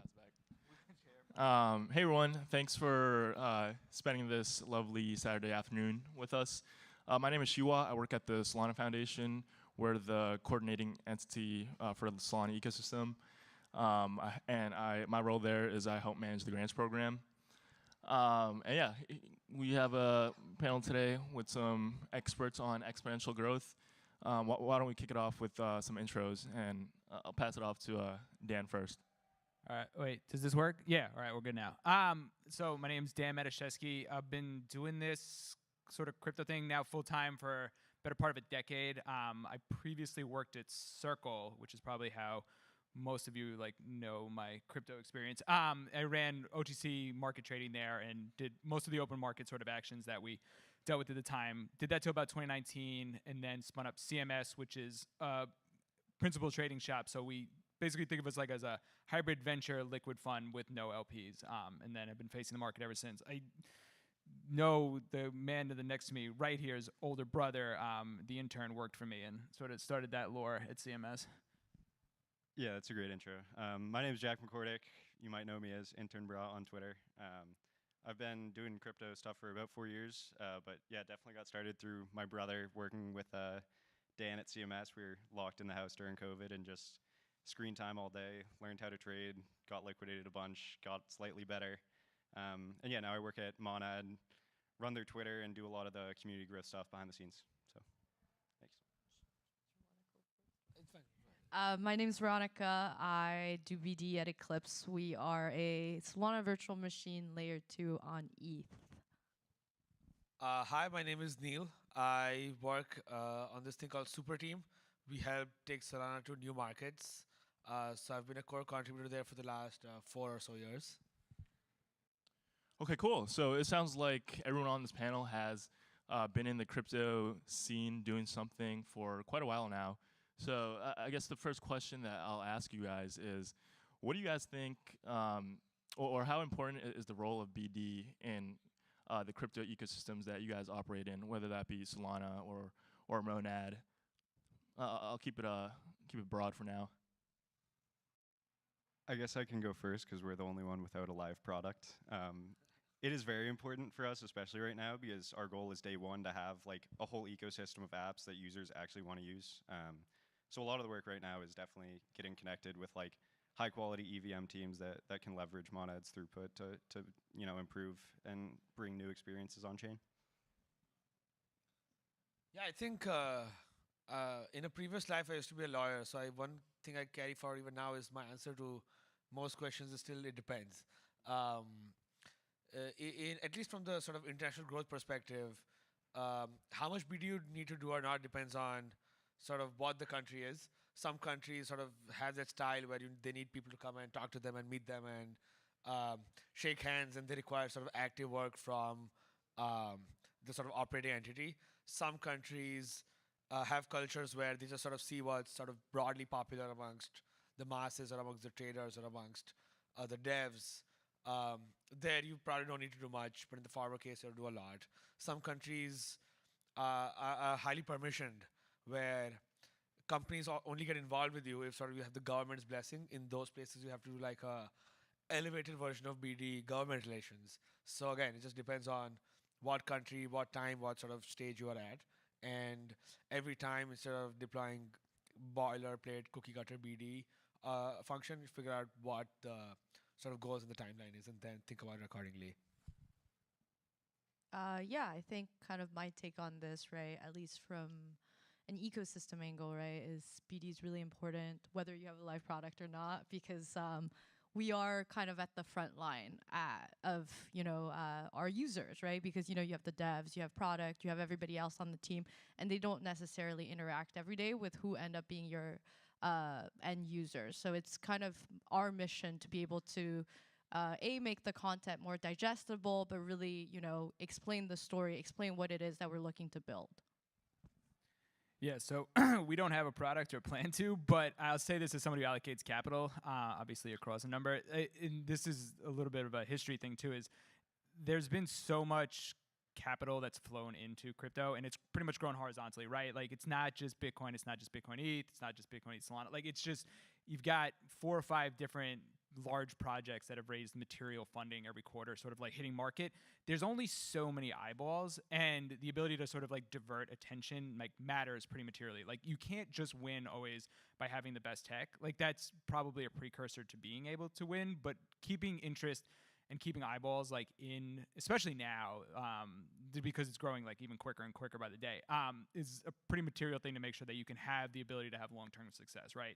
Like, you need to be able to like get to the point where having the best iteration actually like matters. To that point on keeping eyeballs in your ecosystem and having users, Neil, I want to ask you the question: like, what is something that Solana does well that no other ecosystem gets right at the moment, given the user growth that Solana has experienced in the past year? Yeah, I think one thing Solana does really well is it's a bad thing that turned out to be a very good thing over time. 3 years ago, compared to all the sort of previous big crypto things, Solana was like a Silicon Valley project with fancy venture capital investors and multiple rounds of funding and all of this sort of like more startup tech style early days. So we're called centralized for the longest time. Over time, a lot of those things have decentralized, but I think the culture of that time, the product focused culture remains, versus like, for example, a lot of times when there's some update to the Ethereum Foundation, it's like very chaotic, but still there'll be people fighting. There'll be like a DAO vote, there'll be like a EIP, but still with all that noise, a lot of times people miss it, because unlike how we sort of prefer to do things over in the Solana world, there is no coordinated effort across multiple entities to sort of focus on the one thing when it does come out. Like the most recent example is Blinks. When Blinks came out, it was like a primitive built by Solana Labs, which Solana Foundation ecosystem engineering did something on top of to make Blinks. The BD team worked with 20 partners who were live on day one. There was a super team grant program for devs around the world who wanted to build their own Blinks.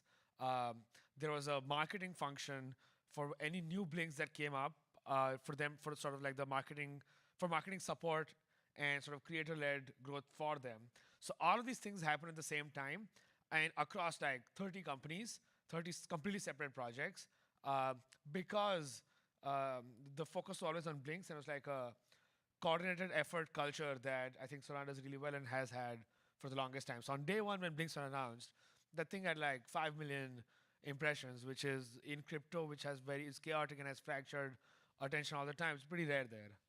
So I think that's something we do reasonably well. Yeah, for sure. I would definitely agree with that. I'm gonna ask a similar question to Veronica and Jack. What is Eclipse and Monad gonna have to do to have that competitive advantage, that no other ecosystem can have in order to drive similar growth that Solana has had? Yeah, I guess like I would see us in a fairly similar boat, right? We're newer ecosystems. I think, right, Solana has done a lot of things really well, whether that is building out their developer community, but really building out a certain vibe to the community. I think that's also really important, right? Because if you are just looking to get devs in your community, but you don't actually make yourself really relatable to the end user, there is a problem. There won't be any users coming in. So I think that's kind of an angle we'll be looking at that I think Monad's doing super well in terms of like community building, right? Being able to be accessible for people who either have questions or who want kind of like that community to be able to really relate to, right? I think being somebody new to crypto, it is really scary to be able to, go up to people and talk to them. But like, hey, like we're in the same community, we've used the same dApps, right? We've been kind of like fostering something together, right? Being able to kind of like find your friends and also potentially your future kind of business partners, right, is something that we're looking to foster alongside being incredibly present as, our new dApps are deploying at the moment, right? I think thinking about things in a way where maybe it's not scalable, right? But it's early on. So I want to be really present for a lot of the dApps that we're currently working with. And maybe that's not a process that we can fully scale. But, being there at the beginning and making sure everything works cohesively, making sure they feel like they belong here, right? They find the right partners within our ecosystem to work with are all things that we'll be kind of doing. Yeah, and I agree with everything said so far. I think one thing that we really focus on is letting the community really like drive the boat on what we're going to be doing. So like if we're like, oh, we are really excited about Dex on Monad or Clobs or whatever, that builds its own hype internally within our community. People get super excited and become like super fans for these projects that are very early stages, but they need help gaining traction and like building like visibility for themselves.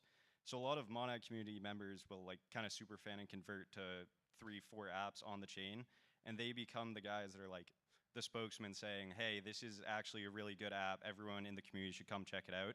And that kind of leads to virality in a sense of like, if it takes off in the community and people start talking about it, it can get outside the community and then actually bring new eyes in. And then the second level of that is the community itself. Everyone has different talents and things that they can contribute. So it's actually been very effective for like, Monad native team needs someone to help run the Twitter. We have someone in the community that knows the culture, that's very well versed, that we can immediately place at these companies. I think it's up to like maybe 50 community members now have been placed at Monad native teams. So that's one thing we really try to focus on is like whatever the people want to see, like enable them to create it on their own so that it will exist on day one and they can actually use it and take advantage of it. You guys mentioned community a lot, and obviously for crypto communities, Twitter is really the social media platform that powers that. Dan, from an investor's point of view, what do you think ecosystems can do to leverage Twitter the best, whether that be posting memes, controversy, what have you? Yeah, I think being active in CT is like useful. I wouldn't over-index on it as like sort of what you'd be like spending time on. I think being present there and like sort of that's one of the few areas you're gonna have a direct dialogue like with your user base. If you have like a Discord, which everyone seems to do, that's like another, right? But you're not gonna have a good way to sort of be able to have contact with like all your users and get feedback and like whether or not it gets culty and weird and like whatever, like that's fine, like that's all good.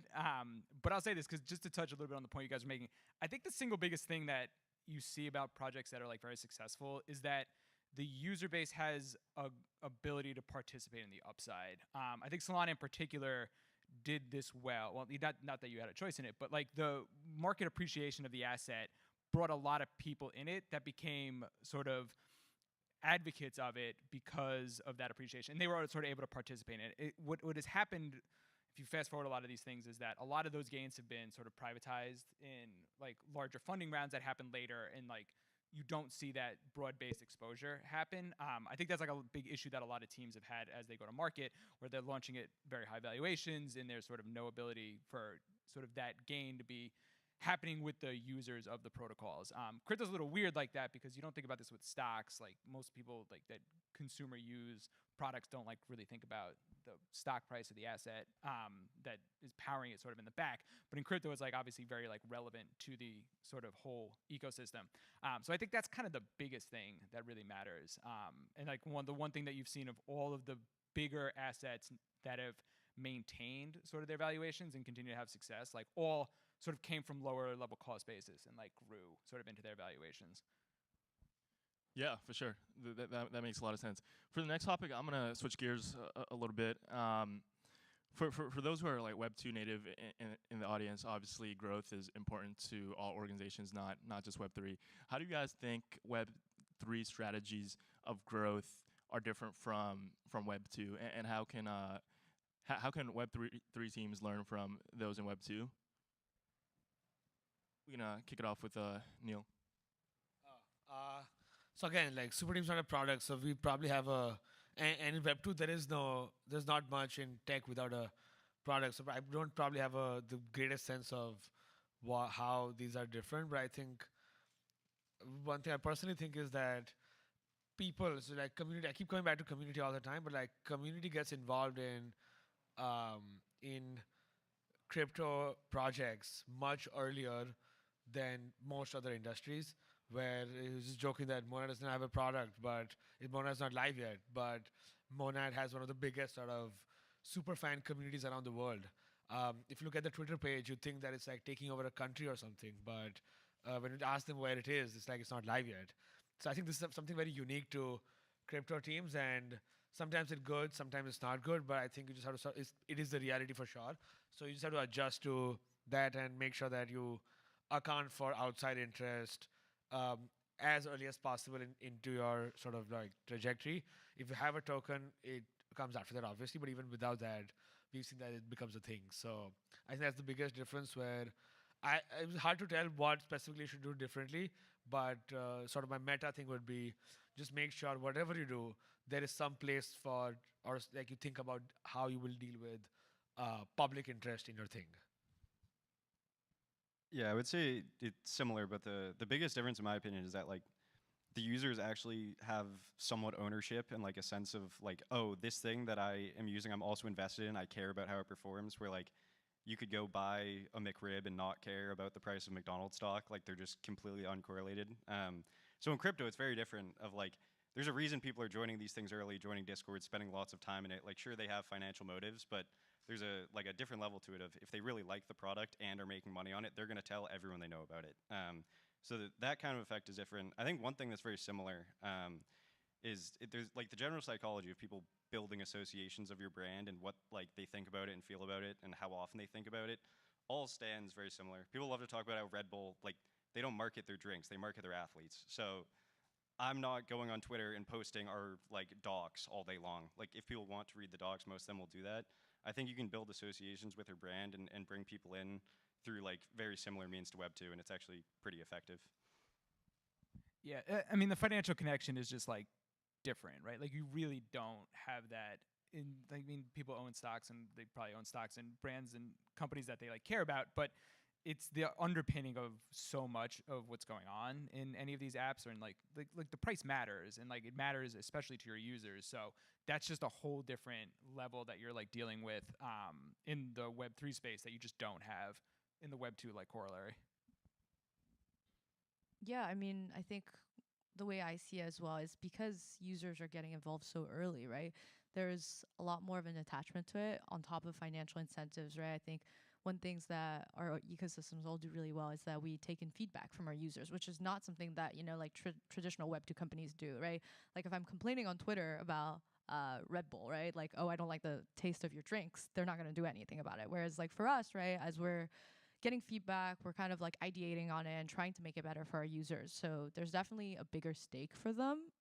So something to keep in mind as you're thinking about growth in crypto. Yeah. Jack, you mentioned the ownership and financial aspect of Web3 companies. How important is it for these Web3 companies to utilize tokens to kind of incentivize user growth, whether that be through an airdrop or through launching their own meme tokens? My lawyer would say not to answer this one, so I'll just say you show me the incentives and I'll show you the outcome. Got it. Yeah, that makes a lot of sense. I'll pass that question on to Dan. What are your thoughts on that? Yeah, I mean, there's an unfortunate reality that if there's not a token in the sort of plans or in the runway, like it's going to be harder for you to bootstrap a user base that cares about the product, right? Like, I mean, at the end of the day, if you still have the best way to like slice bread, like people will eventually find your way to it. But you run the risk that somebody who is willing to take that route is just going to undercut you because they're able to get such broad-based like interest and exposure to it so much like faster and quicker. And like you get like that feedback, and it's a great financing vehicle too. Like that's like the reality of it is like you might just be outgunned from like a monetary perspective. So those are like the big issues. Like it has become very hard, I think, to compete without a token, but it's not impossible. But it definitely, this is why you see most things go the token route. As to like whether or not raising like a meme coin, I don't know. If that's going to be the standard, like so be it. But I'm a little skeptical that's just like a flash in the pan sort of thing. No, I definitely agree. I feel like growth strategies change so often in crypto, given just how fast the industry moves. Like a year or two ago, these growth strategies looked way different. Like projects were using NFTs to incentivize users to do things. Now it's meme coins, and earlier this year it was airdrops. How do you guys think? What will the next meta be for growth? Like for next year, like will it still be meme coins? Will AI be added to that? Like what do you guys think? Oh, I mean, I have an opinion. I don't know if We'd love to hear it. Yeah, so I think you're starting to see a little bit of pushback where. So in 2017 we had ICOs, and for all their warts, they kind of worked as a way to get the token cheaply in the hands of like the user base fast. They're just outright illegal is the problem, right? Like the kids cannot do them in a compliant manner. I'm not saying they're going to come back, but I think you're seeing people try to do like these hybrid solutions where like you've got Echo. There's a couple other like similar structured ones. I think Delphi is working on one. But anyway, people are trying to recreate that in a compliant manner, and I think somebody's going to hit it close enough that we'll see that go as a dominant funding vehicle to get more sort of, users or retail, like however you want to like talk about it, but like basically get it in more hands than just sort of the traditional venture investors, which is like what it unfortunately happened on the back of like the SEC sort of coming down on the industry. Yeah, my immediate answer was going to be Echo. I think investing syndicates and stuff like that will get a lot more popular because everyone right now is like, VC coins are unfair and bad, and I don't like them because I'm not invested in it, but everyone else is. So I think that side definitely grows a lot. I think there's also something to be said for the side of people that don't even know they're interacting with crypto, and just it's the rails that their apps that they use and love run on. Maybe a bit of a barbell approach there, but I think there will be a spectrum there of people that are either really interested in the crypto investing side or users that barely know the crypto is what's enabling the thing they use, but they love the product itself, and that's why they come back to it. Yeah, I think I would have a fairly similar take as that, right? I think long term, right, the idea of crypto is not necessarily knowing that you're interacting with crypto, right? I think we're in a era right now where people are still talking about blockchains, but long term, right, I would just want people to highlight dApps that they think are really good experiences. Maybe, you're in an emerging country and you want to fight inflation, hold stables, right? But you don't know that this is crypto rails. Or maybe, you are a degen gambler and you want to buy like meme coins, right? But you don't necessarily know that it's crypto rails and you're just buying into the culture. Like this is kind of like, I think, the overarching idea I have. And yeah, on the institutional side, right, getting more access, because at the end of the day, crypto is meant to kind of democratize access. And right now it's just hard. Like you could be investing in different types of tokens and it ends up rugging. There isn't really like the right processy around it for at least like normal users to come in. I'll skip this one. I'll just look as a data point. We've done probably 6 or 7 Echo deals. We've like basically portfolio companies we've invested in. We've been like, hey, do you have any interest in doing this? Like it's new, but it potentially sort of gets it. And they're probably raising between $200,000 and $300,000, and they're doing it in like 15 minutes to an hour. And like this is with, I don't know, call it 2,500 people in a syndicate, and like I don't know, maybe 10,000 people total on Echo. Right. So like if you think if that number gets to 500,000, like this is suddenly a whole different vehicle, I think. I have 1 million like users on the platform. Like I don't know how many are going to do the full KYC and get that far, but I think there's a real trend there.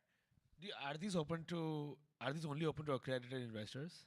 So I think it's dependent on location, but in the U.S. definitely. But it is open to the US if you're accredited. Yeah, it is. Interesting. Because my general sort of like the thing I keep thinking about is that if you try to do too much compliance in the US, you sort of miss out on US retail, and most like sort of buying ability only lies with on a global scale. It's still with the US. So if you block out the US, I don't know how big things get. It's not worth it. It's over. Yeah, that's sort of something like that. So I don't know how. I mean, they're doing it with the US right now. So I until there's a regulatory push the other direction, I think that's going to remain. If there was a company that you guys had to point to show someone that this is what you guys should study when it comes to growth and how to get users. What company would you guys say has done a great job at scaling and just achieving exponential growth, if you will? I think it's. I'll just take that. Sorry. I think it's Moonshot, hands down.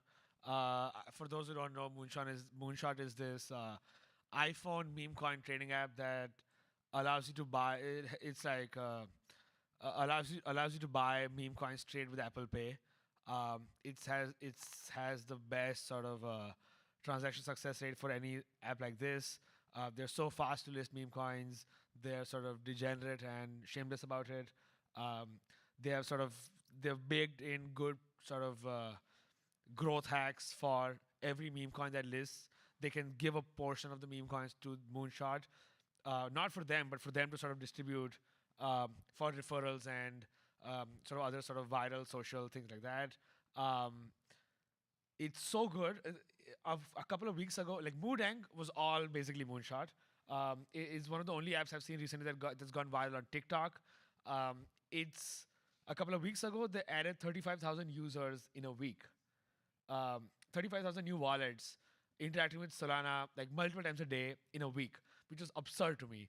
And I was writing about this a few days ago where people keep talking about the fat app thesis where nobody knows what sort of underlying L1, L2 you're interacting with. It's all about the app. But I think Moonshot is fat app thesis on steroids where meme coins are literally using Wormhole to port over to Solana just so that they can be used just that they can list on Moonshot, which I've never seen anything like this before. And I'm extremely excited about it. It's like the clearest answer I have to this question. I have a great answer that you guys are gonna hate. Ripple, Good. and here's why. And no, I'm gonna explain. All right, Ripple's a gigantic asset. It's top 4 or 5 market cap constantly. I would bet all the people in this room have a negative opinion of it. But if you talk to a random person who has like medium like interest like of crypto, like bought a little bit of it, I can bet you 50-50 that person owns Ripple. And they own it, and they do. And I'm telling you, they do. And the reason people love it is because the asset's basically just gone up over the course of its lifetime, right? If you look at it from like the inception, and like it's just basically people who participate in the upside and they love it. And that's not a guarantee, but like it is a sort of showing that very much matters, like the cost basis that your user base like sort of gets in. And like you have this army, for like lack of a better word, of people that are like just still advocating for it. Yeah, it's, I guess similar vein, but like USDT by Tether is easily the most utilized thing for like non-gambling purposes right now. There are full countries that like pay in USDT all the time. I think in terms of actual marketing product growth, I really like how Phantom has approached it. Pretty much all of my friends that get onboarded to crypto now do it through a Phantom wallet because it is just so easy and they kind of understand it. But then like even be able to use the web browser within the app or what they do on Twitter to like drive people towards new features or highlight the trends that are going on within Phantom right now, I think they do a really good job. Yeah, I guess for me, right, kind of taking the more degen route, right, a poly market, probably. Any types of dApps where I know my friends who are not in crypto have used, I think has done a really good job. So I think especially with the election coming up in the US, Polymarket is one of the most downloaded apps right now, I think, within, is it social or some specific category on the App Store? A lot of people are using it because they know they have, these markets that are constantly moving. And I think on kind of the other side of the spectrum, right, another project that has done really well is Helium. Most of their users aren't necessarily crypto native, right? So for me, right, being able to kind of break into, the traditional markets, the normie markets, and being able to abstract away, right? I've met a lot of Helium users who don't know they're interacting with crypto, but find it really interesting that finally they can get really cheap T-Mobile or really cheap, telecom and also get rewarded for using the network is something that, I think attracts a lot of normie users. If you look at all these companies that you guys just mentioned and think about something that they have in common that they've done, to achieve their growth, what would you say that one thing would be if a new team was asking you how they can tackle the cold start problem and scale? A new team in Web3, whether that be in Solana or Monad or what have you? I think first I would say make sure you're building a really good product. That's a cop-out answer, but like if you're building some kind of irrelevant trash thing, it's going to be really hard to build a big community around it. So definitely spend time refining your product and building there. And I think in terms of actually growing it, how to approach the Twitter and growth side, it varies a lot product to product. Like you'll sell different things differently. But the one piece of advice I would give is that when you have 0 followers, you can afford to take a lot more risks, because if your tweets are terrible, no one will see them. But that's how you get bangers, is if you take some risk and like put something out there, they'd be like, wow, I can't believe this protocol's account just said this. So I would definitely say you can afford to take more risk when you have less followers and when you don't have a product or token that people will be mad at you for. So that's how I would approach it. Like going from pure 0 follower account is like, just let it fly and try to be attention grabbing. Yeah, I think one thing I keep talking about, which is some mix of how we think about sort of communities at Super Team, and also some standard Web2 wisdom, is that you have some, regardless of how small, have some set of super fans. If you have those, everything sort of, you have your first sort of advocates for everything you do. There'll be your first testers, users, investors, everything. So just make sure that in some part of the world, in some vertical, doing something, you have some group of super fans as part of one of your sort of core building blocks. And if you have that, everything becomes easier down the line, I think. +1 to super fans, very important. Yeah, I think for me, right, kind of agree on the super fans. I think when you are just starting, right, really listening to the OG community who is actually providing feedback, especially if, you know, there's no incentives around it, right? They're here because they know you have a good product. They're willing to kind of help experiment around it, right? Listening to them is really important. So +2 on super fans. I think it's pretty important as you're building out your product and you're like hiring people initially. I think you want to pull people who are like in the industry as much as possible, and especially ones who like are a little vocal and like active sort of with other communities. I think that'll do you a lot of good as you sort of go to build it out. Okay, I know we're running up on time here. I have one last question to ask, and then maybe we have time for one question in the audience. Jake actually wanted me to ask this because Dan's on the panel. But what is everyone's favorite meme coin? We can start with Dan. Oh man, my favorite of the whole things. I gotta say Bonk. I feel like I'm like legally required to say that because one of the guys who works for us is very involved in it. But no, I do. I think they were really early to the whole cycle. They were. I mean, who's the first? Right, Dogecoin's probably the first. But even before that, there was like other stuff. But they like sort of hit, I think, the recent wave pretty early, and they dragged like a lot of it through. So yeah, that's my answer. It's not a financial decision at all. It's just sort of what I like. None of this is financial advice. None of this is financial advice. Yeah, I like WIF a lot because I printed on it. Oh my god. Yep, Bonk beta printed. Sorry, but I don't hold it anymore. 2 that I actually like are Mog and Lock-In because all of my normie friends say it without even knowing the meme coin exists. So I think that's bullish on the meme as a whole. Yeah, I guess like probably the only meme coin I still properly hold, or yeah, Bonk and probably Mog. In a sense, right, I really like Mog because, yeah, again, my normie friends all use the term, like, get mogged, right? It's quite funny, it's catchy, and then I really like Bonk in a sense because they really built out what is the precedent of a, like, strong meme coin community. And, yeah, I mean, Mudang also, but... Yeah, I think again, triple check, no financial advice. I like Bonk with these are like goat and fart, and the sort of the AI, the terminal truth AI things. I like Moodeng, but like somebody recently asked me this question, and my sort of one of my more sort of high theory answers to this was that people kept talking about like the high theory version of meme coins was always that it's a financialization of memes, it sort of spreads culture, whatever, this and that. I never held even a single token, but my sort of high theory answer to this is my favorite meme coin is the Mautai coin. Because it's the first time where, because of the meme coin and their activations, I got into a real thing. So I had no idea what Mautai was before, but once somebody told me the Mautai coin and they sort of like brought Mautai to me at a party, every airport I go to, I instantly noticed Mautai at the duty-free shop now. And Mautai is this like 55% strong Chinese liquor that's suddenly sort of growing around the world, and it tastes. I don't know if somebody's a big fan. It tastes absolutely horrible, but I now love it. So that's my. So so I won't shill out at the corn, but I will shill out at the alcohol. That I'm not too into China, but I think these things they've really gotten right. So try that out. All right, yeah, that was great. That was great. I think we have time for one question if anyone has one. This guy right here in the front.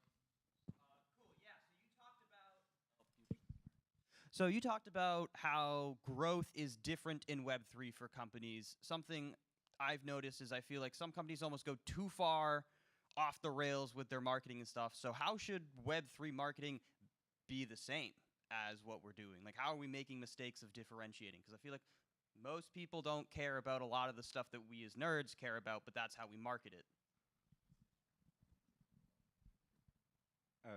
Definitely don't say wag me or use the rocket emoji. I think that sets you up to fail. But yeah, I guess, I don't know, hire a 20-year-old Zoomer that's in touch with the culture and kind of just let them cook. I think the full top-down corporate approach will kill that. A lot of, I don't know, the creativity side of it is what attracts most people. You kind of have to be in touch with like the current trends, memes, narratives that people actually like. Yeah, I think across everybody's answers, there were a few things where the way we talk about it is different, but actually they're the same things for Web 2 and Web 3. So you want to, as you mentioned, hire some insiders versus some outsiders, so you have a good balance that helps you get into an ecosystem and blast it out better.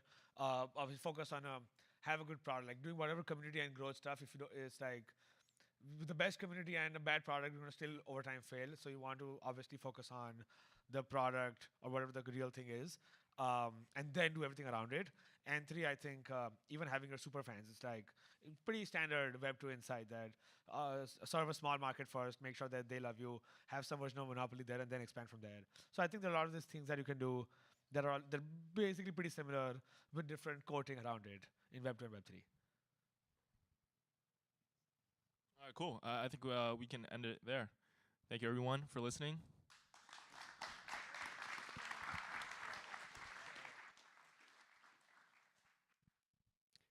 All right, that was fascinating. I think I want to point out that Jack said hire a 20-year-old Zoomer, and his brother would definitely say hire a 25-year-old Zoomer. So something, yeah. So clearly there's some self-dealing here. The next panel we have coming up here, I think anybody who's been around Solana for a long time knows that Solana's focus has always been being consumer-oriented, being UX-focused. Obviously, I'm not the best at coming up with panel names, so the next panel is going to be the consumer panel. So I'll hand it over to Pedro from the Solana Foundation to dive into this. 'Cause I'm right back in the palm of your hands, and I don't even understand all this time. But Okay.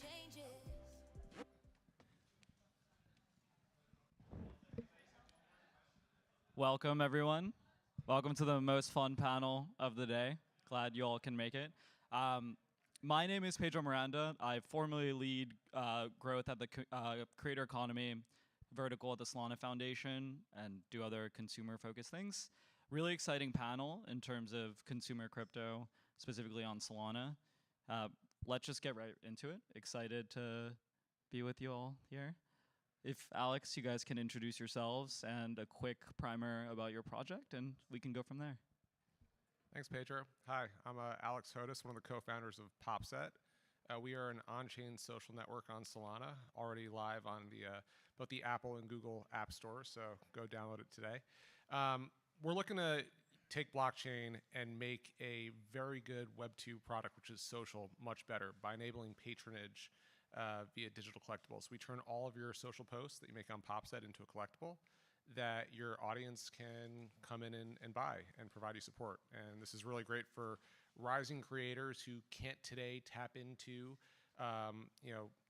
monetization on Web2 social. It's just hard. You have to have massive followings, get brand deals. You really don't own your content in the same way there. So yeah, we think blockchain is a really, really powerful tool that can better empower creators. Hey, I'm Carrie. I'm the co-founder and CTO of Baxis. We're a peer-to-peer marketplace for whiskey, for fine and rare wines and spirits.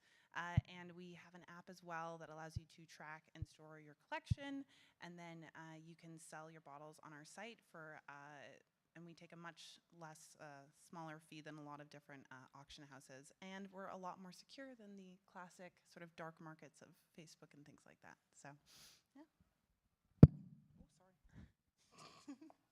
My name is Pontus. I'm one of the contributors to Bonk. Bonk is many things, but it is also a dog. I'm Isaac. I'm one of the co-founders of Chomp, which is basically a gamified prediction market to create like massively high signal information. So on the previous panel, we heard talk about Moonshot, Polymarket, other crypto applications, but even to take a step back on the consumer end, can you explain to the audience why each of your projects actually needs a blockchain to actually succeed and function on a day-to-day basis? I'll start again. So the way I was mentioning before, we think we can take blockchain to make a really good Web2 product that is social better is by putting your content on chain, providing this, it almost serves, so your posts become NFTs on PopSet, but it's not so much about the image, it's about what that token represents. And it's a permanent record of that social interaction. And there's lots of ways that we can all use our imagination, how that can be valuable longer term. But more than anything, it's a way that me, as one of your supporters, if you're a content creator, I can signal to you, signal to the world really, that I supported you at this moment in time. So we think blockchain is a really powerful tool for that. Yeah, on our side of things, we basically have vaults where we store all of the whiskey, and then you're able to sell it on the marketplace. And every single bottle that we have in the vault is an NFT. So that means that after we authenticate the bottle, it's stored on chain as a proof of provenance and authentication. And so a lot of issues right now in collectible marketplaces are the fact that there's not a lot of price transparency. And so through being on chain, you're able to really bring transparency to these markets and really able to see like how all these things operate. So that's the driving force behind what we do. So there's two reasons that we need a blockchain. The first is that we need to make a token. So Chomp is built on a consensus protocol, and you need incentives to make consensus protocols work. And if you want to bootstrap that, you cannot use US dollars because that costs a lot of money. The second is the entire data pipeline needs to be trustless. You need to be able to verify that the inputs and the outputs are correct, that the compute is correct. And if you create a market, you can't really say, hey, we create like highly trustable, high signal information, and then not allow anyone to go verify that information. Good question. Why does Bonk need a blockchain? I think that we can turn the question around. Why do blockchains need Bonk? No, I think, listen, as far as like questions go, this is probably the hardest for me to answer, but mainly because I don't necessarily think I know what the answer is. But what I can say is that the way that we are thinking about blockchain technology in general is it's a means to decentralize the attention that Bonk is getting. And whether that's on Solana, whether that's on other blockchains, or frankly just other communities, there are a lot of ways of getting there. And Bonk being a token that exists makes it easier for other people to build, as is like evidenced by, I think we're like rounding out close to like 4,000 projects that have integrated Bonk across various chains for a whole slew of reasons. It's that's a really interesting point around decentralizing the attention that Bonk is getting. Tactically, could you tell us how that works in terms of how you guys are going about that? Because I think it would also inform how other crypto consumer builders are thinking about, you know, decentralizing their community growth and whatnot. Yeah, so Bonk right now has over 800,000 wallets holding Bonk on chain. I think that's like native to Solana. I'm unclear how many are holding it on other chains, and that's not even factoring in all the centralized exchange wallets as well. And then on top of that, we have, I think, like I said, 4,000 projects that have integrated Bonk, and 10 official projects that are like part of the Bonk ecosystem, building like products that directly tie back into the token, etc. And then I think, at least, and the number's still growing, at least as far as like my own research is moving forward, there are about 7 or 8 other like community denominated initiatives that are Bonk forward in terms of like distribution. And so when it comes to like decentralizing the attention, I think like the lesson is the more people you can get excited about actually building or organizing around your token or your project, the stickier it gets. And the like Bonk ecosystem has done an exceptionally good job of empowering both local actors, but also like online actors in terms of whatever action it is they're trying to do, whether it's like hackathons or building like projects like the ones on stage. That's interesting. And I think to get very granular, I think we have a lot of different manners of how consumers can actually interact with, your different apps and tokens on stage. On one end, there's the view that consumer crypto should be entirely abstracted away, right? You can use your Web2 email, Google sign-in, and then there's the other viewpoint that self-custody really matters, and that the viewpoint is that normies and non-crypto native folks will ultimately learn how to the powers of self-custody. Do any of you have a strong viewpoint on the future of consumer crypto being abstracted away or self custodial, and how do you all think about that for your application in terms of users using your app? Yeah, we feel pretty strongly about that. So we feel very strongly that it all needs to be abstracted away. That people should play whatever games or participate in whatever markets through like credits or some other abstraction that is a representative.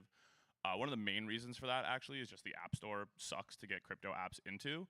And you can't really do blockchain transactions very well. And so you can't really go after like Web2 users if you have tokens implicit in your product, for example. On like the self-custody piece, like self-custody is very important. We also don't think that most Web2 users understand or are capable of actually doing self-custody. And so we'll probably end up doing shared custody solutions where like most consumers have 2 keys to a wallet and we have a 3rd key that we can help them recover. But the idea is really that there's security there for the users, because most people who are coming to blockchains or using a blockchain-based application for the first time don't understand these things and don't know, hey, I need to save my seed phrase or my private key and like put this on a piece of paper and hide it in a fucking safety deposit box. They're just like, oh, this is like a password and whatever. And so there's a lot of security concerns kind of trying to go after these Web2 users who just really aren't familiar, and they're not going to learn the behavioral patterns of Web3, and they really don't want to. Yeah, I share a similar idea, or philosophy, I guess, because I can't tell you the number of times my mom has lost a USB.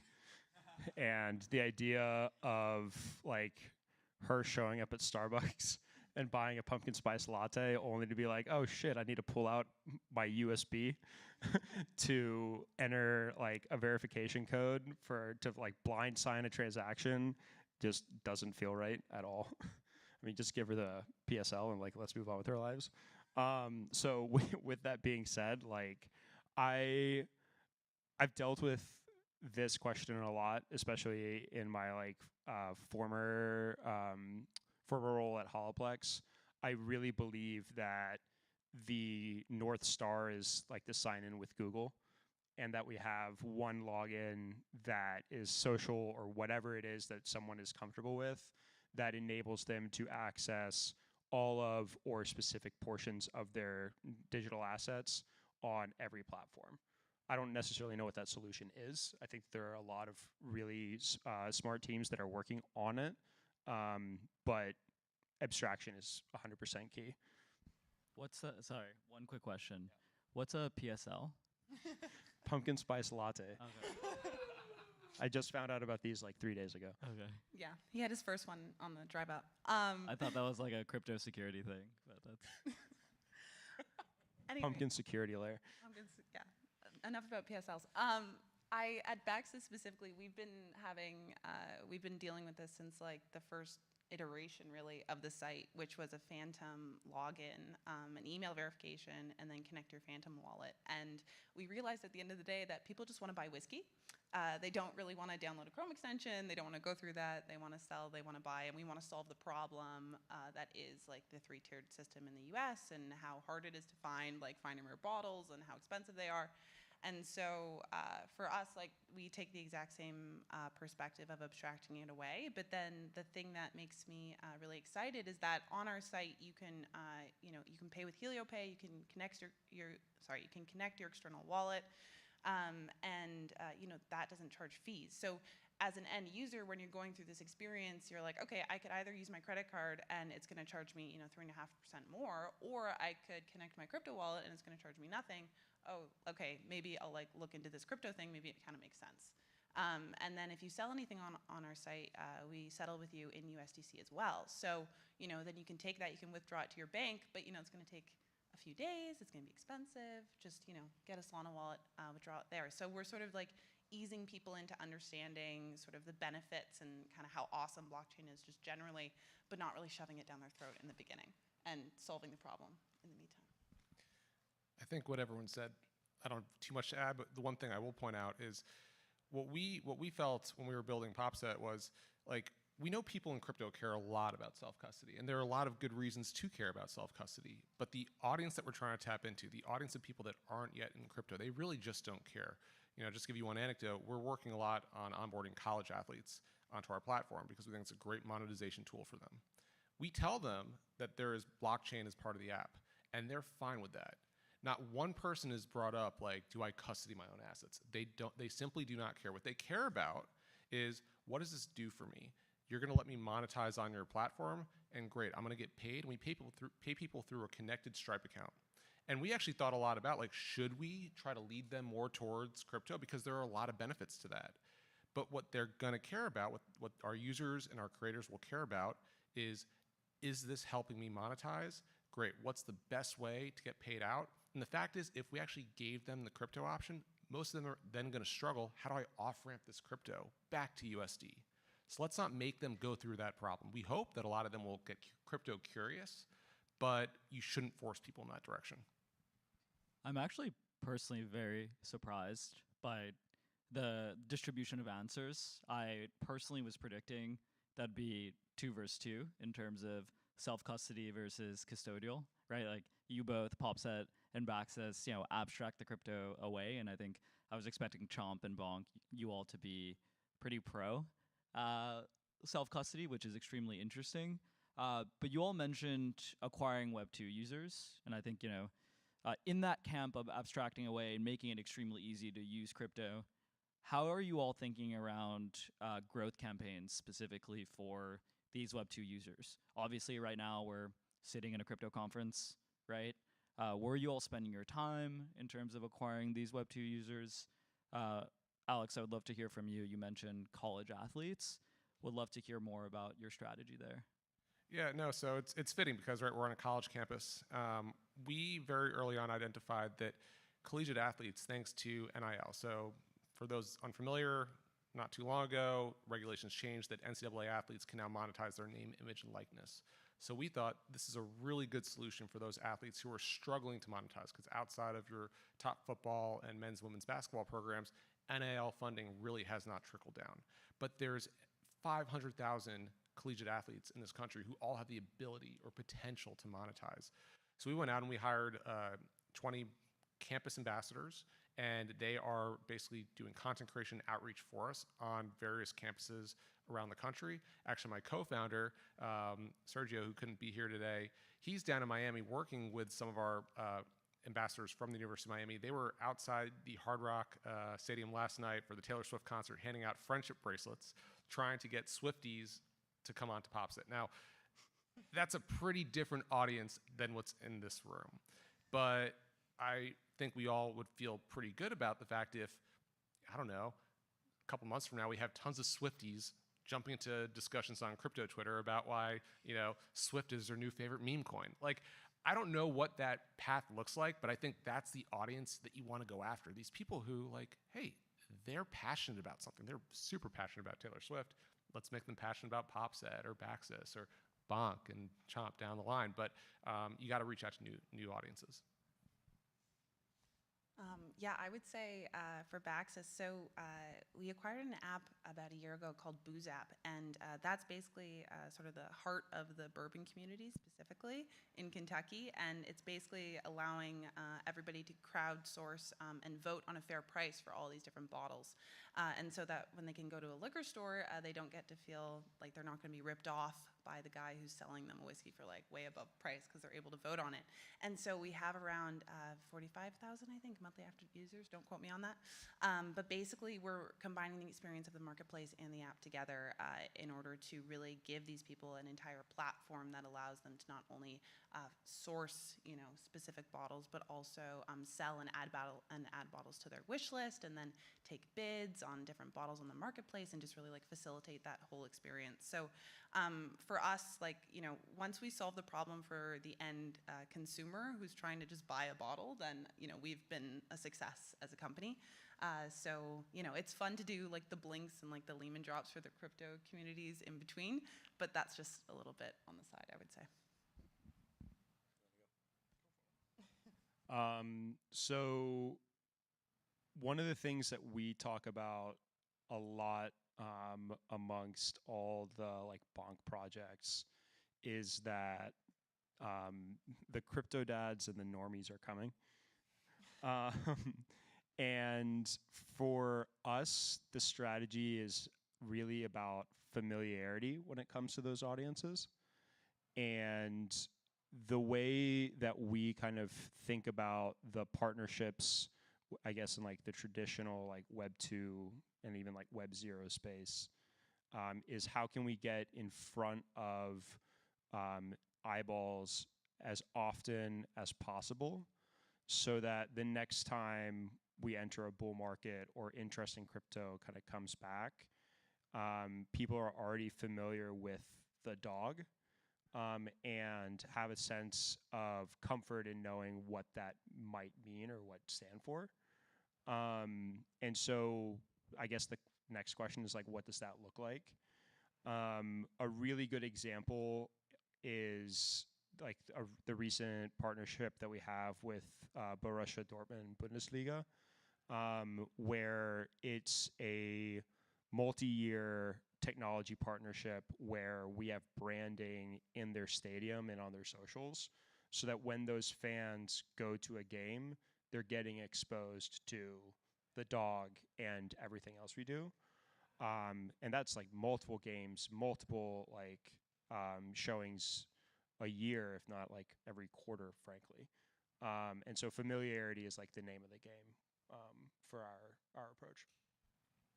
So I have to do a little bit of explaining here, but so the way Chomp works is basically we ask people a question, and then they answer two questions. The first is, what do you think the answer to this question is? And the second was, what do you think other people think the answer to this question is? And that's what the consensus protocol is based on. And that actually allows us to create markets about intents, interests, and beliefs and opinions, not just things that resolve either digitally or in real life. So we can ask questions like, will Pontus enjoy his pumpkin spice latte? Or who do you think is, like, if the Trump assassination attempt was staged, which side staged it? These are all opinion-based questions, and these are all questions that everyone kind of has an opinion on.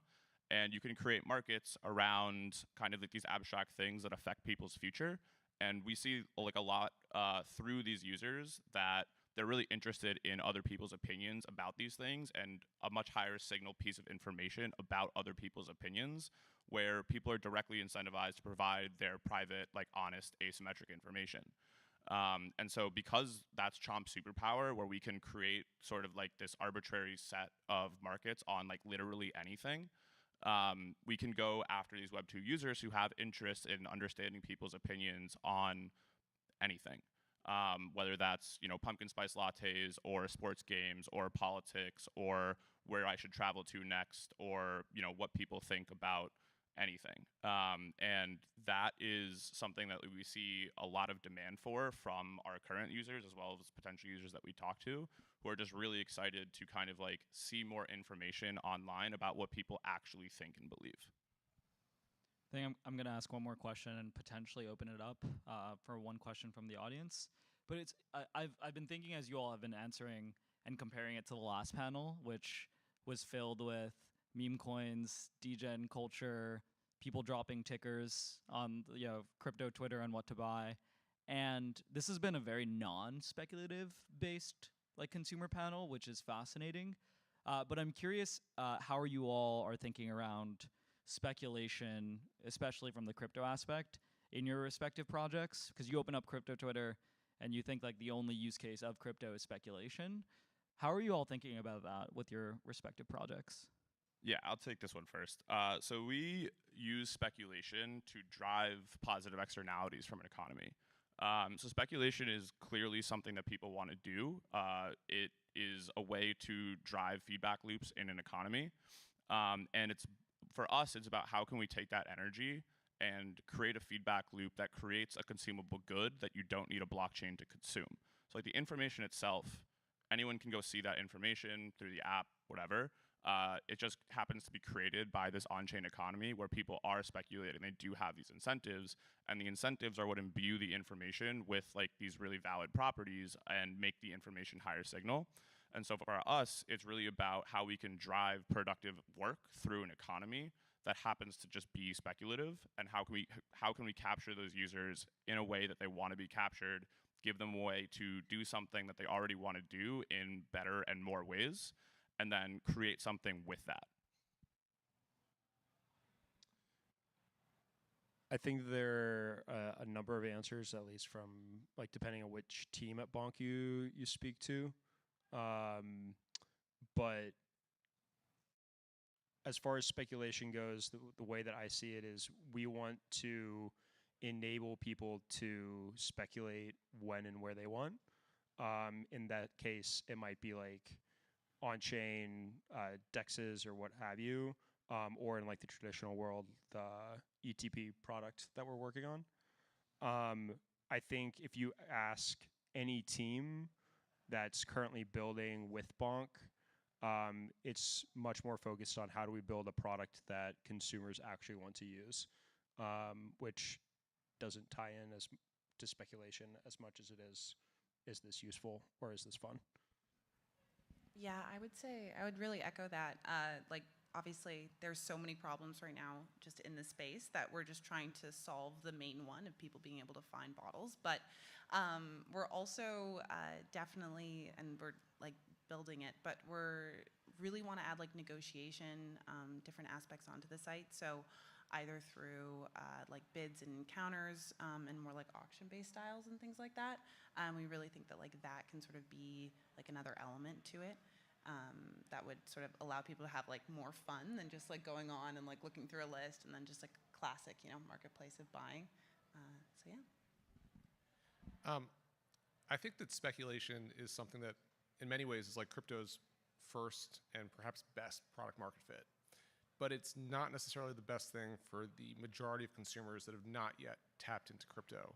And it can be extremely dangerous for a consumer product because what ends up happening is if speculation left unchecked typically results in a lot of people that have negative experiences.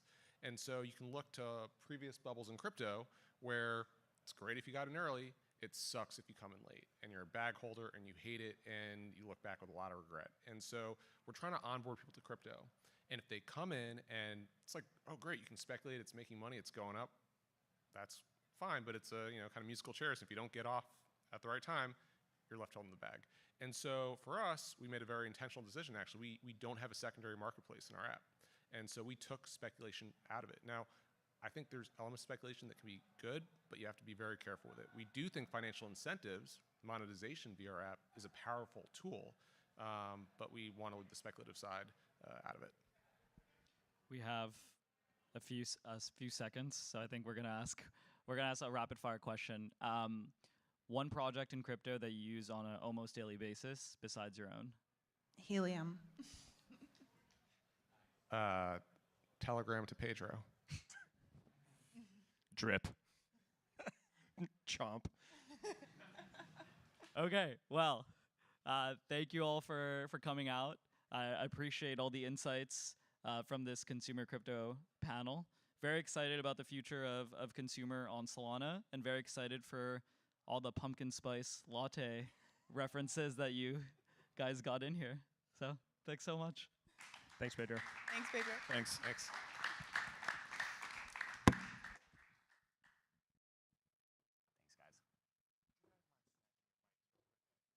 you grab the mic? Could I ever be with you? After all you put me through, you feel like fever, fever every night. Fever, fever when we fight. Fever, fever in my head, in my mind. I was blinded by your lies. You were never real. You built me up and broke me down. This is how I feel. I was blinded by your lies. You left me all alone. You built me up and broke me down. Said every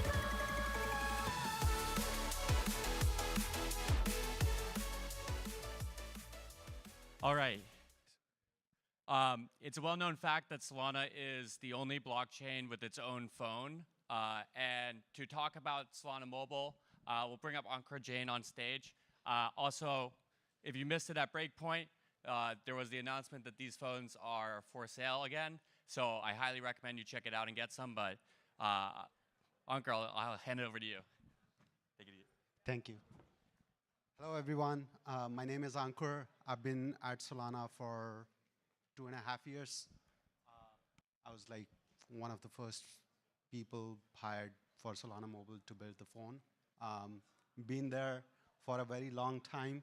Like in crypto, 2.5 years is like almost 20 years of experience. Like seriously. So I'm going to talk about like mobile phone, what we have. I'm going to talk about Saga. I'm going to talk about Seeker. Seeker is the product name for the next smartphone, and some of the features that we are building for Seeker exclusively. So let's talk about Saga and Seeker. So the very first thing is both these devices are pure Android devices. They don't have any bloatware. They just have like very simple UI. I'm sure like the first 20,000 phones that sold out. Thank you, Bonk. If you're here, thank you again. So one of the very cool feature about Saga is that it comes with its own app store, the dApp store. And it's completely decentralized. Everything that lives on it is an NFT. Your app is an NFT. Your publisher is an NFT. The releases that go out periodically are NFTs. They self-update, and the developers don't have to do much to maintain, like, oh, what if the users don't update the app, and so on. Then we have the Seed Vault. And the very cool thing I'm going to talk about is the Seed Vault wallet that we are building for Seeker. Then we have the very special project. I'm going to say it for the last time. Like the very special project, Unhub. Unhub would give users the opportunity to earn money with the phone.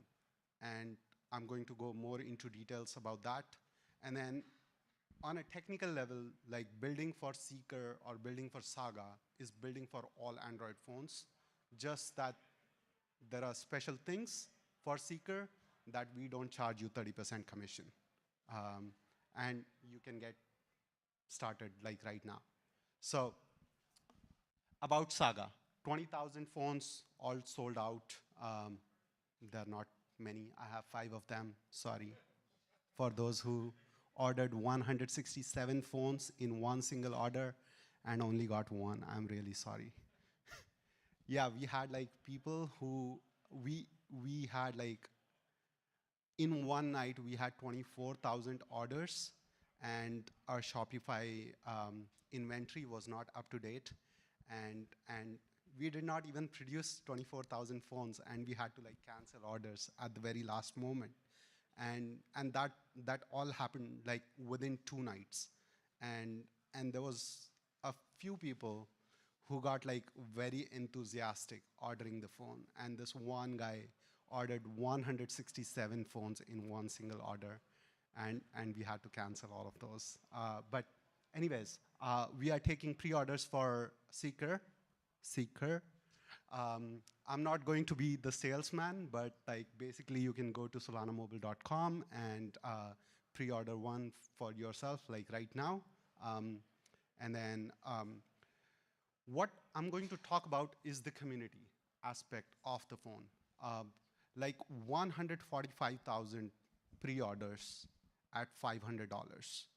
And you can already see a large community that you can reach for your own DApp without much effort. Like, for example, I'm going to talk about like Google Play Store and Apple App Store and how they charge like 30% commission for every single transaction that you do. We don't do that. We don't believe in charging commissions. We are a fee-free app store. Like, imagine that for me to having to charge user $1. Let's say I'm selling a product for $1. I need to basically mark up my product to $1.43 if I'm not talking about $1 to 70 cents. But if I actually wanted to sell my product, or if I wanted to make $1, I need to mark the product to $1.43. That's a 43% markup on every single product that you as a developer or your consumers need to pay Apple and Google to get anything done on an iPhone or a Pixel or a Samsung or any such device, not on Solana phone, not on Saga, not on Seeker. All single transaction is directly between you and your consumer. Whether it's a credit card transaction and you pay your credit card processor 3% fee, but that's not coming to us. That's between you, your consumer, and your credit card processor. Or you are taking stable coins, you are taking Sol, or we are also not chain agnostic. We are not chain restrictive, as in we don't say that, oh, you are an Ethereum-based product, so you can't be on Dapp Store. Our Dapp Store is truly free for everyone to list their apps, even if you are on Bitcoin, Ethereum, Coinbase, anything. So what is Dapp Store? Truly crypto-friendly policies. We don't restrict like Apple Apple has a policy where they are basically saying that even if you are doing a transaction and your validator gets like, let's say 2 cents of fee, Apple is like, we want 30% of that 2-cent fee. That's literally not possible. And there are no good crypto policies for both Apple and Google stores. So we don't do that. We are truly zero fees. The only fee that you pay is when you mint the NFT to publish, but that's just like a few cents, and you don't pay it to us, you pay it on the chain. And then you can also burn and get the Metaplex fees back.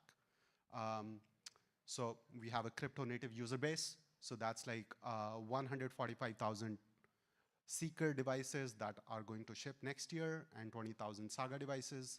So a very large customer base. 100 plus dApps already listed on Dapp Store.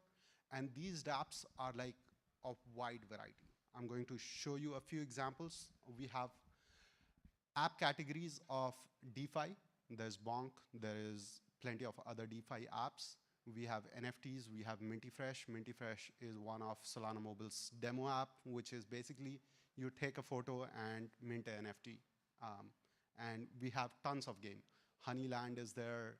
It's one of the most amazing games built, and it's it's purely on Solana. All the assets are Solana assets, and it's a true masterpiece in games. Then we have like all the features that you can think of that the store gives you, like ratings, reviews. You have search functionality. You can look up like what I have installed, what is trending. We do the categorization for you. And then as a developer, you can get there to get a head start. And at this point, I'm going to ask like, how many of you are developers? No, 1, 2, 3, 4, about 30%. How many of you are web developers or have developed for web? Almost all the developers have raised their hand. Any mobile developers here? Okay, so that's where I'm going to come to my next topic in a while about like how we can get you from being a web app to a mobile app, and how dApp Store and Solana can help you. But before I do that, I'm going to talk about Seed Vault Wallet. So Seed Vault, if you know or if you don't know, is basically hardware wallet built into the phone, and that's not connected to the OS. So it's on its own secure layer. And building on top of that, we are going to ship a Seed Vault wallet that's powered by Solflare, and it'll have like amazing features that you can see on the screenshot of the actual phone. This is one of the renders for the phone. I have one that I'm not supposed to show you, but basically there is a fingerprint sensor on the side, and every single transaction you can just like hold the phone and do tap tap and done. You don't have to like go through the whole complex process of like, oh, let me pull out my ledger, connect it, enter the PIN, like with their scroll system, like whatever the 2-button system is, type in my 8-digit password, and then blah, blah, blah, blah, blah. It doesn't work. Like when people ask like, when is retail coming? When is retail coming? For retail to come, it has to be intuitive. It has to be mobile. There is like 83% of the world population, like that's almost like 6 billion people, have a phone. I'm not saying everyone is going to be on blockchain or everyone has a mobile connectivity, but you can imagine that even if 10% of those users are onboarded onto crypto, we can go from where we are to like 20x, like in no time, like, or 100x. The same example, like I'm not going to open my laptop every time I'm going to send $10 to my friend and be like, oh, let me bring out my hardware wallet, or let me open the Chrome browser to send $10. It's not very easy to use, and it's not very friendly. So that's where the Seed Vault wallet and Seed Vault comes in very handy, where we are putting the technology in the hands and making it really very intuitive for the user, how the dApps connect to the wallet, how the transactions are processed, what are the balance changes, and really showing you the simulation of what would happen if you approve this transaction without asking you for too many passwords and too many flows. It'll be literally 2 clicks, and that's all. The very next feature, rewards tracker. So this is something that's close to heart for a lot of people who have been ordering the phone. We are pretty sure like 145,000 people did not order the phone because they had $500 lying around. They ordered the phone because they expect to make money out of it. How they are going to make money out of it, I don't know.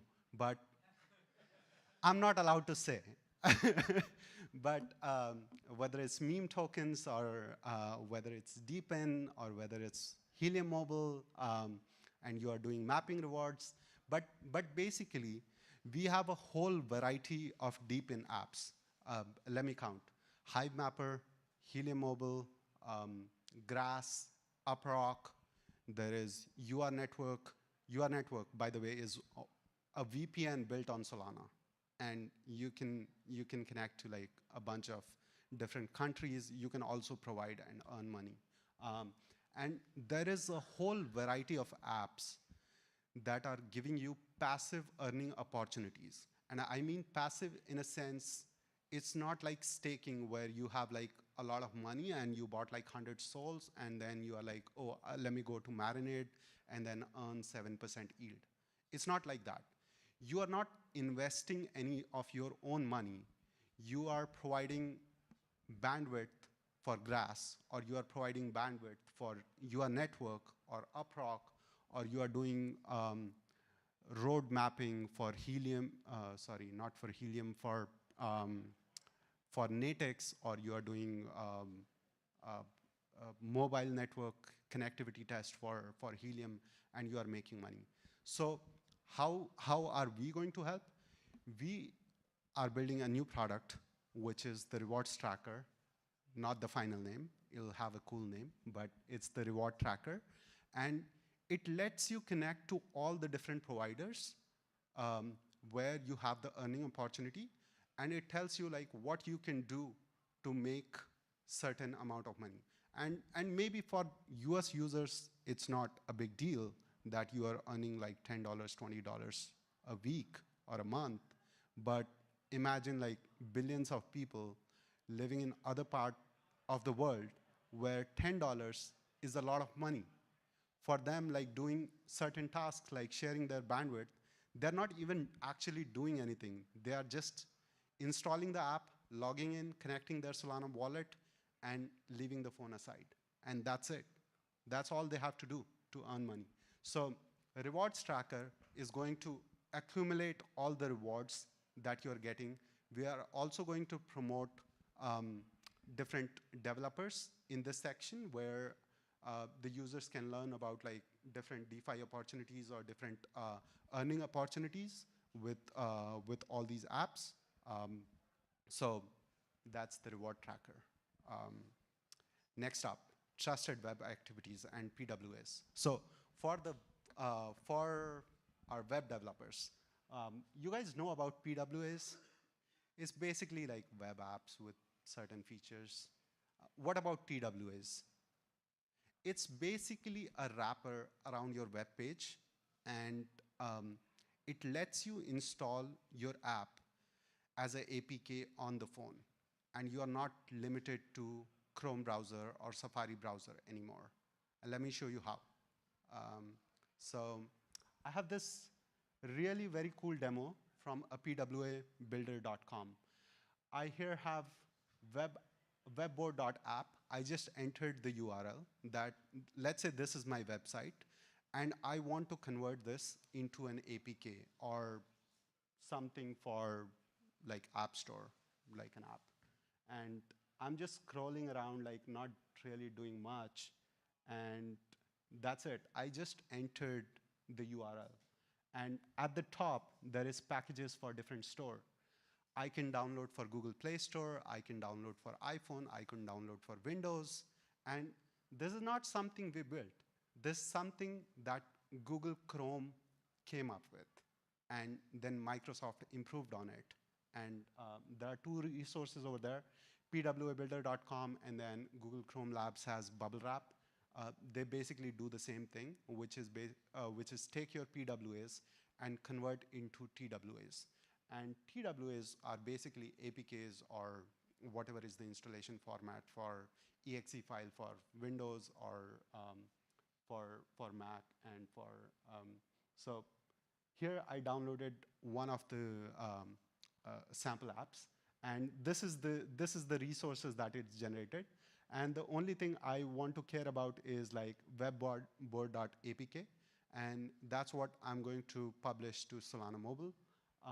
And you can see on the right, like there's on the top, there is like an X, and there is like webboard.app and all of that. You can make it go away. Basically, there is another resource generated over there, which is assetlinks.json, which basically tells you that, oh, I own this website, and I'm going to upload this website, this assetlinks.json onto my backend, and that's all I have to do. And that top app bar is going to go away. And this is your true certified app that Chrome trusts you, and Chrome does the signature verification, and Chrome is responsible for matching it to your backend. That you are the publisher, you own the backend, you own the website, and this is the app that you generated, and that's it. And since I don't own webboard.app, there is the top app bar. And it's really that simple. It took me like literally 15 seconds to generate an APK from a PWA. So all the web developers who are here, and they, like, if I think from perspective of a startup, you are like 2 people startup, 3 people startup, you don't really have expertise in like Android development. You don't want to overspend your resources in different fields. Like I have one backend developer, I don't want to spend him on like building the web platform. I don't want to spend him building an Android backend, and then I also don't want an Android developer to build a front end. You should just focus on one thing and let the tools handle the rest for you. And that is trusted web activities. So that's almost all of what I had to talk about. I still have like 9 minutes, but if you want to get in touch, this is the link to our Discord, and then I have a link to developer resources here, but I'll go back to this. Oops, I'm not sure. This one, okay. So grab a role on our Discord under App Store channel. If you want to publish, get in touch, talk to me. If you have any question, happy to answer. Thank you.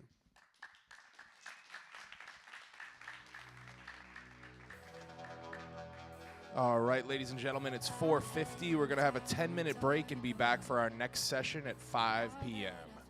5 p.m. Thank you. Yeah.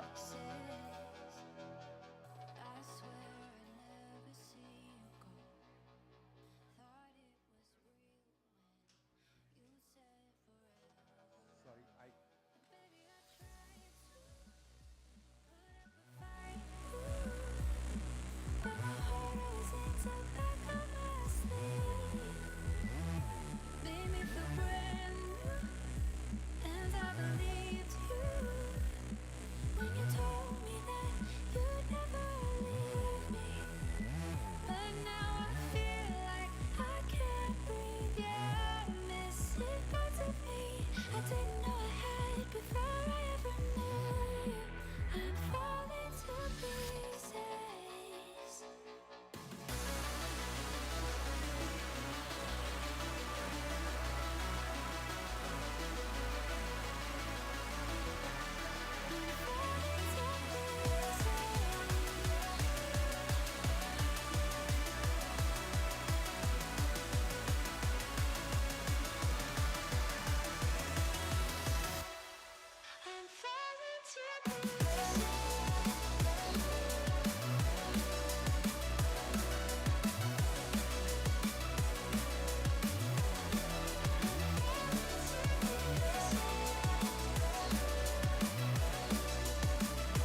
sun is in my eye.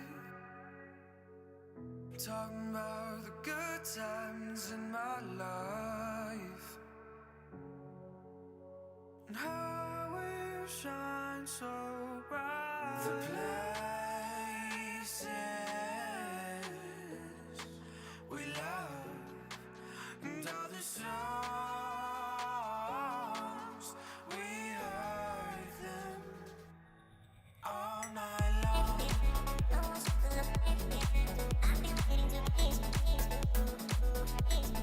All night long.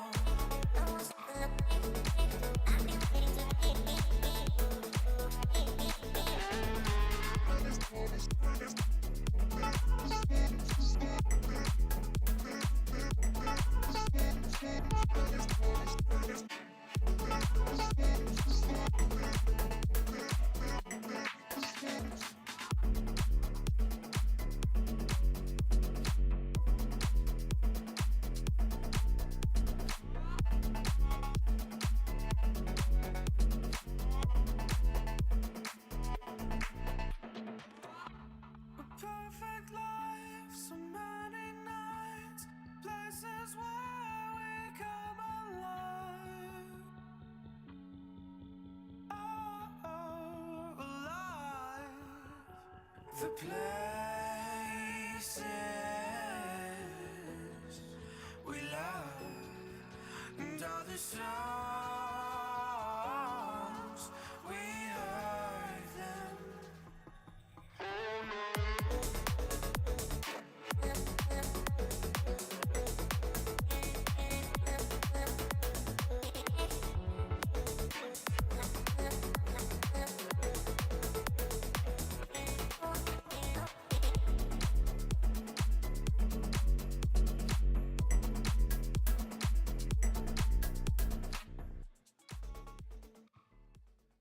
All right, everybody.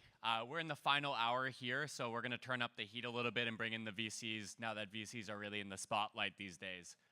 So I'll hand it over to David. David recently raised, so he's got a lot of vengeance towards the VC crowd. And so I thought he was a perfect person to moderate this panel.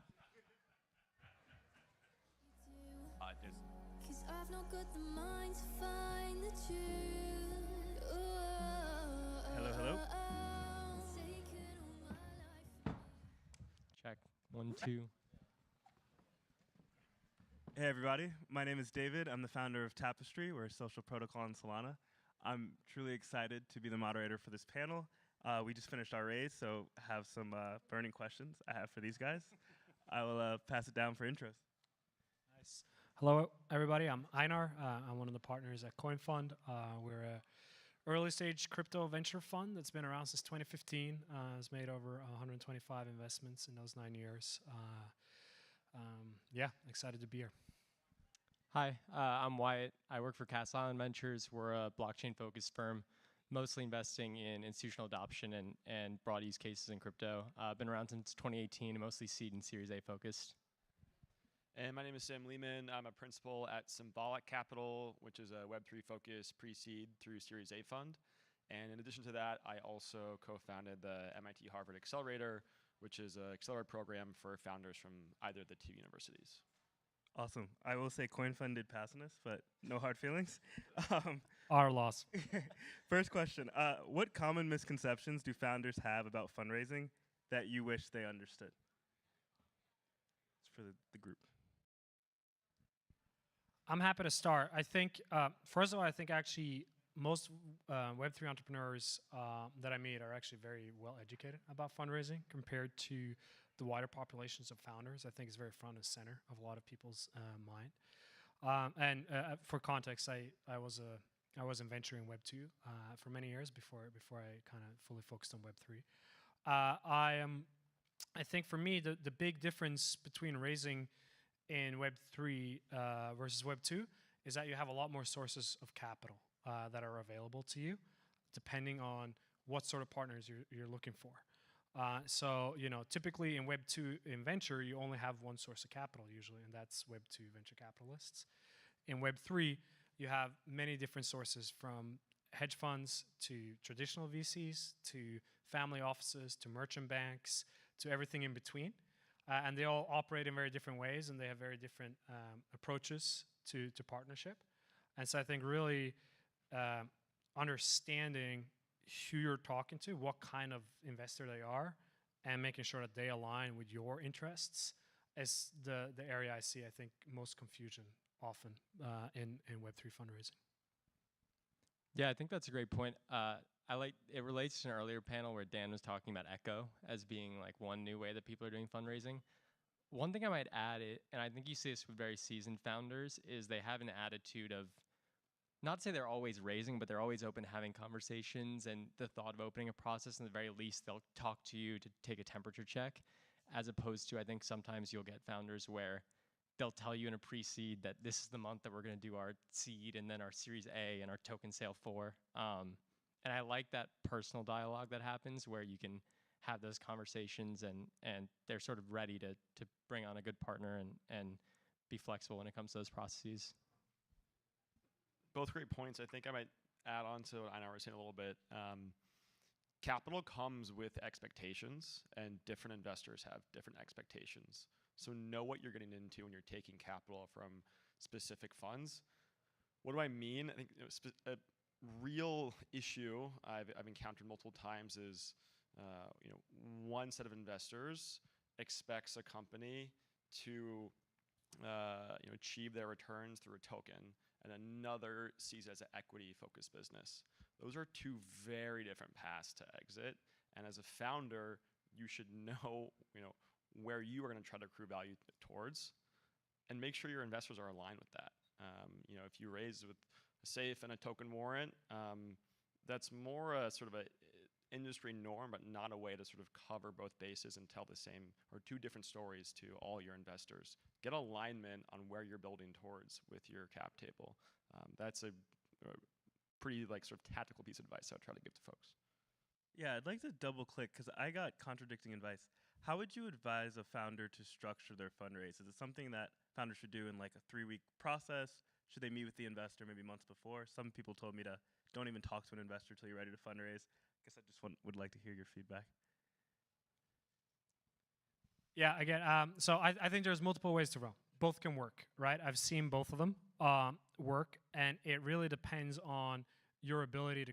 So if you set a set timeline, it really depends on your ability to create hype and kind of interest in that timeline, right? Because if you're saying, hey, please send me term sheets by the end of the month, and the end of the month comes around and you don't have any term sheets, you are not in a good spot, right? And you've already kind of whipped up some interest, and then suddenly you're just like without any options, right? So then you kind of got to go back. And one thing that's very difficult in venture in general is you spend a lot of time getting venture investors excited and kind of seeing the vision and getting them to a point of yes. And then once you get them not excited for whatever reason, venture investors, or at least maybe I shouldn't be speaking about everybody here, but you immediately start rationalizing away why you weren't that interested anyway, because you're not going to do the deal. And then so to get people re-excited again is very difficult, right? So really both things can work. I think it depends a little bit on your stage. Cool. If you're a Series A, Series B stage, like we do Series A, Series B investments at CoinFund, we like to track founders over time because that gives us more confidence in their ability to deliver, to ship, to attract talent, to kind of do what they say they're going to be doing.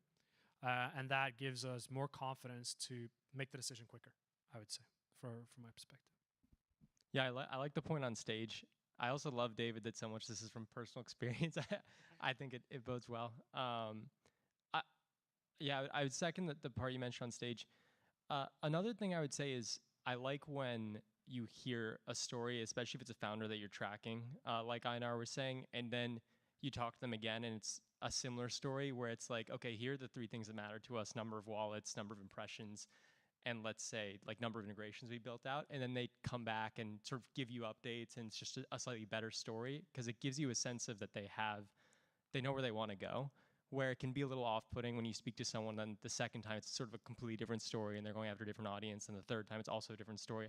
I recognize things change when you're doing a business, but I find it's very impressive when you have these people who have sort of a guiding light in terms of like, this is how we assess ourselves, and this is how we know that we're progressing in the right direction. I don't have too much to add, and I also want to make sure we can sort of popcorn around and stuff. So let's keep rolling. Yeah. What stands out to you about exceptional teams or projects? Any through lines or any feedback on what makes a great founder to you guys?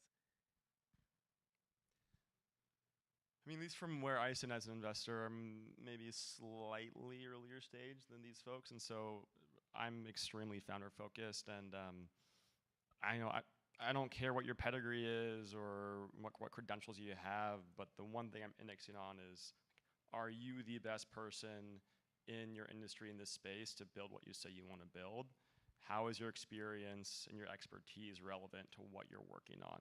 That's really what I care about, and the best founders have that like incredible founder market fit, that alignment, and they're able to tell that story as they're talking to me and they're pitching. I want you to lead, again, if it's been a pre-seed, early seed type round, lead with your experience and why you are the only person in the world that can be building this. Those are the pitches and the founders that stick with me the most, is where they lead with that as opposed to taking me through the product and the market potential and the TAM, and then they're like, oh, by the way, this is our team slide. We did this and this and this, and here's a bunch of logos. That's not what I want. Flip that around. Lead with some more of the personal side is what appeals to me. Yeah, I think in that vein, they lean into their strengths a lot. So they'll know that like maybe their development or technical first founder set, and they know exactly what product they want to build out and the functionality they want to build to bring to a specific user set or to specific niche. And they'll build a team around sort of what their strengths are to fill things in. I think sometimes people will try and be sort of a master of none type founder where they try and cover all the domains because they think that they have to, as opposed to having like leaning into whatever a standout exceptional quality is. Awesome. You all are Web3 founders or Web3 investors. What metrics stand out to you all, and do any actually not stand out? I mean, I've heard that wallet addresses now can be botted very easily. So that's a terrible example. Yeah, I'm curious about what metrics you guys look for Web3 projects. Well, for me, it really depends on the business. What drives the underlying value in the company or the protocol? And that is really kind of key for me, right? And like, so there's no like universal answers. For some protocols, TVL is really important. Sure. For other protocols, TVL is like super efficient. So like, it's not really a good measure of things going well, right? And I think what is actually tougher and more focused on talking about the botted thing is like actually how much of this is real. That's like a huge question that we always have. And how much of whatever metric or whatever behavior is happening is repeatable and sustainable, right? What is the actual retention? And we see this time and time again around airdrop farming, for example, right? That's like, for me personally, completely uninteresting. It's a great way to get attention and like see the numbers go up and to the right. But like, hey, this moment you take your snapshot and activity just dies off, it's like, wow, okay, that was very expensive way of getting attention. And so I pay a lot more focus to the quality of the metrics, I guess, than like the actual, or rather than saying like, hey, this is the most important metric. I have a question for you, Einar, on with CoinFund having such a wide range of stages that they invest at. Can you maybe talk a bit about like, are you metrics focused at all at the pre-seed, the seed? How does that change as you get towards Series A and B? Yeah, great question. So, just for context, we have a seed fund at CoinFund that will do seed investments, and then we have a venture fund that will do Series A and Series B. The focus shifts from more founder and team focused in the seed, because there's less to go with, to what we call signs of product market fit, right? Now, signs of product market fit at the Series A stage can manifest itself in many different ways. Most obvious one is obviously number of users, revenue, or volume, or whatever kind of drives activity. But it can also be earlier things like customer feedback, right? Like one of the investments that I did personally in Solana in the infrastructure space, one of the signs of product market fit there was that the founder told me that like, hey, I'm the last thing any project turns off. It's like if I wanted to today, I could go in there in this room and turn off the business for 100 customers. And like when they're not paying their bills to anybody else because they're going out of business, I'm the last one they pay to. So that's like another sign. That's not necessarily like a attraction metric. That could kind of give you some of that insight. I was just gonna say, in that vein, I feel like what people in the industry say about a team or about a group of founders can be very informative. An example I think of vividly for this is Bridge.xyz. I remember when they were just starting out, I talked to like 20 startups in the next 6-8 months. They're like, we use Bridge. The integration process was great. We can't use anyone else. And they've obviously done very well and been in the news recently. So I think that can be a great like smooth brain metric of sorts. That's awesome. A question that I was asked to ask: why do VCs ghost? There's a couple different reasons. The two most common are one, they just forgot and they got too busy and they're not on top of their Telegram. It happens a little bit. A more common one is VCs, a lot of them, and it's not great behavior, but they want the optionality. So they don't want to say no to you because they're going to wait for another fund to come in and see if they can get a signal from one of the shiny tier 1 funds. And then because they haven't technically said no, when they hear that, oh, this company's getting super hot, they just got a term sheet from so-and-so, then they come back to you and be, hey, so you want to set up a second call? Would love to hear the progress. And for them, in avoiding the no, they feel like they're leaving the door open. To be clear, it is a horrible experience for founders, and I think it is like explicitly bad behavior for VCs to do that. But from my perspective, that's the most common reason for why it happens.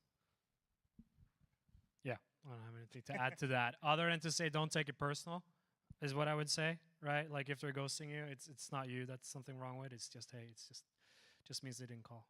Totally. For our potential early stage founders in the crowd, what's the best way to reach out to you all if they have no connection to you, warm connection?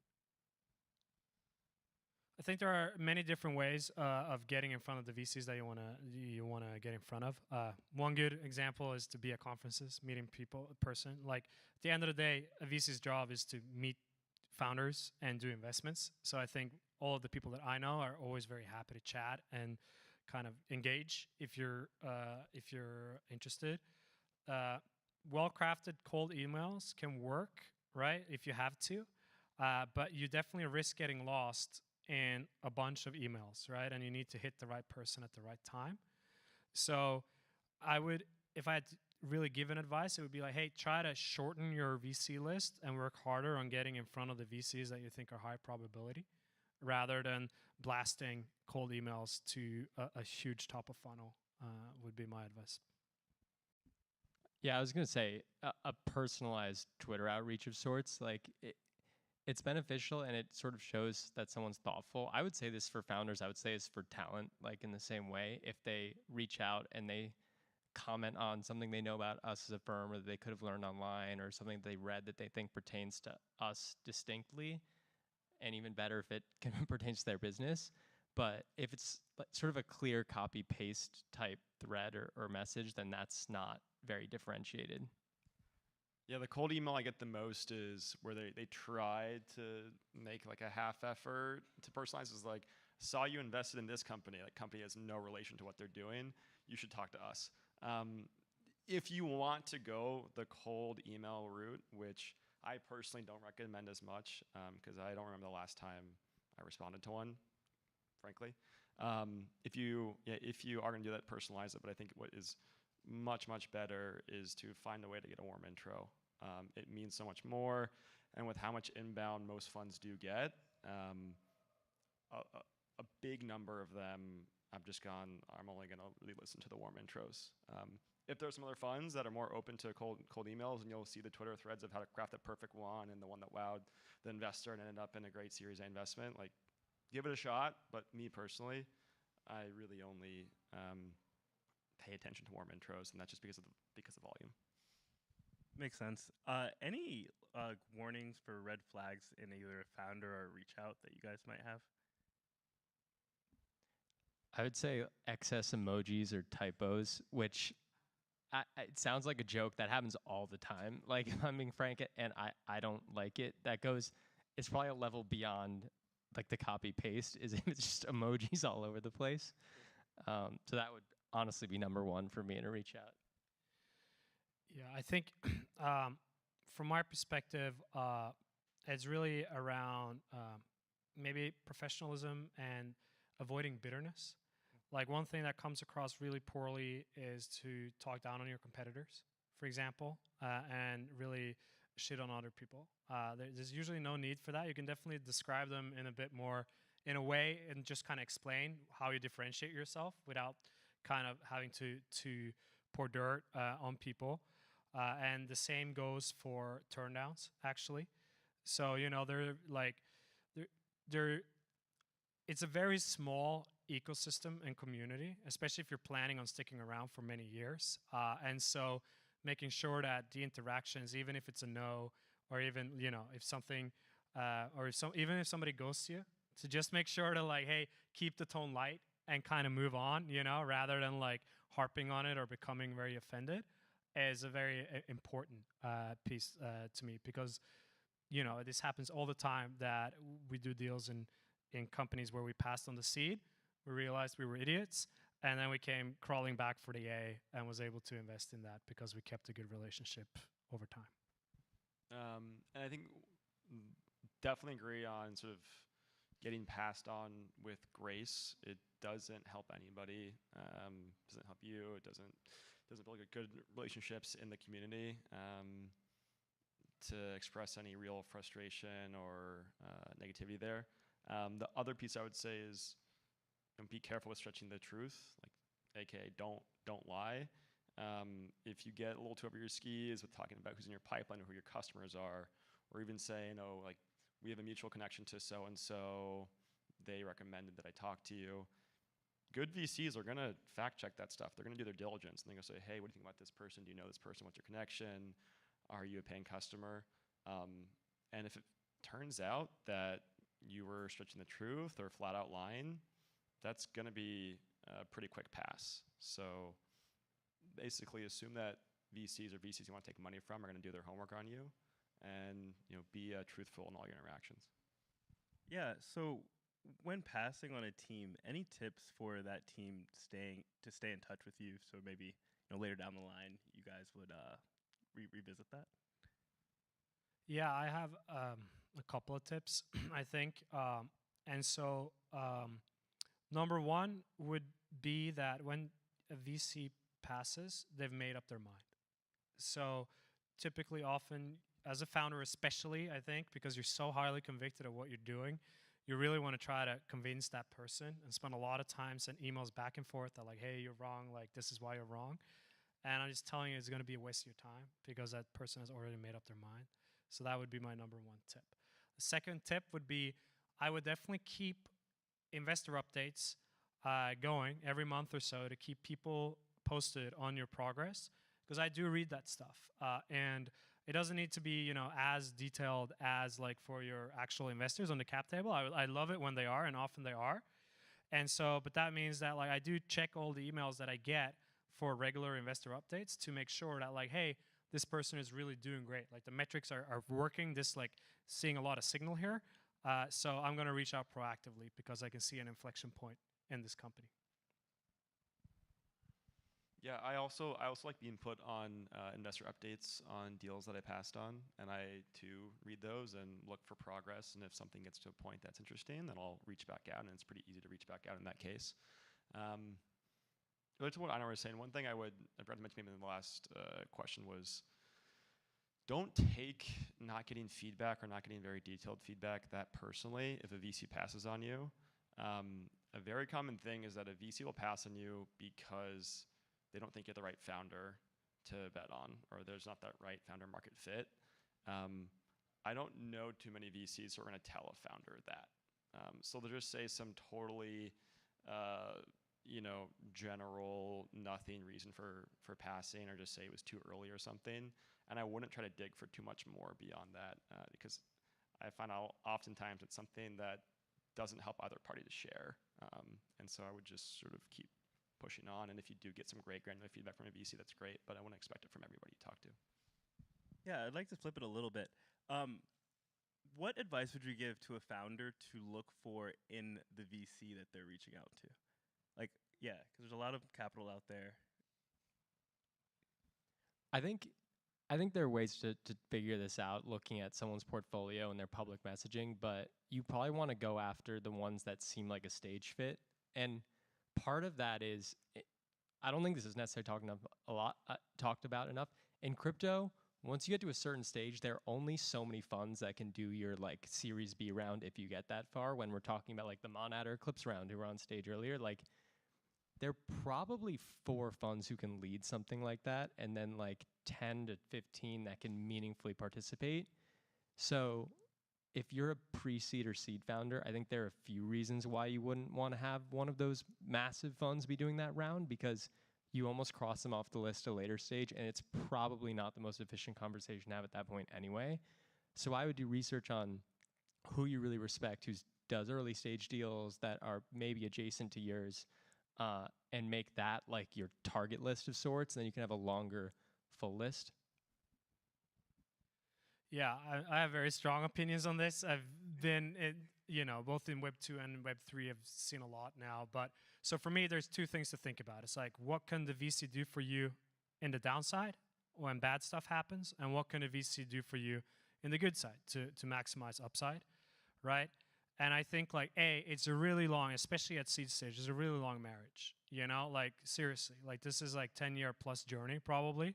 And you're going to see these guys a lot. So you really want to make sure that these are people you actually want to see for 10 years and that you can call on when stuff gets really tough, because stuff will get tough. Like that's like the one constant in all startups, is that no startups are up and to the right. And so like these need to be the people that you call on when things are not going well, when you need to fire people, when you're running out of money, when you lost your biggest customers. In crypto, when you're getting hacked, I sit on the board of companies that have gotten hacked for millions and millions of dollars. It's not a fun experience, right? And so that's sort of like the downside. And then you got to gauge, okay, how can these guys help me grow? Which doors can they open? What advice can they help me with? Like kind of which pitfalls can they help me avoid going, right? So a good way of gauging that, look at their portfolio companies. Go and talk to the founders that these guys have worked with, right? Like almost every founder is more than happy to reference to other founders what the different VCs are like. So if you start reaching out, like once you get further down in the process, but you really want to look for, and again, I'm a traditional VC in that sense that like I think of myself as a company builder and as a partner in building the company. So my advice to you would be like, hey, find somebody who will partner with you for a 10-year journey and kind of just share that journey with you. It's really important to me. One thing I would add, going back to one of the first questions, was when you're evaluating different VCs, try to reach out to and get connected to, make sure there's going to be alignment on the types of companies that they invest in and the type of company that you are going to be. And let me give like a specific example. So the portfolio company, they essentially present like a SaaS business. They're not going to have a token. There's no reason for them to have a token at any point. They're going to generate revenue through subscriptions. And the founder sent me a list of funds he was looking for introductions to for a seed round. And I looked and was like, 3/4 of these funds only do token-based investing. You're not the right fit for them. Let me sort of highlight some of the ones that are actually going to be excited about the type of business you want to build. And let's go get you talking to those funds, because it's going to be a waste of your time having pitches with these funds that are only interested in companies launching tokens. That's not you. It's not going to be, again, a good use of your time. So make sure there's that alignment there. Awesome. Last question before I open the questions to the audience. Is there any stigma to founders pivoting kind of pre-investment in investors' minds, or how do you guys think about pivoting? You mean in during while they're raising, or before? Before, maybe during. Sometimes you can't help it. During can be tricky, because that could be a signal that essentially you're having a hard time raising with one idea. And it took you to get to the raise to realize it was a bad idea, and now you're somewhat cynically pivoting. But before, for me at least, not at all. Most companies pivot. Most successful companies pivot once. So long as when I ask why you pivoted, you have a coherent story to tell and you really understood the reasons and why you're still a great fit to build what you pivoted into, I don't care at all. Yeah, I agree. I would pause a fundraise if you were pivoting in the middle of what was an existing fundraise. And aside that, I fully agree. Same answer. We have a minute left. Any questions from the crowd?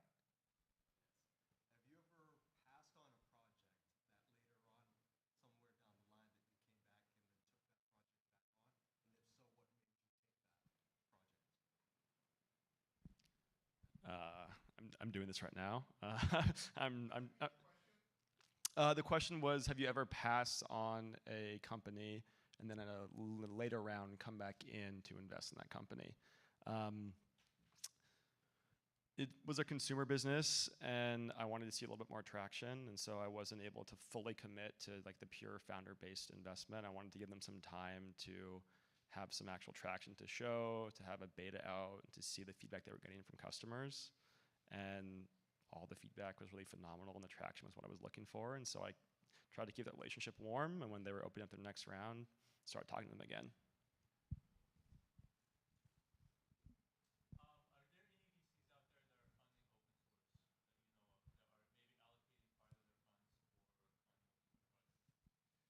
Open source is a huge trend, both in Web 2 and Web 3. So I would say a lot, yes. I would say more VCs than not doing it, if you're looking at the B2B side.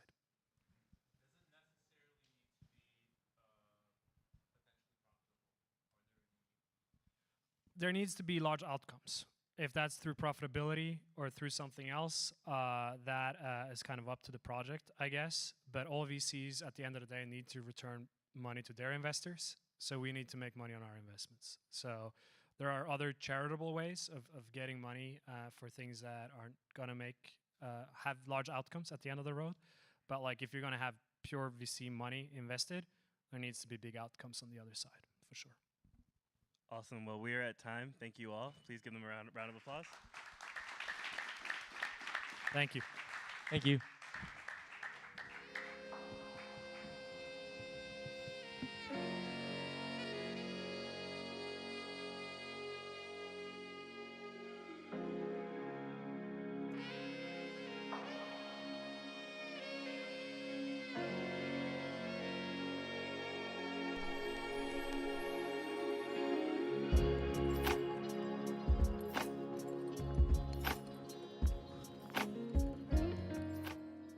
So last up, we'll have our Blinks panel here.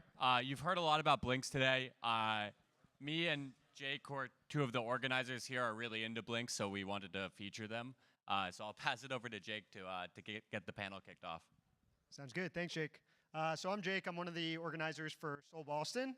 I'm excited to be up here with both Carrie, who's the CTO and co-founder of Baxis, and Nemo, who's the head of product for Tapestry.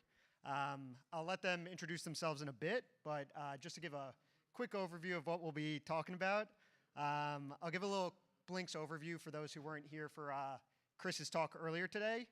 We'll dive into what Baxis is doing with Blinks, what Tapestry is doing with Blinks in their social toolkit, and then get your guys' opinions on the future of Blinks and what it means for Solana. So if you guys want to start off by introducing yourselves, Carrie, you could go ahead. Yeah, sure. Hey, everybody. My name's Carrie. I'm the co-founder and CTO of Baxis. We're based in New York.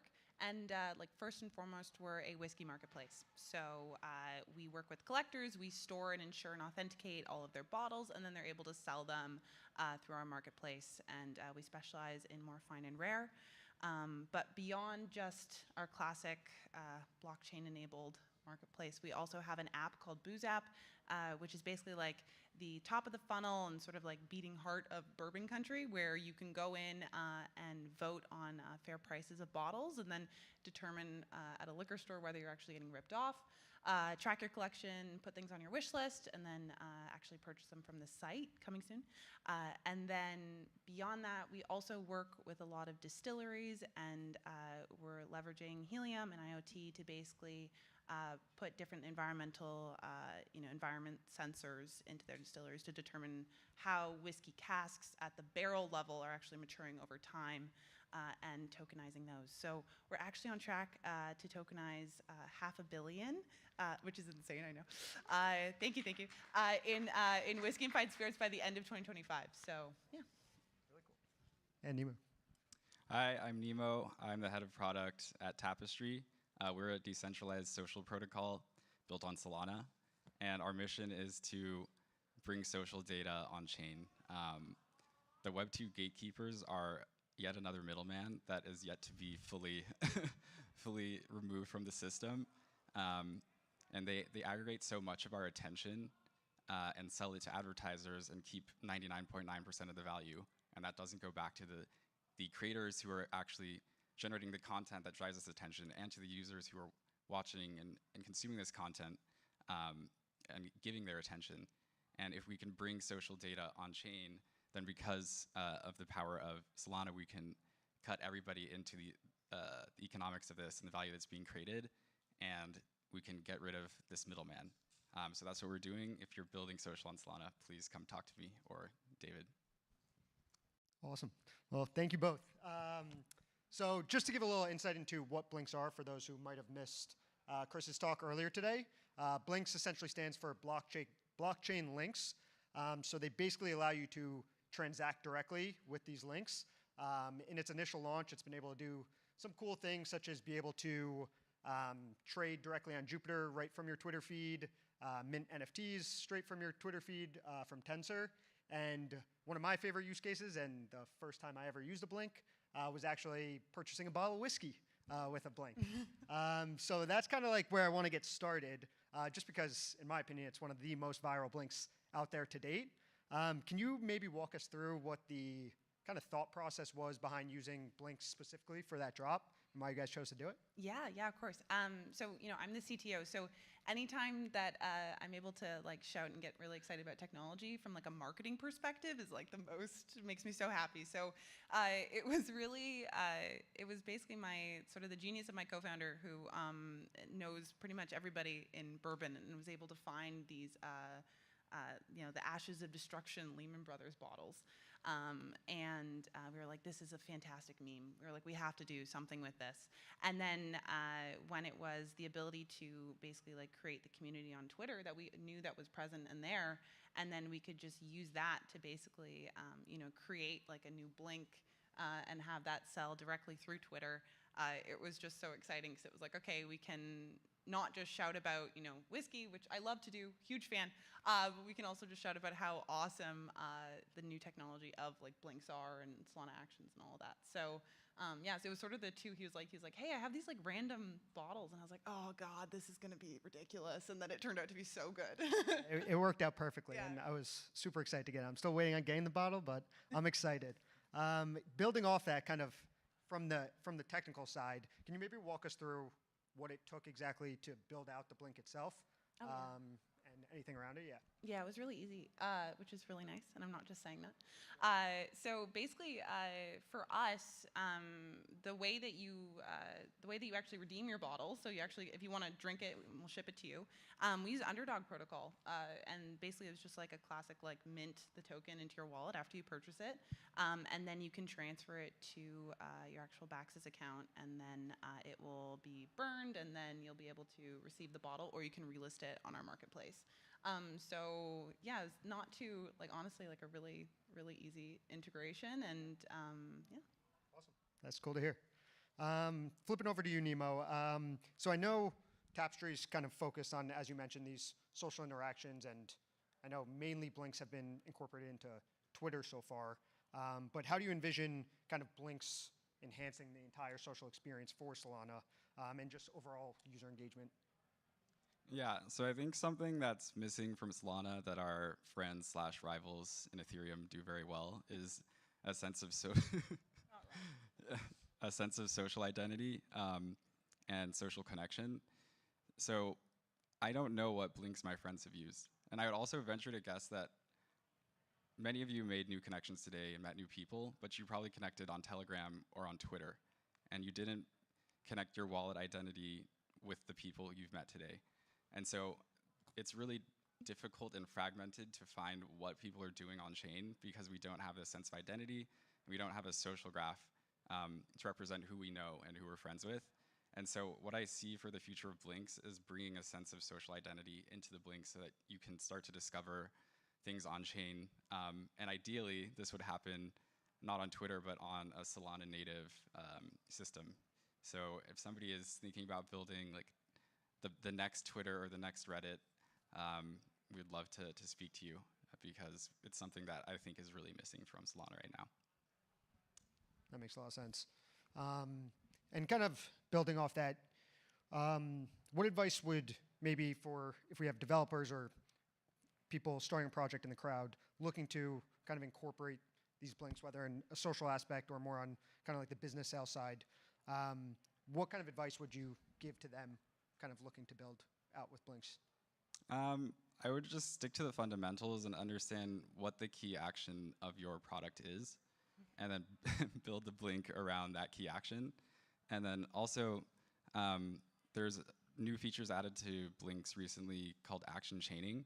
So I would think about how you can connect the first action, which is your key action, to some kind of sharing or some growth loop where people not only take the action, but then tell other people that they took the action, so you can start to build a growth loop around your Blinks. Yeah, that makes a lot of sense. Cool.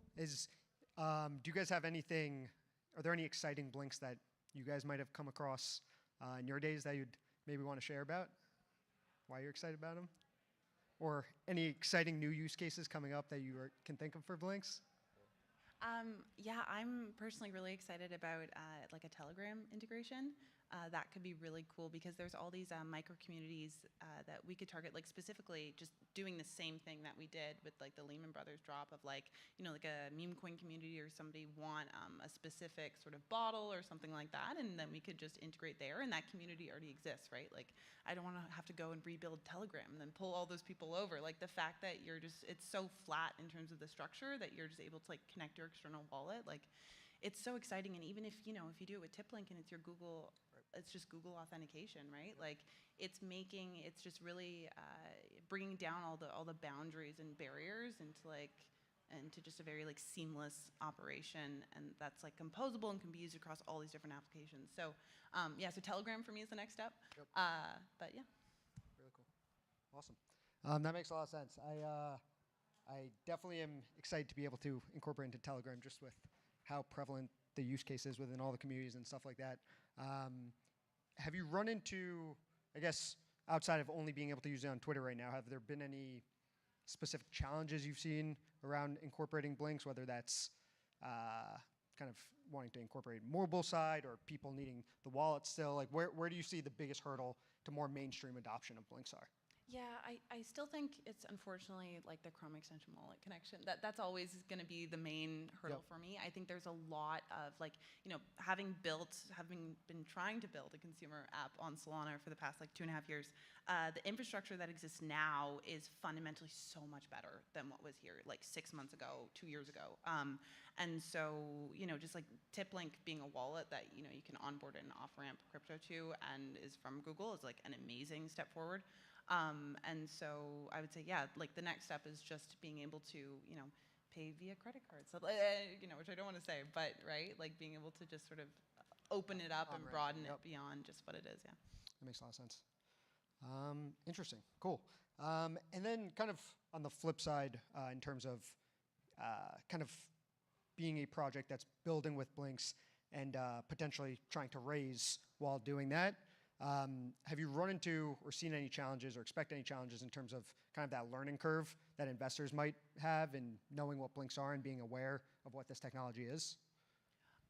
I wouldn't say like investor specific. I mean, obviously, like if you're not a blockchain investor and you're not into Solana, it's kind of difficult. I think what's hard is for folks who are you know, classically Web 2 is just to wrap your head around having the wallet be the login and that being like the like really like adding like the owning component of the blockchain, you know, and Blinks being like the easiest method to do that. I think just like the learning and the understanding and the education around that is hard to get there, right? Like because it completely changes your perception and how you would use every other application right now, right. And just creates like this new sort of path forward. So yeah, I would say like for people who are like, I think the easiest way, and what we actually got, it was exciting. We had a couple users who really wanted to buy the bottle, and then I had to like sit down with them and like get them a wallet together, and so that they could buy it on Twitter, and that was just a really cool experience, right? Because it's like, okay, I'm literally onboarding you to Web3 right now. Right, all through the Blink. That makes a lot of sense. So kind of as a personal side, I'm really excited about Blinks as someone who's in my other life, I'm a big sneakerhead and really love everything about sneakers.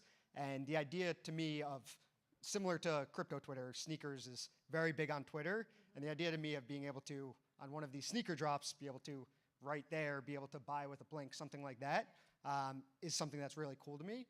Is there anything where you think once Blinks are maybe a little bit more mainstream, industries that you see that Blinks could possibly be used in?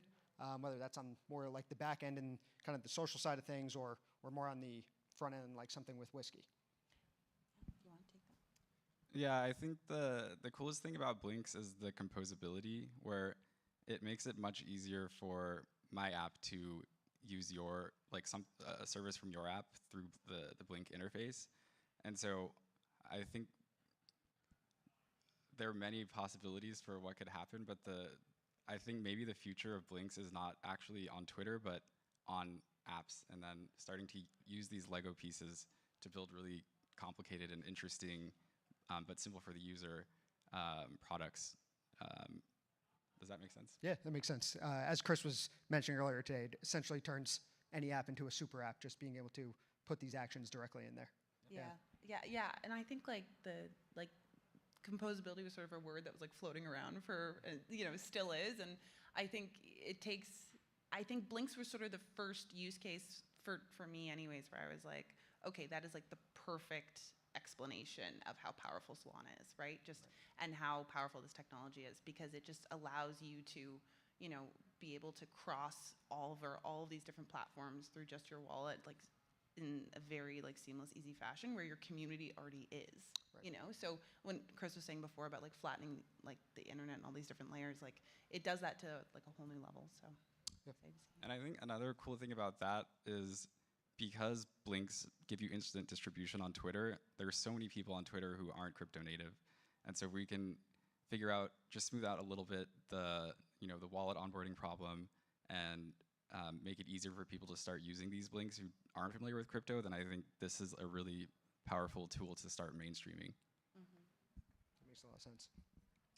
Have you guys come across in using Blink so far, like any like major risks you see with them, or is it mainly just this user education hump? You'd say that once you get over that, it's a pretty seamless process. Yeah, I mean, I can't like if we integrate to Facebook in the future, I can't imagine they're going to be too happy about blockchain links just appearing in Facebook comments. So we'll see how the Web2 companies take it. I could see that could be a fairly big risk, but beyond that, like it's just like the essence of it is really amazing. Yeah, for sure. Awesome. I think we have some time to open it up for Q&A if there's anyone in the crowd who might have a question. But otherwise, that wraps up the conference today. We will be having a after party down the street over at Flat Top Johnny's that everyone is welcome to. It's about a 5-minute walk from here, which I'm sure we'll be going in groups that we can lead people there. But otherwise, thank you everyone for coming. Thank you, both of you, for being part of the panel. And thanks so much.